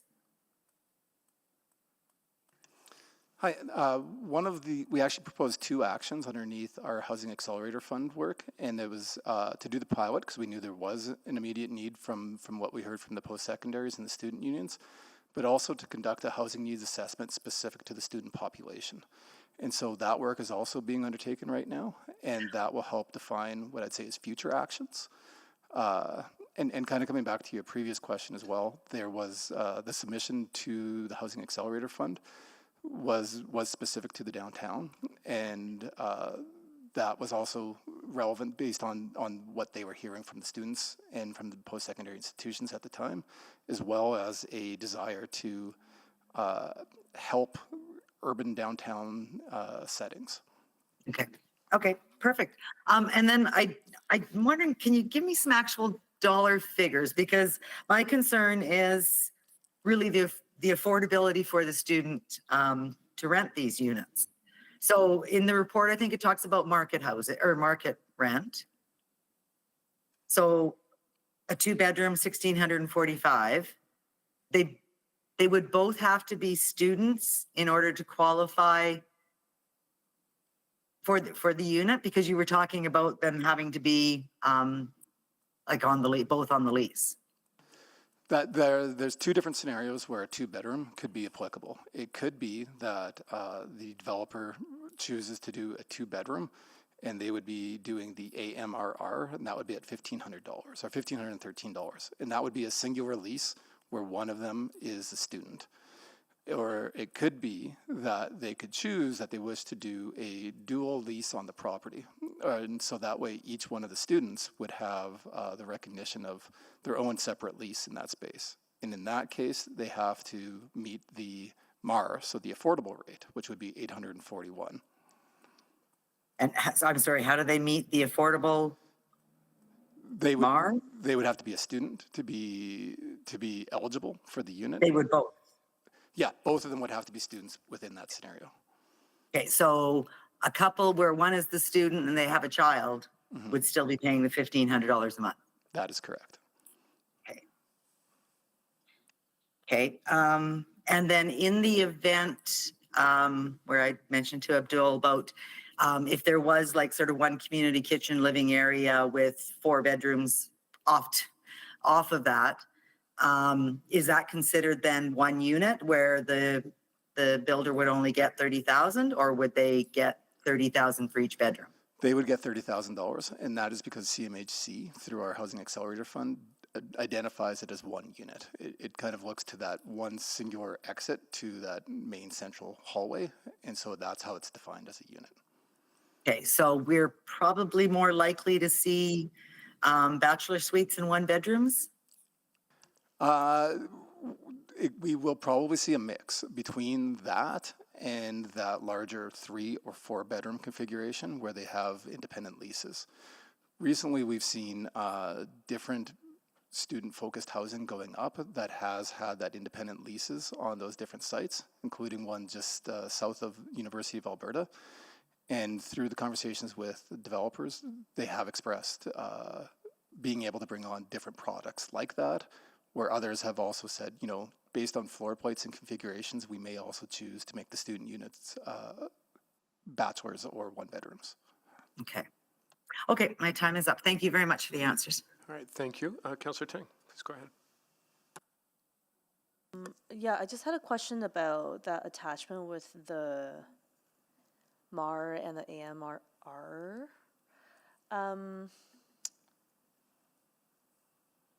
Is there a way to combine this grant as part of HAF with other affordable housing initiatives already offered by the city to produce more affordable projects for students over a longer period of time? Has that been contemplated? So we do have the Affordable Housing Investment Program, which Right. we heard today, where if you meet your affordable levels, that is something that would be eligible for a different calculation, 25% of the eligible cost. Typically, that program does incent on a per unit closer to between $60,000 to $80,000, as opposed to the $30,000 that we're offering here. So I would say that if you're looking to build truly more affordable housing, that is the best mechanism to do so. So we can't like. We would not look to 'cause it'll double just up be those two together. Double dipping different programs. Okay. And then I guess I'm just, would the projects be led or partnered on by an institution, or this is just purely kind of private developer? This is private developer. So no institutions needed. Would we anticipate like post-secondary institutions applying if they own land? Based on the conversations we've had with the post-secondaries, that's very unlikely. Especially given the timeline. Yeah. Do we have a team, like what do they call it, like a client team to fast track some of these? Yes, we do. Do we already have that? Like, we already have that in place. It'll be the same process, right? So yeah, we've identified and connected with all the folks in the organization. We need to move this fast. Right. Yeah, I think I am, okay. I guess I am, like, the more I hear from you, the more I'm unsure even why we need that priority yellow zone on the map if there is like so many different factors that goes into prioritizing certain applications. What's the feedback from I guess, from the development industry about those parameters. Is that helpful, like having a priority map? Because I'm hearing right now it's not. Yeah, well, so it's helpful, so to be blunt, it's helpful to the ones that own property in that Sure, area. yeah. It's less helpful to those that don't. But they're, like, we've engaged with them all. They make good points around, you know, will my project still be eligible? We've tried to answer those questions. We're here answering them today. In the city center node, we want to look at every project. So we would encourage everybody to apply so that we can see them all. And if it nets out that we can't get enough of the desired projects within the zone, then we go outside the zone. We'd like to do that quickly. And it's not just a bad project in the zone is not going to be better than a great project outside the zone. That is not the case. So it's not a must-have. It's just think of it as a bonus, I guess. Yeah. But I'm also hearing there's like bonuses with other pieces. I mean, I wanted this to move fast too, but I also don't want us to be too restrictive either. No, we definitely want to get all the money out the door. Yes. Yeah, okay, thank you. Great, thank you. Councillor Stevenson. Thank you so much. Just a few last technicalities. So, and I don't want to go too far into the weeds, but there are some concerns I've heard around. So first of all, there's a priority if it leverages other types of housing. So are we assuming, is that buildings that would have both student housing and other forms of market housing? Yeah, so a mixed development had some student housing and got this for that, and then other units that would be great. Rank favorably. Okay, and then I've heard some concern if some of the student units, if there aren't, like a student doesn't apply for them, do they have to sit vacant, or is the developer able to rent them out? Typically, when we enter into an affordable housing agreement, and we would be doing something very similar on this, we would like to see those units rented. And so we would work with the applicant to make sure that they are being used. So it may not be to a student, if that is the case, if they cannot find a student, but they would have to demonstrate that. Okay. But the rental rate should stand. It shouldn't be at a market unit price, because the amount of units will be locked into the actual agreement.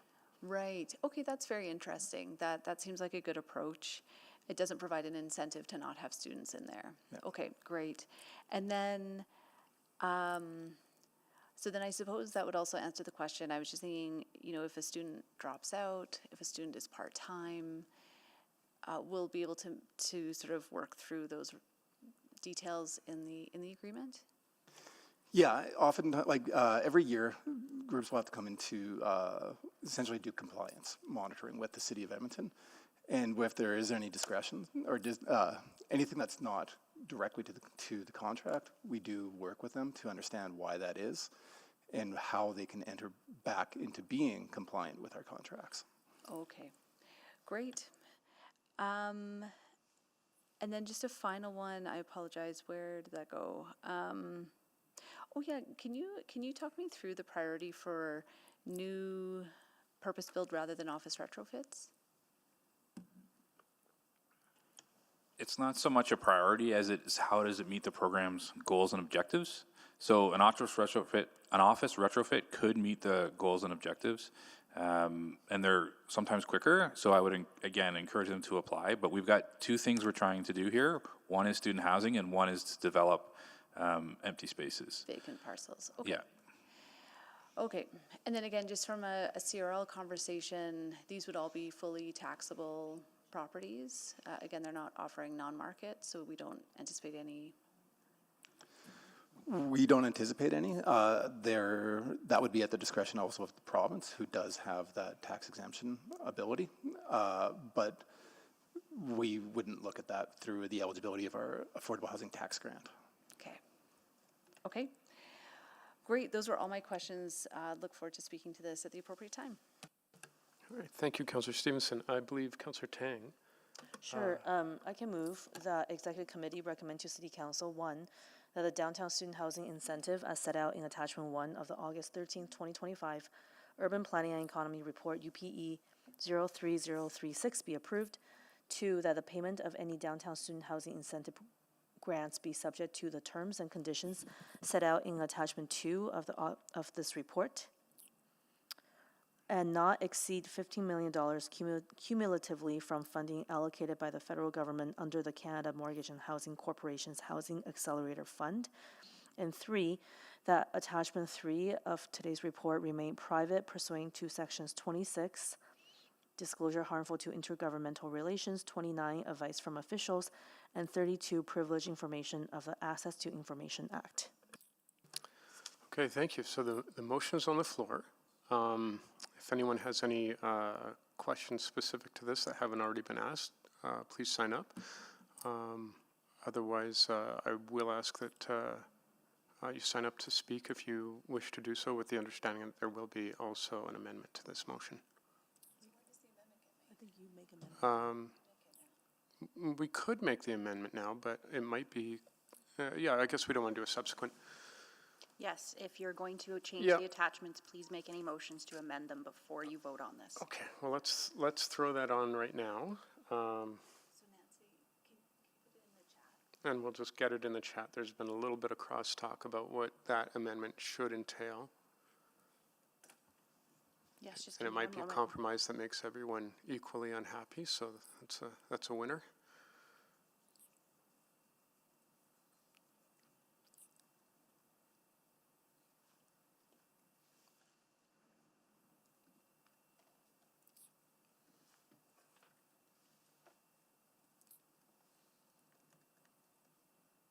Just bear with us, folks.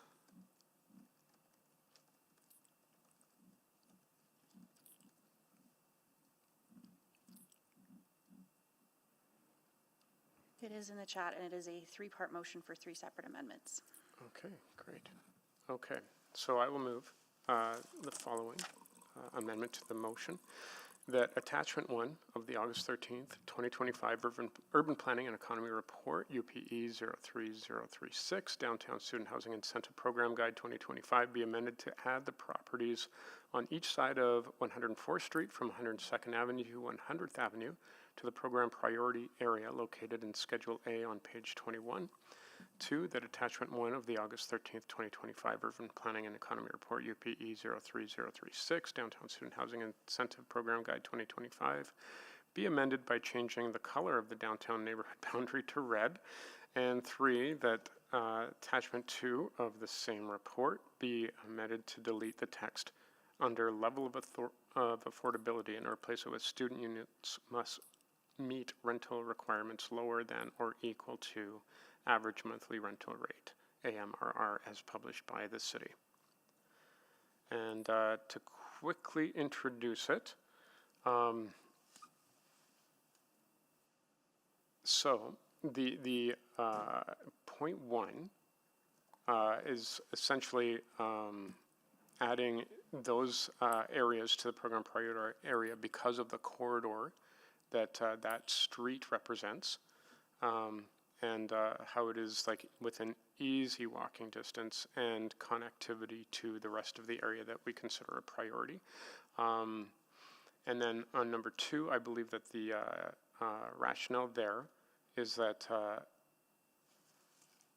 the color coding tends to be a little bit confusing for applicants, and they might feel that they are not qualified to apply, and we don't want to disqualify anyone from applying. However, it is understood that the reason for the color coding was to encourage specific applications so that we could concentrate interest in order to create and maximize on the potential vibrancy of that area. But I think we'll keep that as an understanding, and we can still even use some of that language.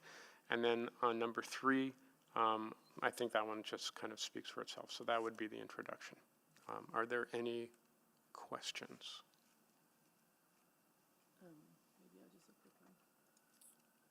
If not, then, oh, do you have questions? So just quickly then, just in reference to the member of the public, quarters is within the center node. It is outside of the gray area. It doesn't mean that they cannot apply. They can still apply if things are ready to go. but this adjustment to the boundary won't affect whether or not projects within the quarters can apply. That's correct.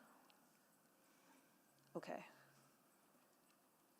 Yeah, I think if it were up to me, I would just get rid of the yellow mapping in general, but I understand the point about concentrating, so thank you.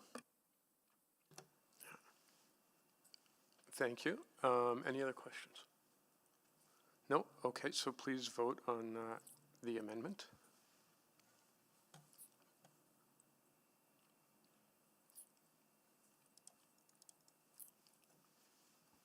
We have all the votes. Please display the vote. And that is carried. Okay, so the amendment is now part of the motion on the floor. I will check one more time to see if there are any other questions. Not hearing any. If anyone would like to speak to this item, please sign up now. And Councillor Ting. Oh, maybe not. I'm closing. You're going to yeah, of course, you're going to close. Councillor Principe, no? Okay, I will just very quickly then,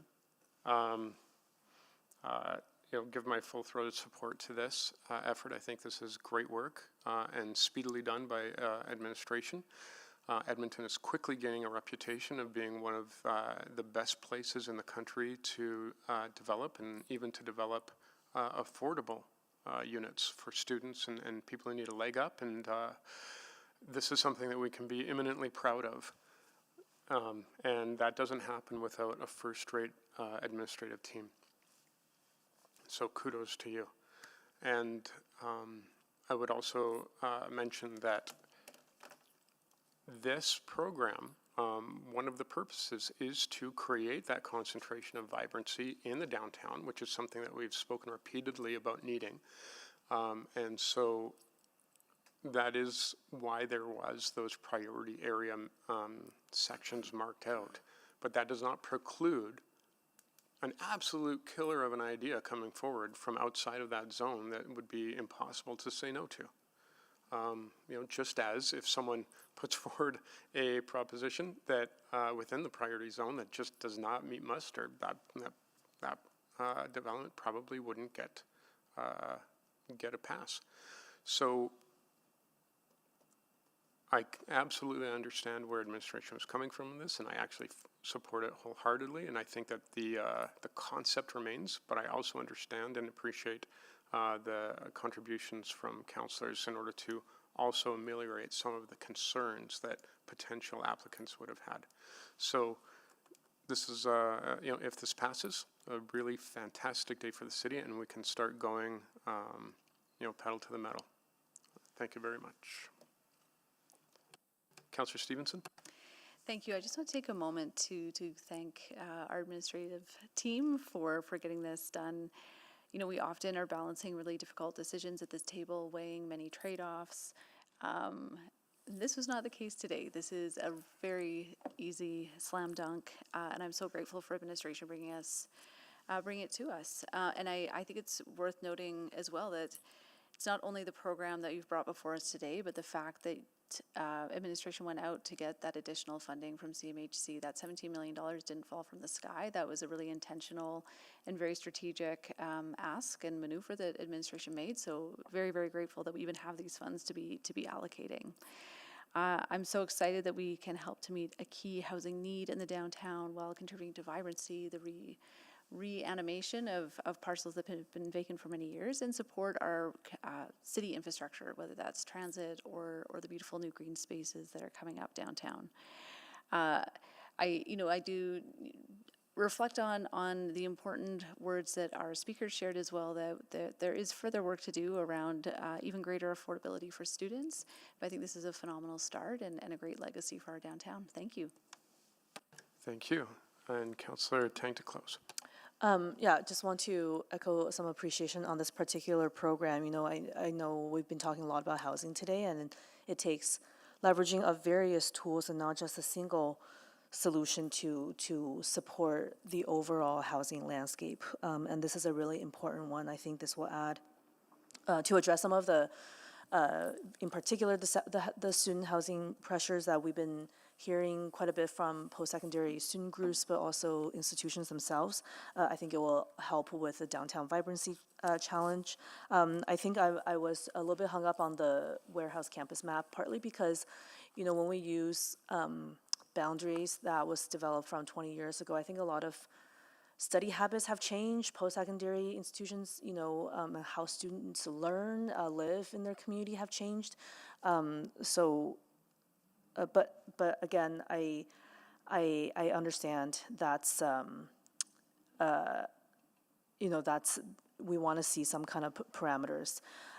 Again, I think the center node is fairly wide, and it could invite lots of applications. But given the timeline, we want to fast track those are ready and can really start to break ground and get that permit in come 2026. So I think it's a great initiative, and it will hit a lot of different goals. And I'm looking forward to seeing when students move in. Thank you. Thank you, Councillor Tang. Please vote.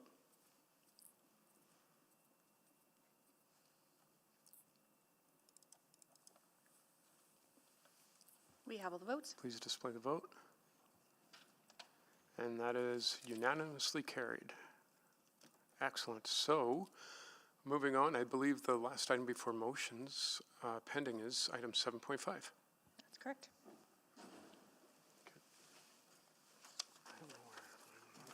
And that would be the 2025 pilot branch budget presentation from Fire Rescue Services.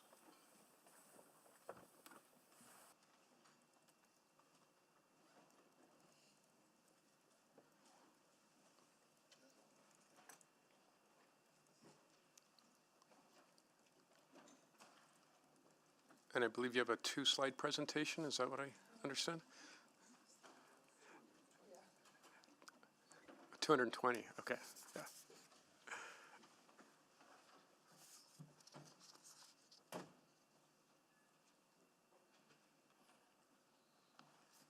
All right, so whenever you're settled, please go ahead, and we are all ears. Good afternoon. So this presentation is the second of 3 presentations that will be delivered to Executive Committee in 2025. With me today to present is Chief David Lazenby, Marlene Fair, the Finance Director supporting Community Services, and also here to answer questions are Jody Graham, Director of Strategy, Budget, Integration, Sarah Clausen, Director of Service and Strategy, and other Deputy Chiefs of the Fire Rescue Services. Next slide, please. In March, Council approved our approach to the 2027 to 2030 budget, along with a transition to results-based budgeting by the end of 2030. As part of enhancing transparency to improve Council's decision-making, administration is committed to delivering detailed branch presentations and supplemental information packages in early 2026, providing line-by-line budget details and performance information. Prior to developing presentations for all branches in 2026, we are testing this process in 2025 with 3 pilot branches presenting to the committee. This will allow us to gather feedback and validate whether the level of information provided meets your expectations. The intention of the presentation is not to debate the budget for Fire Rescue Services, but to determine if the level of information provided is sufficient information for Council to make informed decisions and recommendations within the next budget cycle. Next slide, please. You may recall this diagram illustrating the corporate weave from our 2023 to 2026 budget deliberations. The city has an integrated budget. Both the operating and capital budgets consider all that is required to make these assets and services meaningful to Edmontonians. The city's budget is allocated to the programs and services provided within the city's operational departments. The work done in the departments ensures the delivery of services that Edmontonians rely on every day. And that's from the work of urban planning and economy who imagine and plan our city, integrated infrastructure services who steward the city's capital infrastructure, city operations who operates our services and maintains our vast network of assets, and community services who animates our facilities and spaces. These operational departments are supported by the city's enabling departments who guide the city, connect Edmontonians, enable employees, and steward our assets and resources. Today, for the second of 3 pilot presentations, we are presenting Fire Rescue Services, which is part of the Community Services Department. One of the reasons for multiple pilot presentations is to provide committee with exposure to different elements of the budget. As Fire Rescue Services is a frontline operational branch compared to the first presentation, Corporate Procurement and Supply Services, which is a support service, there are different aspects of the budget being presented. Next slide, please. Before passing it over to Chief Lazenby, I'll highlight some of the notable changes from our first pilot presentation. Based on the discussion and questions with the committee, we have included more details about the scale and complexity of the operations and the functions of the FTEs within. There's also benchmarking available for fire rescue services with comparison to other municipalities. The structural budget variances for fire rescue services have been included in this presentation. This is the first presentation with direct impacts to the carbon budget. The presentation of capital budget information in the context of a branch presentation will vary by branch depending on the assets utilized and operated. So for the purposes of branch presentations, we'll speak to the capital budget owned by the branch. But in 2026, when all branches are presented, Integrated Infrastructure Services will provide information about the renewal gap across the corporation. Fire Rescue also has, that was for capital budget. I think I accidentally said climate before, but Fire Rescue Services also has direct impacts on the climate budget, and so this information has been added to the presentation that you see here today.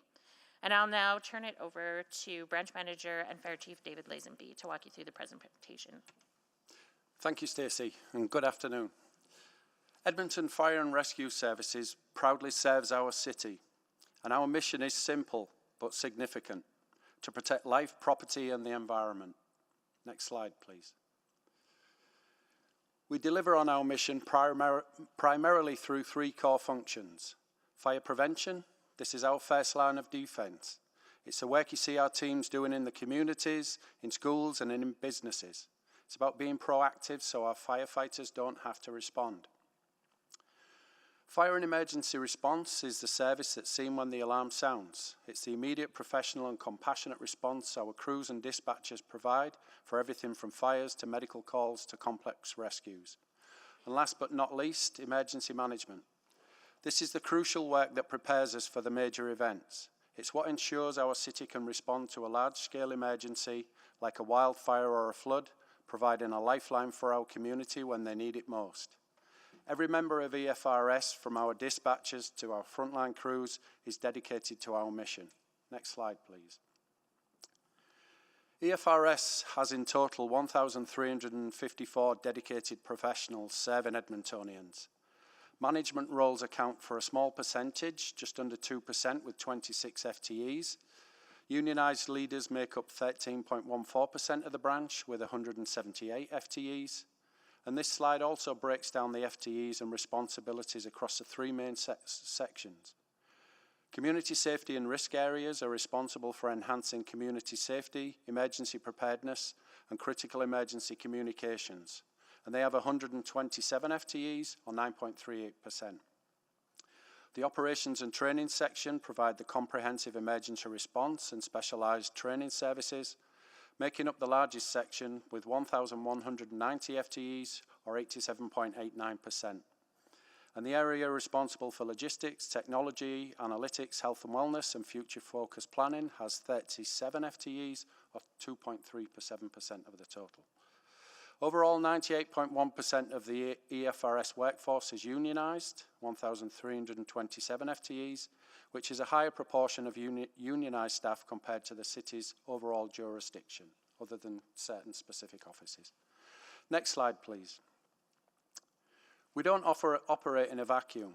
The work we do is governed by a regulatory framework designed to ensure the highest levels of safety and professionalism. As a required municipal service under the Municipal Government Act, we're responsible for enforcing the fire code. We are the authority that ensures buildings and businesses in this city meet the necessary fire safety standards. Our operations are also guided by established industry standards set by the National Fire Protection Association. These are the same standards used by fire services across the continent, ensuring our training and practices are best in class. And in addition, there are numerous other pieces of legislation and corporate policy that govern what we do. Next slide, please. Our service also adheres to recommendations from the City's Audit Department. Accountability and continuous improvement are integral to our approach. We have a strong relationship with the City Auditor, and we've successfully addressed every recommendation from our past audits. We're proud to report that we currently have no outstanding audit recommendations or ongoing audits. This is a testament to our commitment to being a responsible and well-managed service. Next slide, please. The foundation we shared in the presentation to this point has shaped our service and described why we do what we do. So what does this all look like from the perspective of an Edmontonian? This slide quantifies some of the many outputs that we generate. Our work is often quiet, happening long before a crisis occurs. It's our members leading fire safety education in schools, conducting inspections to prevent disaster, and preparing our city for large-scale emergencies. For example, we do over 5,000 building inspections per year. And then there are the moments the public sees or hears. The dispatcher fielding the 911 call, the sirens on the road, the truck racing to the call, and crews helping a family at a fire or providing aid at the scene of an accident. And last year we had to respond to nearly 87,000 emergency incidents. And our service extends long after the fires are out. Our emergency response support team helps displaced families find shelter, and over 6,000 people were assisted last year, while our fire investigation team works to find the cause of fire and conducted over 1,100 investigations in pursuit of that. And behind every response, every inspection, and every public education event is a dedicated professional supported by a robust support system that works to ensure we can continue to do what we do. Next slide, please. Moving to the budget numbers themselves, the 2025 operating budget is $250 million, primarily funded through the tax levy. As you can see, the vast majority, 87.3%, is dedicated to personnel costs. And this reflects the fact that this is very much a human-centric service. Our greatest asset is our people. The remaining 12.7% goes to the essential resources our team needs to do their jobs, including safety equipment, computer software, medical supplies, and the maintenance of our fleet and facilities. Our cost drivers are related to service levels, whether it is responding to emergency events, supporting economic development through timely design reviews, inspections, and special events, and festival support.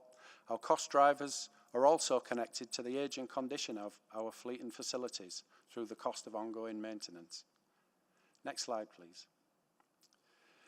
Our capital budget for 2023 to 2026 is focused on strategic investments. This includes the design and delivery of 1 replacement and 2 new fire stations, along with the land for 2 more. We're also making critical investments in our existing facilities through the renewal program, ensuring our stations are safe, accessible, and modern for all our members. Furthermore, we've separated the purchase of new apparatus from station builds to address the long lead times with 2 new pumper trucks already in the pipeline for our new stations at Walker and Wellington. These are necessary and foundational investments. Next slide, please. The 2023 to 2026 carbon budget assessed the impact of 2 new fire stations being added in that budget cycle, namely the Wellington and Walker stations. The facilities themselves will be emissions neutral, which will avoid approximately 75 tonnes of carbon equivalent emissions per year per station. The operational impacts of both fire stations is a low increase in direct emissions associated with new fire trucks and impacts on developing land, and offset by solar photovoltaic deployment, and a medium decrease associated with improved response times to extinguish fires and reduce emissions. Other fire station rehabilitation projects include Station 3, 7 and 19, which will all result in energy savings and associated emissions, and the Blatchford Station relocation, which will meet policy C627 and be emissions neutral. Next slide, please. Using these budgets, we have a number of key initiatives underway to improve our service, take care of our people, and focus on our future. And you can find more detail of these in attachment 1 of your report. But today I want to pivot from the past and the present and talk about the future. I want to focus our conversation around a single critical question. What kind of future do we want to build for Edmonton? What kind of fire rescue service do Edmontonians deserve? And I want to speak candidly about the recent trends impacting our ability to protect a rapidly growing city. Next slide, please. We're at a critical juncture. Edmonton is growing at an unprecedented rate, and those involved in facilitating development have done an excellent job in attracting new Edmontonians to our wonderful city. But with that growth, we have a number of emerging challenges that other fire services are also facing too. The volume of calls are increasing significantly, and our employee availability is decreasing, causing higher levels of overtime than experienced in the past. Call volume is increasing in growing areas of the city where fire stations have not been built, causing a delayed response time.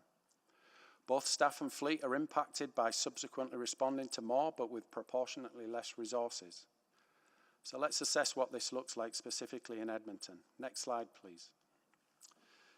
This chart is a powerful illustration of our challenge. You can see our call volume has increased substantially over the last few years, while our staffing levels have not kept up with that growth. There's an inverse relationship. It should be noted that the temporary recent decrease in calls in 2024 is a result of the 4-point medical plan that came to Council, which aligned our medical service to that of comparable municipalities. It helped us shed in the region of 12,000 calls a year, but as we shared with Council at the time, this would be a temporary reduction, because although we have continued to maintain a lower overall percentage of AHS's calls, their overall call volume continues to rise, which in turn means our calls will continue to increase too. In terms of overdose numbers, a very sobering statistic is that of May the 6th of this year, we had already surpassed all of 2024's naloxone administrations related to overdose calls. Next slide, please. This isn't just a numbers problem, it's a human problem. Our staffing availability is declining, and this is, among other things, is a direct result of the demands placed on our members. As call volumes have gone up and incident types have changed over the past decade, we've seen an increase in sick leave and WCB claims, particularly for mental health injuries and presumptive cancers. These are the realities of being a firefighter, and especially here in Edmonton. As we project ahead, looking to 2035, this trend will likely continue as our experienced members rightfully earn more vacation time, which will have a resultant impact on overall availability. We're responding to more calls with fewer people, which lead to an increased risk of burnout and injury and higher levels of overtime. Next slide, please. I would say that this slide may be the most critical one in our presentation. We deeply respect the importance that Council places on public safety. You've demonstrated that commitment repeatedly, and we value the continued support that you've given us as a fire service. I'm reminded of your appreciation for the work our people do every time we meet. We as a fire service take great pride in fostering the mindset and supporting the pursuit of an Edmonton for all, a city that is fair and equitable for every resident. But as a fire service, we are not currently providing an equal service to all of Edmonton. The recent growth has outstripped our growth. As this data shows, our response times in the outer ring of the city are on average almost 3 minutes slower than in our established neighbourhoods. But I should add that this is on average, and in some neighbourhoods the response time difference is significantly greater. 23% of our population lives in these outer communities, and that number will grow to 30% in the next decade. We're not resourced to deliver the level of service our policy requires today, let alone tomorrow. This is a disparity we must collectively seek to address as we transition into the next council and budget cycle. Next slide, please.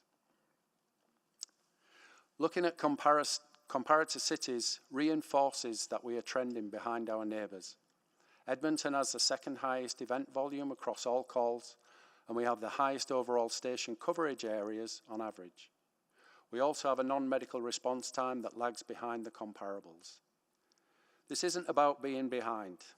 It's about recognising that the demands on our service are unique and our resources are not keeping pace with growth. Our neighbours are managing their growth more effectively when it comes to fire services, and we need to be on a similar trajectory. I'll now pass the presentation to Marlene Firth, Finance Director, to show our budget trends relative to the corporation. Thank you, Chief Lazenby. The next few slides are a look at the trend in cumulative changes in expenditures, net tax levy requirement, and FTEs for both the city and fire rescue services over the next 2 budget cycles. For all the graphs, the red line represents cumulative growth for all tax-supported areas, whereas the blue line represents the fire rescue services branch in comparison. 2018 is set as the base year, and all changes are cumulative from that year.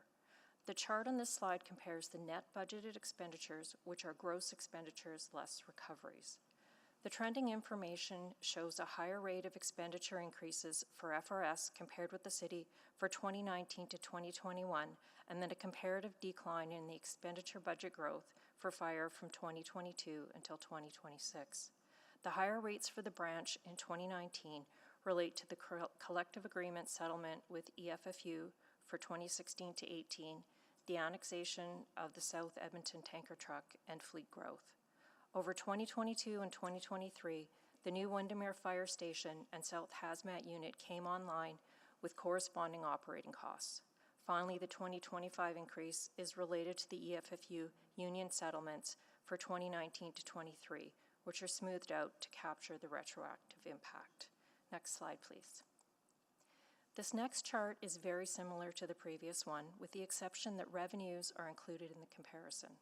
This is what we refer to as the net tax levy requirement, representing the tax levy dollars needed to support operations.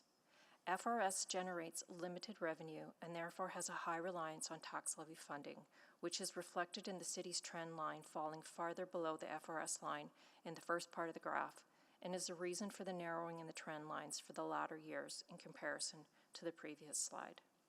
Next slide, please. This last chart focuses solely on FTE growth over the last 2 budget cycles. FTE changes remain relatively flat prior to and after 2022 and 23.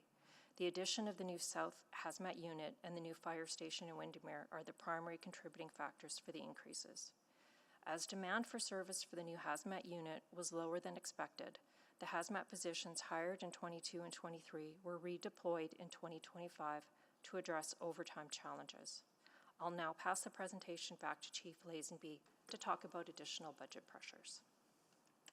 Thank you. The challenge for the capital budgets, wrong slide. In terms of the capital budget for equipment replacement, a number of years ago, difficult decisions had to be made. As with many areas in the corporation, EFRS was underfunded on renewal investment. Due to the limited funding available, only 3.4 million or 22.1% of the ideal investment amount was approved toward the profile. When additional funding became available in the corporate funding pool, an additional 2.4 million or 15.6% of the additional ideal investment amount was approved toward the profile for items deemed critical. Overall, 9.6 million or 62.3% of fire rescue equipment replacement profiles ideal investment level remains unfunded for the remainder of the 2023 to 2026 capital budget cycle. This underfunding has resulted in the delayed renewal of some equipment and has required the transfer of operating budget to capital to ensure we can continue to have essential safety equipment. This need will continue to grow into the next budget cycle. Next slide, please.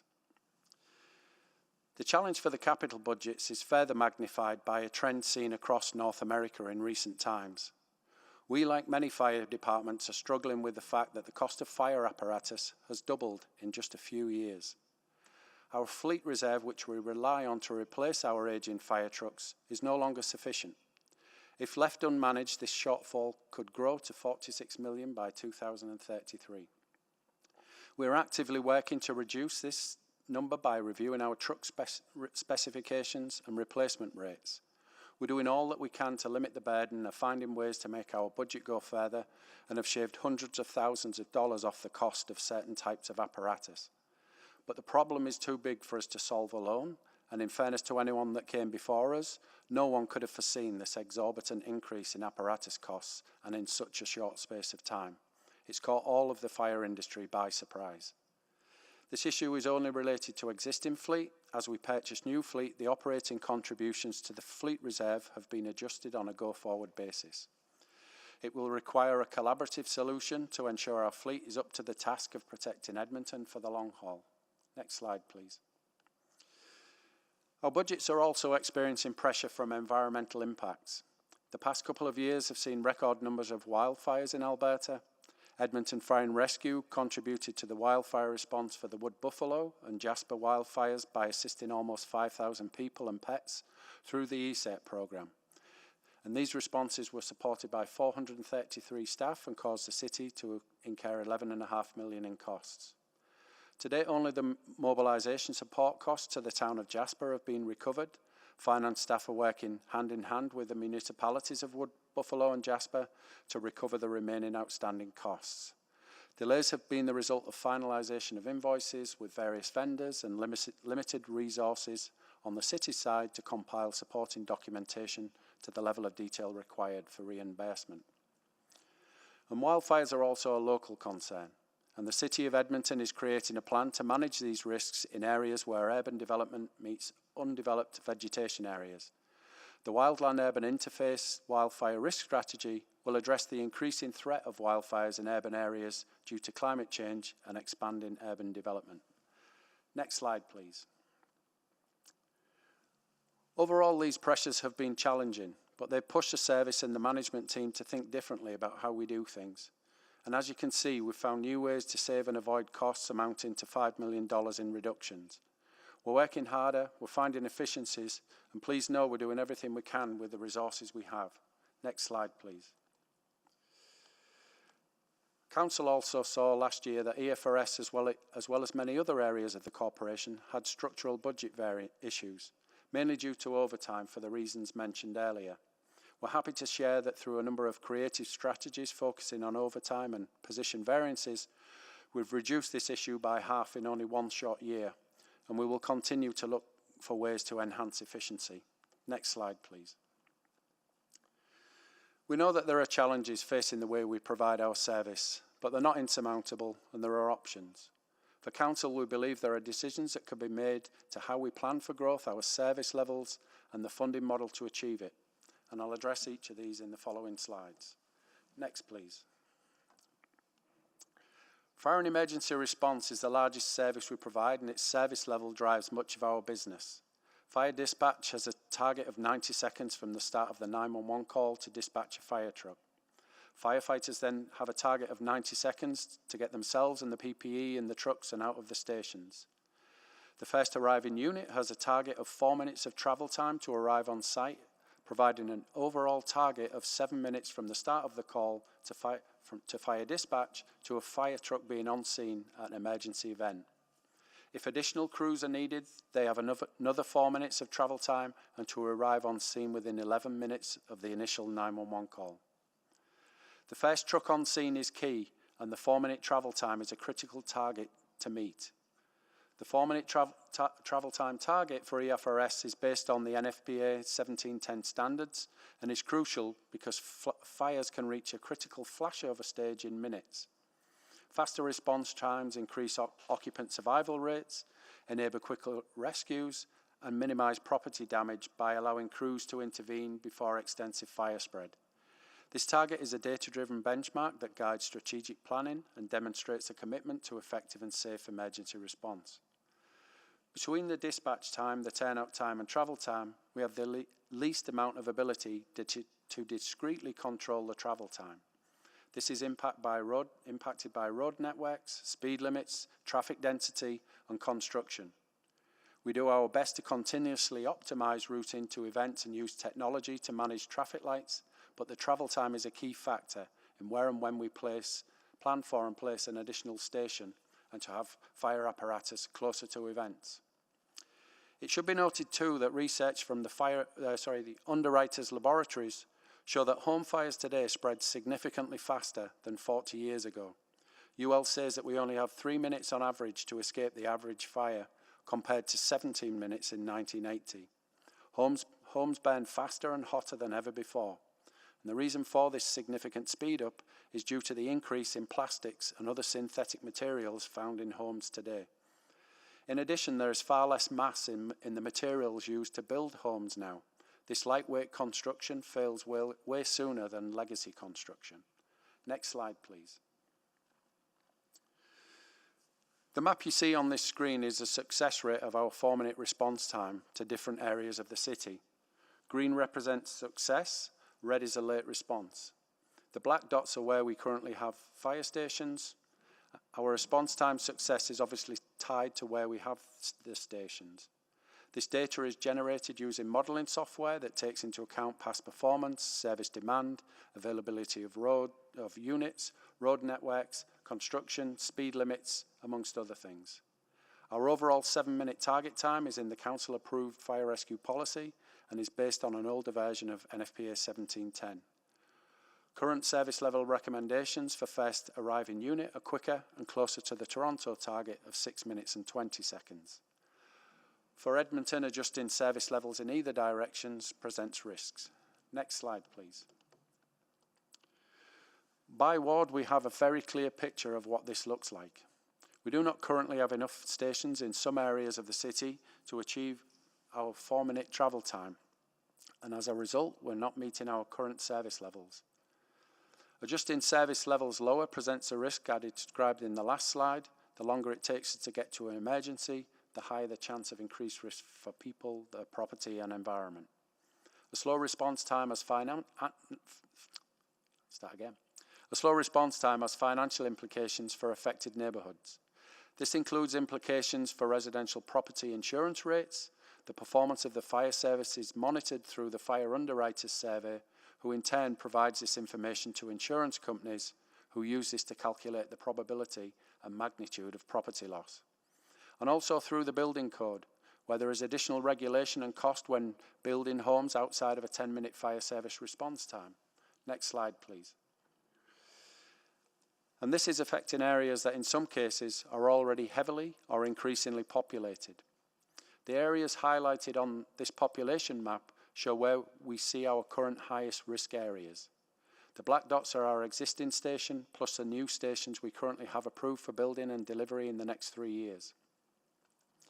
At our current rate, we are building approximately 1 station a year, and in fairness, typically this would be a very healthy and appropriate rate of growth, but not set against the backdrop of the growth that Edmonton is now experiencing. Next slide, please. This is how we can impact the service through growth planning. If we continue to build at the rate of 1 station a year, we'll be able to address some of the areas of concern over the next decade. However, there will still be a reduced coverage in many areas. This is a slow, reactive approach to a problem that requires a proactive solution. And we have begun the conversations with partners in the city and in the development sector to seek innovative approaches to look at addressing gaps, even if somewhat short to medium term, until we can catch up with permanent station builds. This will require Council's continued and unwavering support to help us achieve this. Next slide, please. Because as you can see, looking at our future population projections, the problem becomes even clearer. As the city grows on its path toward 2 million people, the demand will increase exponentially in the very same areas. If we stay on our current course, we'll not only be behind, we'll continue to fall further behind. I know this is not the legacy none of us want to leave for our city. Next slide, please. To provide full coverage to the future city of 2 million people, we estimate over the next few decades we may need 21 more fire stations to provide balanced and fair coverage for all Edmontonians. This estimate is based on our existing service level target and does not take into account additional growth we may need to add additional apparatus in existing stations to meet demand, or where unplanned future road networks, such as south of 41st Ave, may be designed in such a way that additional stations are required to reach events within the 4-minute travel time. Next slide, please. We have challenges in the way that we fund stations. On the map are the areas which we have an off-site levy attached to development. This off-site levy is used for capital growth, and the levy fund accumulates as the neighbourhoods are developed. This means they are slow to accumulate, and with low debt room in the city's capital budget, it is challenging to front-end these projects faster. It's also an ineffective model for areas that were developed before the levy was introduced, perpetuating the very inequity we are trying to solve. Next slide, please. I shared earlier that there are 3 levers to consider for the future of the fire service: service levels, growth planning, and the funding model.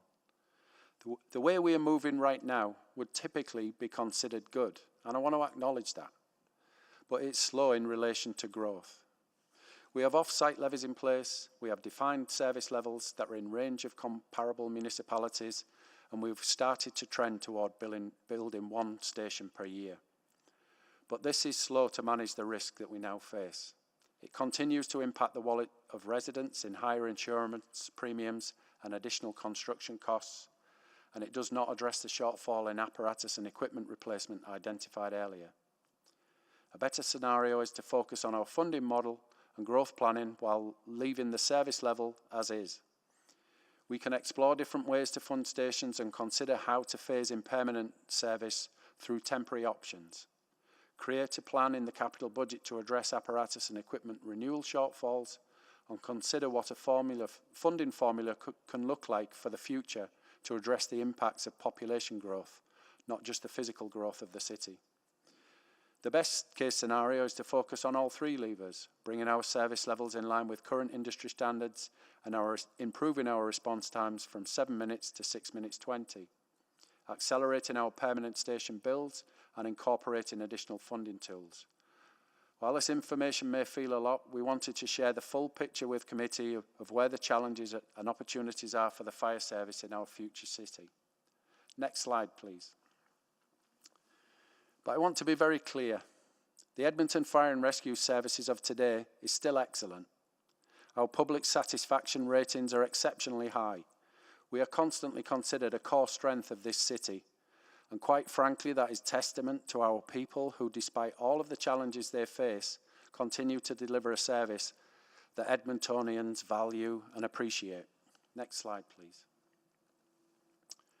We're Edmonton's fire service, and we take great pride in our connection to and the responsibility we have for each and every Edmontonian. Today you've heard the numbers and you've seen the challenges. Our frontline staff continue to deliver a high level of service in spite of the steep and continuous increase in demand and the challenging environments in which they work. But we need to be honest with ourselves. We've significant work ahead if we are to create a fire service that is truly in the spirit of an Edmonton for all. The reality is the excellent work being done to help grow our population is outstripping our ability to serve it, and that growth is creating a service divide. We're not here today to ask for a handout. We're here to talk about our shared commitment to the safety of every Edmontonian. We've come to a point where we can no longer simply be reactive to this growth. We have to be proactive to get back on track. I know you all care deeply, and we're going to need you and the next council's continued help and support so that we can be a fire service that serves Edmontonians equally, no matter where they live, because they deserve it. Thank you for your time today, and I'll pass it back to Stacey to close the presentation. The challenges you've heard about in this presentation are not unique to fire rescue services. Across the city, we're facing financial pressures in both capital and operating budgets. We continue to work to address our complex budget pressures by balancing service delivery with financial sustainability. Different choices will be necessary during budget deliberations in the coming years, and the information presented today is intended to help inform Council's decision-making. This is the second of 3 branch presentations for 2025. We will return in September with the last pilot presentation, which is development services. We chose the first 3 branch presentations based on data availability and various factors, including the availability of financial information and the maturity of data. This content will vary by branch, and collectively, these 3 pilot presentations will provide committee with exposure to multiple facets of the budget, including structural budget variances, demonstrating linkages between operating and capital, legislative requirements, impacts of policy decisions, and frontline services versus behind-the-scenes support services. A final reminder that the purpose of today's presentation is not to debate the fire rescue services budget, but to assess if this is the right level of information. The goal is to get feedback on the level of information provided. Is this information sufficient, or do you require more information? Is there any information that you find unnecessary? Does this help you make the budget decisions that will be required of you? Feedback received today will inform future presentations. And just again, to provide a sense of the resources required, the time spent on this report, information package, and this presentation was close to 400 hours, similar to corporate procurement and supply services. When you multiply that by 29 presentations for all branches, that's over 11,000 hours for all the branches in 2026. So this work is resource intensive, but it's good work. But it does mean that your feedback is essential to make sure that we can deliver to you presentations that are consistent with your expectations. And with that, we're happy to take any questions you have or feedback you want to provide. Well, thank you very much. So if you want to debate the budget on this, please sign up. Just kidding. But we are at 3:25, soon to be 3:26, so we have time for one round of questions if it's just a tad under 5 minutes. And Councillor Tang actually selected this. Did you have any questions? Yeah. Okay, please go ahead. Great, thank you. Yeah, I have to say, like, I appreciate it. I know it's a lot of work, so thank you very much for a very extensive presentation. I did struggle with this lens of, like, is this enough information for me to make a decision about whether or not our funding level currently is adequate, and if there's new budget package? Do I mean, like, I think I struggle with, like, what questions and what am I looking at? Because I think, no doubt, the work you do is very essential. And I think the question in my mind is, how has fire services budget increased over the years with population and inflation? And what's the delta with our current level and just at the very basic level? You know, you talk about growth, you talk about inflation, what's the delta there? I know there's 41 slides in this presentation, so even if you could just direct me to, like, this slide answer that question, that would be helpful.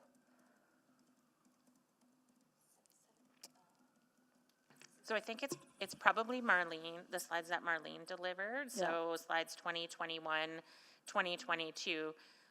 What we delivered to you is a comparison to show you how fire services growth has compared to the general growth of the tax-supported operations of the city. We could convert that, like, so those give you, I guess, like, those give you the percentages of how the budget's grown relative to previous years. When we look at growth in terms of population plus inflation, because we do it on a net operating basis, that can sometimes skew the results. And so we're trying to focus you on expenses, growth in expenses, revenues, growth or increase in revenues. Okay, thank you for that. And I was thinking about the purpose of a results-based budgeting. You're trying to kind of see if are we getting the results for the budget that we have. And I guess for the next 4-year budget, I don't know what else is coming forward that is required to, like, add to the fire services budget, for example, because I feel like we're doing this exercise is also to justify new service package, would you say? So I think one of the reasons that we chose fire rescue services is the nature of their operation and the very clear guidance that they have in terms of the targets that they're trying to achieve. And so for us, that relates, there's a high correlation there to an outcomes-based budget. Yeah. There is a little bit less ability, and I'm like, don't want to go into the chief's territory here, but there is probably less ability to adjust a service standard here because there is specific guidelines and regulations than, say, other departments where you can make a choice that whether you want to cut the grass and how often you want to cut the grass. Yeah. Right. I know in previous presentations we've gotten also, there's a budget estimate for how much like in dollar figure, how much medical service we provide. And I know that came up in the presentation as well. I think that like that kind of information was helpful, just to say, you know, we rescue fires, we also provide frontline paramedic or medical service. This last report indicated that this is how much we had. I guess I'm just giving you feedback on what I thought was helpful in this presentation. Also, I know you made a comment that cost recovery is fairly minimal, but it's good to know that we do have services that are cost recovery. One example I was thinking about was when I read the attachment one was problem property, for example. It has demonstrated help to reduce costs to service for other city services, right? I don't know how you can highlight the cost saving there, or is that conglomerated into that $5 million cost saving slide? That's a good point around the CPST program. It's not within the 5 million. The 5 million is completely different, but I think, you know, capturing things like that is good feedback for us, so thank you. Yeah, anyway, so those are just some of my feedback. I'll probably just end there, because I have to say, I thought it was difficult to be like, is this enough information? Because I kind of don't know what I'm like, what I should be asking. Do you know what I mean? I think kind of to answer your original question as well, or contribute to answering it. This year is kind of an awkward spot for us in terms of creating the budget, because you kind of, we're just kind of getting through the next year, readying ourselves for the next 4-year budget cycle. So this, I would say, a lot of this presentation is kind of a precursor to the conversations we're likely to have next year. And, you know, we're doing research right now to how do we most financially efficiently provide you with some ideas to make decisions on around whether it's temporary stations, you know, medium-term solutions, as well as the longer-term solutions as well. So that work's going in now. We were just wanting to kind of give you the why behind maybe some of the conversations or the asks that are likely to come next year. Okay, great. I think we'll just go on recess now until 3:48, so people get their full 15 minutes.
Principe. Hello. Hello. Councillor Tang, I believe you're online? Not quite yet. Councillor Cartmel? Or I can deputize. And I am here. Councillor Stevenson, can we deputize you? I'd be delighted. Okay, great. So we have quorum. Oh, and- I am here as well. Oh, Councillor Here. Tang is here. I'm here. Oh, and Councillor Cartmel is here. Sorry, Councillor Stevenson, you're no longer required. But just in our hearts. So we will now move to further questions for administration. Councillor Principe, please go ahead. Thank you, Chair Paquette. I would just want to say, yeah, thank you. I do see some changes to the structure, and it was something that I had mentioned about, you know, the staffing and trying to get an understanding as to the roles, and I see it explained, so thank you for that. I appreciate it. A lot of the things that Councillor Tang had mentioned, I was kind of thinking as well.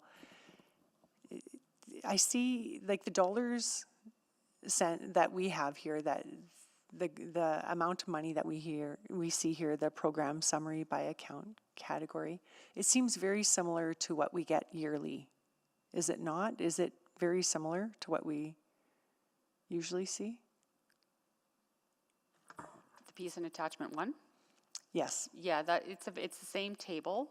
We do have a couple more another extra year in there, but it's a similar format to what you see in the budget. It's just at the next level of detail. Okay. In the budget book, you typically only get it by branch, and now we're taking it down to the next level so that you are seeing more detail, and that's to address some of that line by line that was requested in the motion. Okay, so something like I see here, the intra-municipal charges. So this is something that we normally wouldn't see in the budget, is that correct? Or is this very similar to what we see? No, you still see the interdepartmental, or the intermunicipal recoveries and stuff. You do Right. see all of that information. It's just we've taken it down one more level. Okay, taking it down one more level, how so? Can you So explain? normally we show you more at the branch level, and now we're taking it down to the section level. So we're going down within the organization, deeper into the Okay. organization, but the same type of information. Okay, so this is the fire service, logistics and technical and wellness services. Yeah, correct. Okay, I see, now I understand. And the detail is good, almost too much. It feels like it's more of trying to justify as opposed, and understandably so. I understand why, there's the need to do that. However, for me, it's really like, yeah, the dollars and cents. Like, is there anywhere where we can save? Is there any? For me, that was the whole purpose of doing the budgeting, not to necessarily see the worth of it, because there's no doubt. You don't have to convince me the worth of Edmonton Fire Rescue Service, beyond a doubt. Just, is there anywhere dollars and cents that we could be saving? For me, that's what this was all about. And so going forward, although I really appreciate all the detail, I'm not sure if everyone, and I'll hear from what my colleagues have to say, if they were looking for that much information as well, or is it more the dollars and cents? Although you see, and this is where I feel really bad, because I did ask you for more information last time with the different jobs, because that helps me understand, there's a need for this role and that role, as I said before with the logistics. For Councillor Tang there, it was, okay, so where's the ask? Where's the service package to go with this? And so I think if it was next year and we're providing this type of information, currently I think that would help to support the tough decisions that you have to make.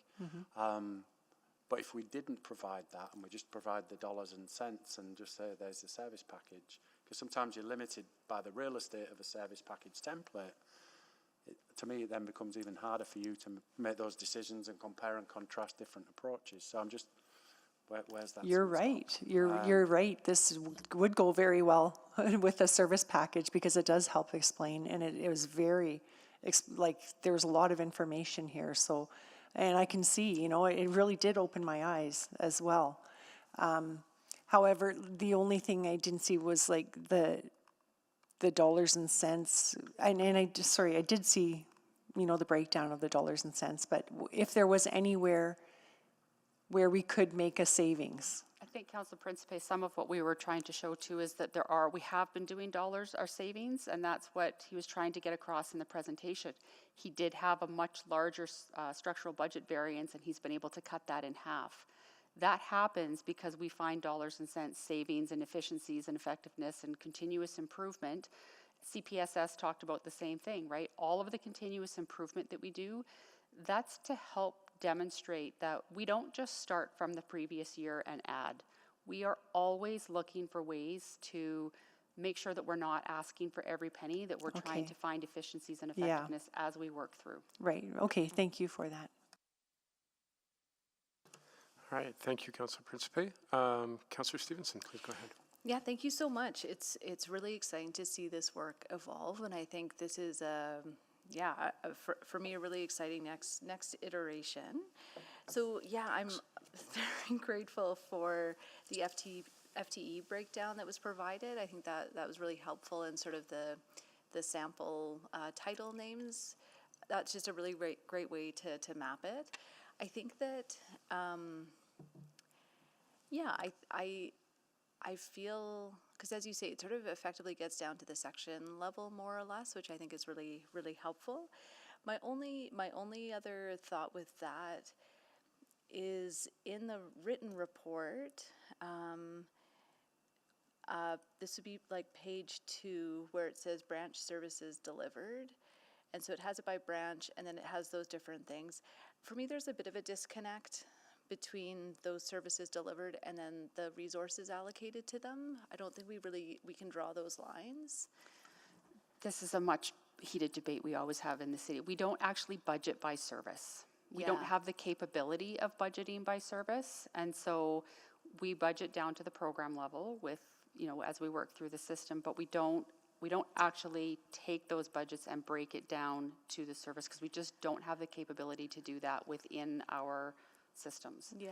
And so anything we do would be strictly an allocation, which is very much a high-level estimate and is not accurate, and we would never be able to report actuals against that allocation. Okay. So that's why you'll never see it come through as services. Yeah, and I think, and again, I think with a branch like Edmonton Fire Rescue Service, the information, sort of that position breakdown, because the question that I'm always asking is like, where does our money go, right? And so that to me is a really important piece, and I think this does provide that for me. I think just when we get to other more broader, like I'm just interested to see how that translates to planning and development, for example. And so just something to flag, again, just sort of that relationship between resources, services, recognizing the limitations that exist. So really appreciate the addition of those FTEs. Really appreciate the addition of the capital budget. I think that's a really important consideration. Really liked the audit reviews as well, just having that in. Really, really great accountability there. And then I really love the what the public sees and what's happening in the background. Again, I think that's a really powerful visualization way to sort of, just help Edmontonians understand the complexity of the work. Again, if there was a way, and again, this could be very difficult, but if there is some sort of apportioning in where that money is going, right? Because I think people want to see, our taxes are going to these frontline services versus, what is sort of seen as management. I think what's happening in the background helps dispel this myth of just like busy work in the background. It's very clear how those are needed. But just as a thought, if there are opportunities to strengthen that linkage. I think the continuous improvement is a very helpful slide. I'm wondering, or I'm assuming sort of as some of that additional work goes through with opportunities for revenue growth, that would be incorporated in these. So, you know, I'm assuming some branches have more opportunity for revenue growth than others, but that could help complete the picture here. And with that sort of, yeah, I think I'm still, and maybe you can just help me, there's still like the attachment one and the presentation have quite different material. I really like the flow of the presentation. I love the visuals of the presentation, but often the speaking notes have really important narrative. And so what's hard is we never get a copy of the speaking notes. So just a thought, not necessarily that you have to, like, I don't want to say you need to write a report, but if you could just do a report, which is effectively just the slides and the speaking notes, I think that helps provide richer information that we can go back and reference. Oh, and my very last, attention. I think that we do want to ensure that these aren't pitches about the importance of the work, if that makes sense. I think if we can kind of keep it focused around the question of like where the resources are and what services you get in return, just as a thought. Thank you. Thank you. Councillor Rutherford, please go ahead. Yeah, thank you very much. Just a couple questions focused on this. I guess I appreciate the presentation, and I'm just wondering how administration envisions the sequencing of the presentations when we are doing this budgeting process.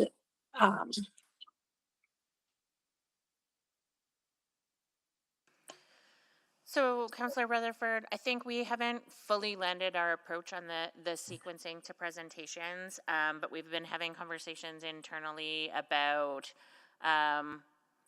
what that sequencing should look like, because we do think that there is probably, as we roll into 2026, you're probably going to want to have economic background information and a picture of some of the higher level corporate services. And then we think some of the work on our structural budget variances will dictate the order that we go into, so that you have early visibility on the departments that have the more challenging base budgets.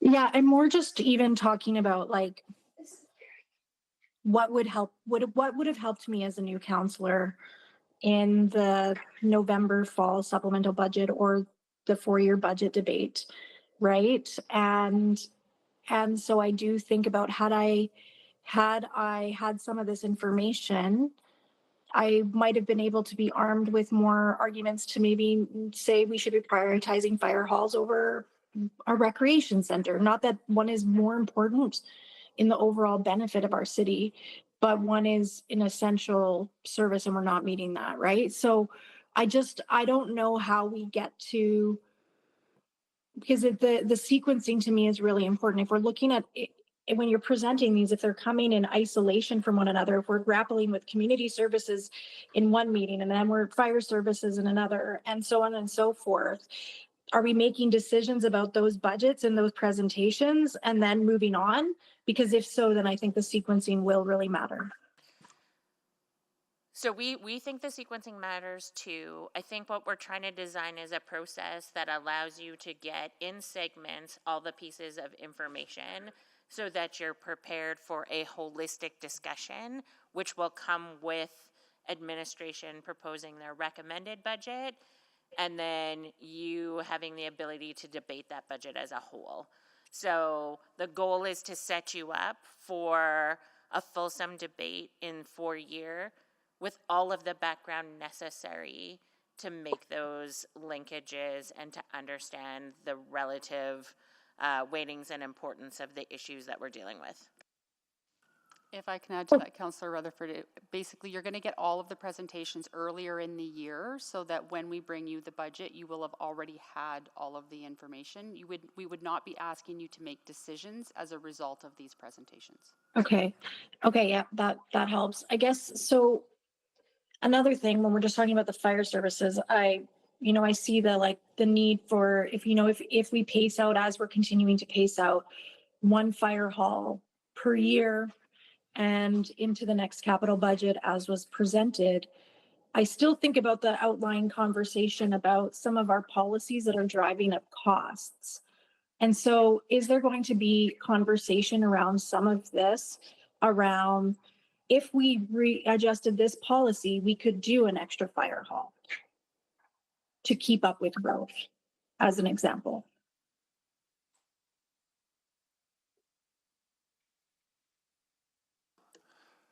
We're looking at everything, and we've been having really good conversation with IIS, and obviously some of the conversations that came to council recently, looking at impact of policy on corporate builds, and I think the last meeting especially opened people's eyes up. Do we need to go all the way to net zero, or can you achieve biggest bang for the buck with say 80% of the investment, and then you're spending a disproportionate amount chasing the other remaining percentage?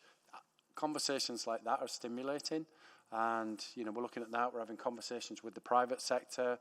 That started last week, looking at what opportunities. I just want to be able to know, sorry, just in my dying seconds. Sorry. Will there be a clear understanding of if this policy was exempt, so we can move that, we can choose to move that as a council to say exempt this policy for this build, it would save us X amount of dollars that we could then use to build another fire hall, as an example? Councillor Rutherford, it's Pascal Aboussar from IIS. During the conversation at the Special Infrastructure Committee, I don't believe we received that kind of direction from council. We will be reviewing the climate resilience policy. So our colleagues in UPE are undertaking that work and will be coming back, I believe, in Q2 of 2026. And that could be the time to have that conversation. But reviewing every single project for application of a policy or not is not something that we are considering at this time, but rather more reviewing the policy to ensure that it meets the intent that council wants to have for its projects in the future. Okay. Great, thank you. I just want it noted for the record that in her dying seconds, Councillor Rutherford was still thinking about the budget. Okay, so I don't see any other questions. I believe this is to be received for information. So, Councillor Tang, you selected this. Did you want to put this on the floor for receipt of information? So moved. Okay, great. And I'll just read it out that the August 13th, 2025 Financial and Corporate Services Report, FC 03030, be received for information. And now I will open up the floor to anyone who would like to speak to this.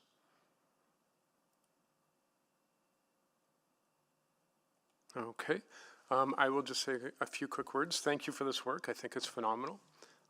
What it makes me think about is, and listening to the questions, is that there's an interesting opportunity here for frameworks about how we imagine things. And just indulge me for a second. I was raised with a concept of 4 directions, and it's like a disc. And if you imagine it in 3-dimensional forms, that disc sits on the tip of a needle.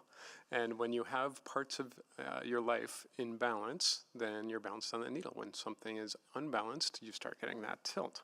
And I need to correct. So I think about that in my own life, and I utilize that for what I will give weight and importance.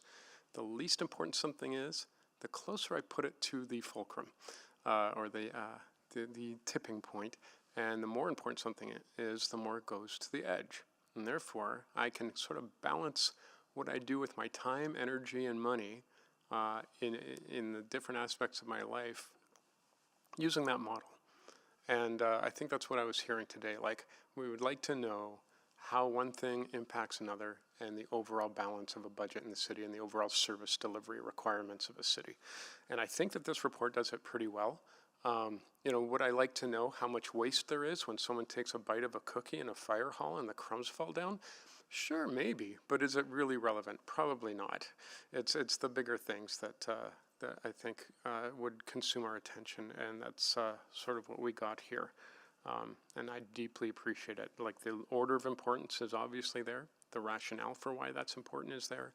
the need is there, and the timeline about the impacts of action now or delay, what that means. And so I think that's really, really good. I love that kind of reporting, and it's served me well. And if there's any adjustments to be made, I'm sure they will be to help everyone to get the same kind of picture.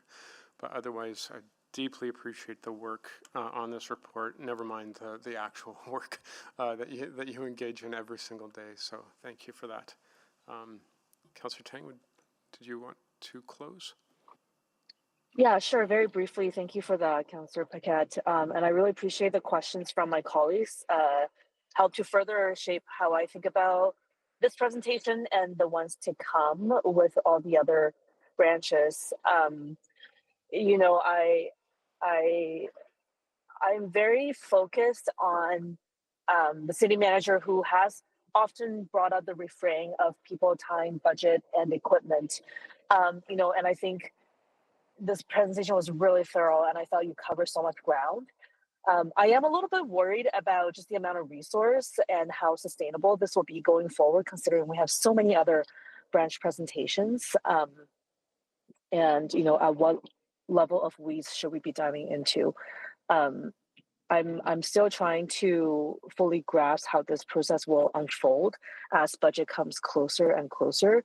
I mean, I feel like I would have loved to dove deeper or ask more questions, but I also wonder at what level is it appropriate for you know, at this governance level. So those are some of the questions I'm left with, but I'm very appreciative of the time that you all have put into this, just to get us thinking about the budget process earlier than later.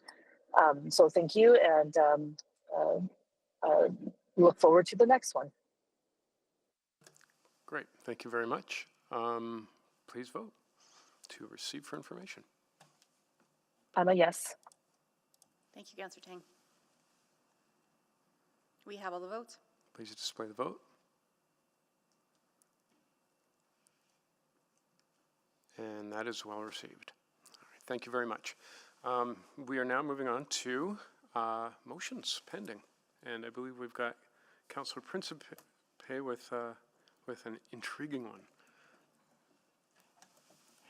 Thank you, Chair Paquette. I'm not sure how intriguing it is, but I would like to move that administration provide a report to Executive Committee, including background and outlining the tax forgiveness options for 13039 83 Street, Homes for Hope, account 6390447 for the 2022, 2023, and 2024 taxation years. Thank you, and it's about 87% intriguing. Would you like to introduce it?